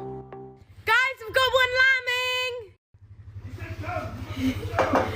Her TikTok videos about life on the farm regularly attract 1 million views. I feel very humbled by the amount of people that are following me, and I couldn't even imagine 30 people in a room watching me, let alone just under 1 million. It's amazing, and to see so many people watching my message and listening and interacting with it is honestly so flattering. She's aided and abetted by her grandpa, followers from all over the world wanting more of his Cornish lilt. Please get Grandpa to tell you that everything is going to be okay. Grandpa! Oh, Danny, mate, everything's be okay, you know, so don't worry about it. But there's a message here. Some 84% of farmers under 40 believe mental health is the biggest danger facing the industry, and it's leading to accidents and deaths. With agriculture in the UK being the highest amount of fatalities in any industry in the UK, it's so important that we put the message out there that it's okay to be tired, it's okay to feel down, and it's okay to feel alone. Lots of people feel like it, and it's nothing to be ashamed of. 25 people were killed on farms in just April and May this year, making agriculture the most dangerous industry in the country. The University of Aberdeen has found most deaths were due to stress and fatigue. Mine is tractor driving. You're alone, you've got to concentrate the whole time. You're driving a really big machine. I mean, I'm sitting on the front of it and it's bigger than me. You wouldn't get that with a car. So you have got to really concentrate, whether it's on the road or in a field. And it's when farmers are out in those fields, with only their thoughts for company, that the problem becomes clearer. Farming is a lonely job. The suicide rate for farm workers is 3 times the national average. In fact, each week, 3 farmers in the UK take their own lives. And so we are actively trying to do and work with those farmers to help them to look after themselves, really, to consider some of the things that would be a pressure to them in an isolated environment, and help them to consider, to talk through and to look at options available to them so that they don't get to that point, hopefully. So says the Farming Community Network. So says Maria too. She's determined to spread her message of fun and fellowship to her ever-growing audience. You're never alone, she says, and Grandpa agrees. Hi, Joe, boys, been having a whale of a time here. Jeff Moody, GB News. They are both stars, don't you think? Absolutely. Yeah, I think that young woman is terrific, but her granddad is a star. Indeed. The second farmer we've heard from. Yes. Morning. We've had some wonderful farmers on this morning's programme.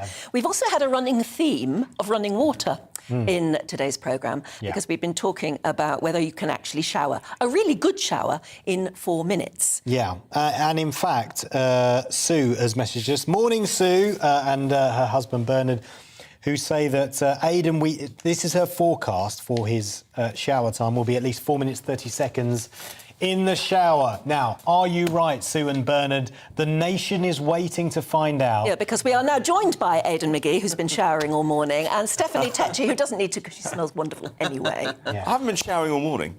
Well, it feels as though you have. No, only 4 minutes of it, actually. Yeah, let's not give the time away. So what do we do first? Shall we talk first, or shall we see the evidence? Let's find out. So let's find out if Aidan can have that shower in 4 minutes or less. Roll the VT, as they say.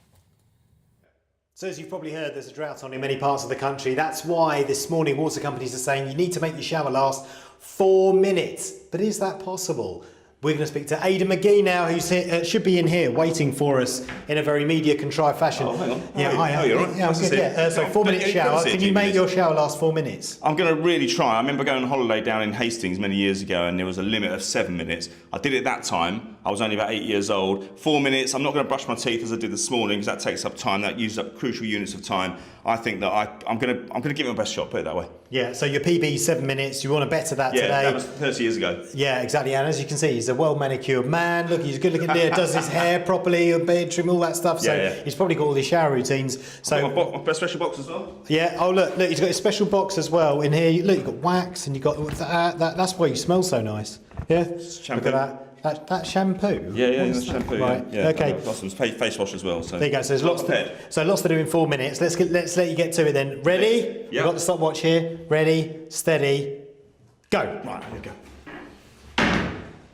Right, so just talk us through what you're doing now. Give us. I know you've done commentary before, but this is different commentary. Toweling is I'm derobing, and I'm just about to get the shower on. I've tested the temperature just early on. Here, now we're rolling.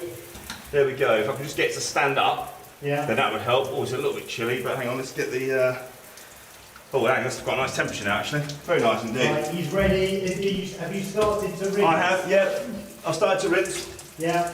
The makeup from earlier is coming off my face. Okay. I'm going to do my hair first, okay? Yeah. So, hang on, there goes nothing.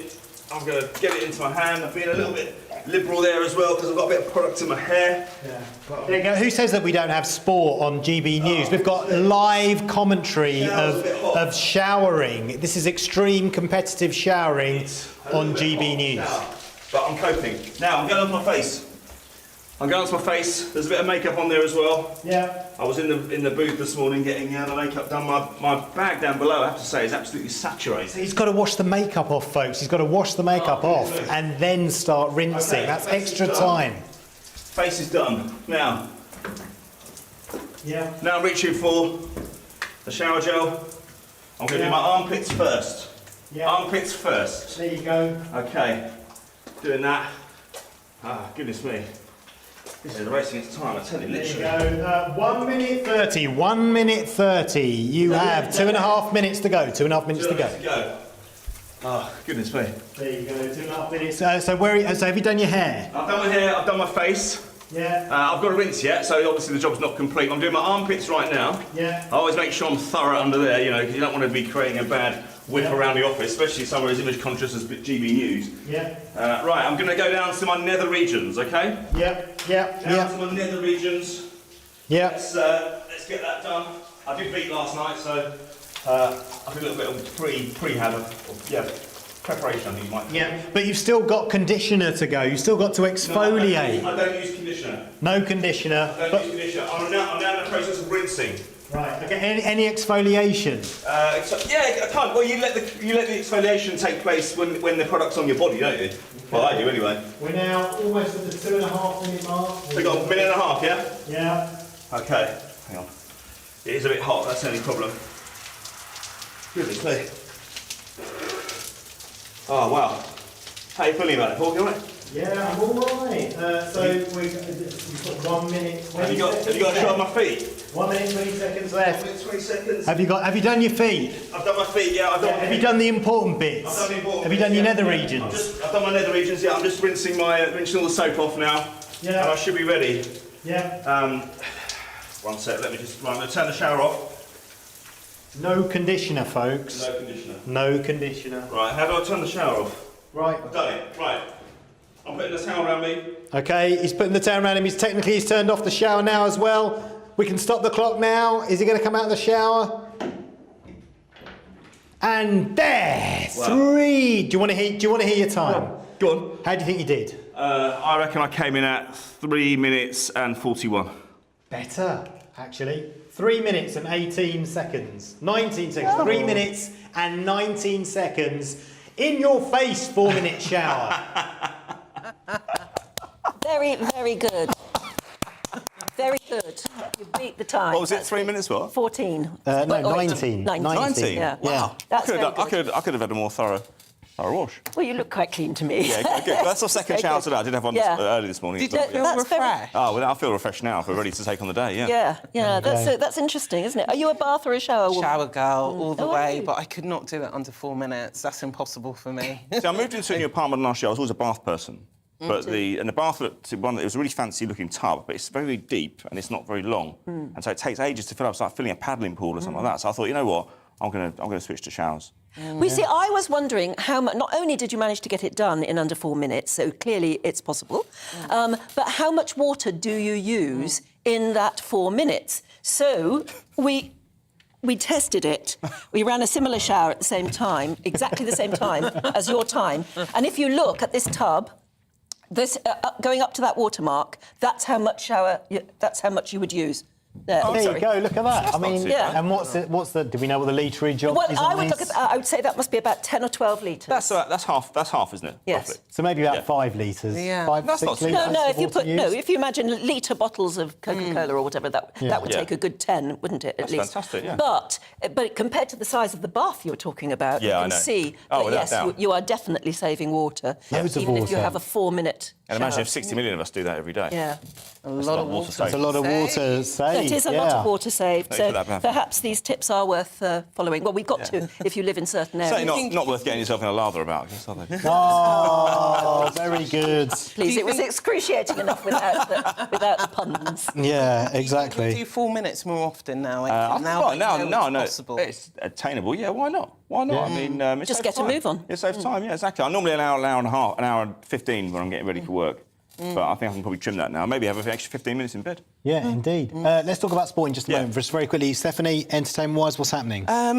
So it's been the Edinburgh Fringe Festival, and you know, with comedians, it's quite difficult for them at the moment to get away with their kind of sets. And a controversial comedian, Jerry Sadowitz, he's been cancelled by the venue bosses. He was supposed to do 2 nights. He'd done Friday, and he was supposed to do last night at the Pleasance, but the venue have put out a statement and said that his material does not align with what they he sort stand of went for. too far. Yes, didn't he did. He got his appendages out. Yes, he did. And then apparently he made a racial slur about Rishi Sunak as well. So, again, you know, with comedians at the moment, you just have to be careful with these things. He said he didn't have any walkouts, but clearly he offended some people in the audience. Yes. Wow. It's a very difficult one, I think, for comedians, isn't it, to know...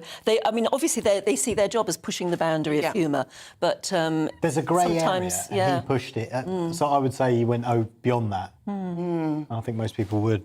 But, right, OK. And what else is happening? Well, also, we've had, J.K. Rowling, which we've been talking about all morning, following the death threat she received on Twitter. So she was trying to appeal to Twitter to help her with this. You know, that's the reason why she makes these things quite public, so everyone's aware what she goes through. But Twitter's come back and said, actually, the user was not within their guidelines, actually. So they're not going to be taking no further actions, which is quite a shame, you know. It is. She's a great Twitter user, isn't she? She is. She is. And if, you know, someone is making a death threat like that, you would expect a social media... I would have thought any sort of death threat is just not acceptable. Anybody.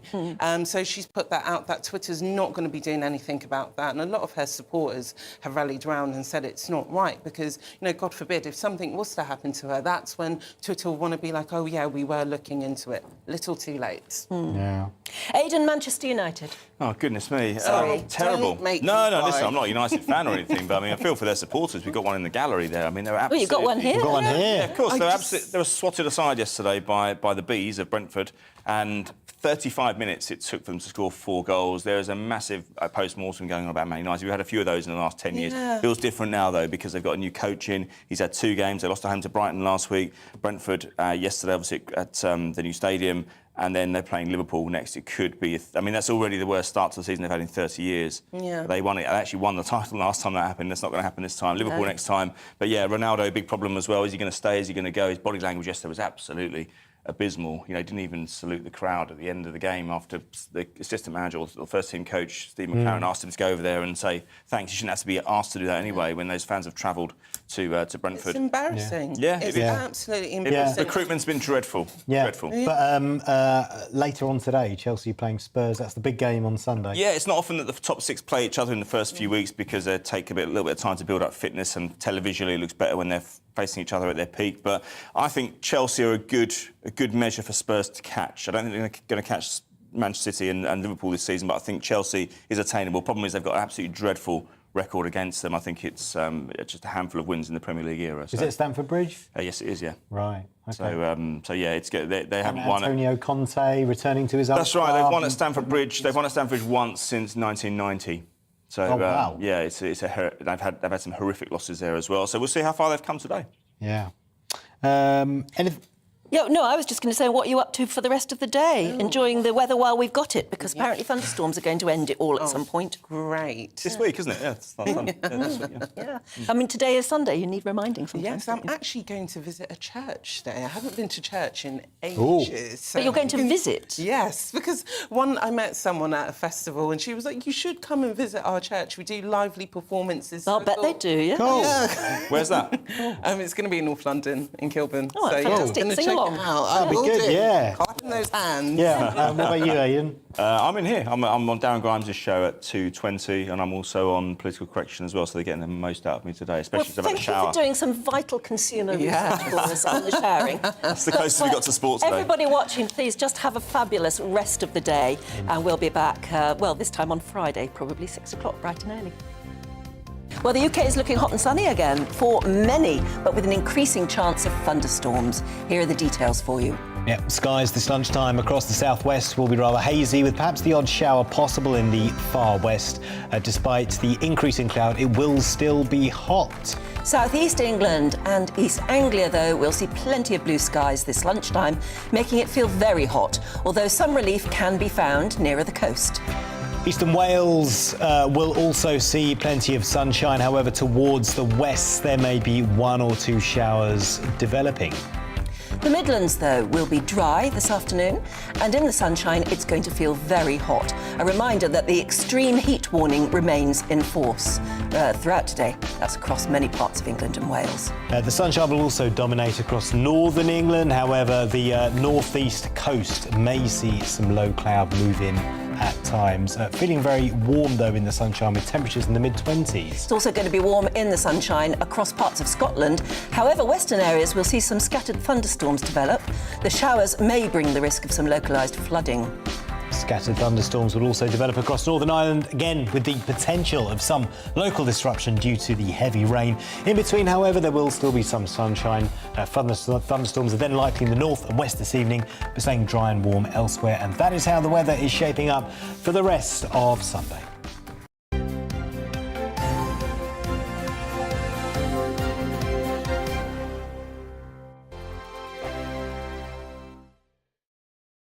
Join my show Farage, 7 p.m. till 8 p.m. Monday through Thursday. And there you will get opinion, analysis, debate, and I'll cover stories that nobody else dares to touch. You've been cancelled. Join the club. Oh, my goodness me. And then for the last 15 minutes, talking pints. We're over a drink. We have a civilised conversation with someone. We very often disagree, but we do it in a grown-up way. Come and join me on Farage.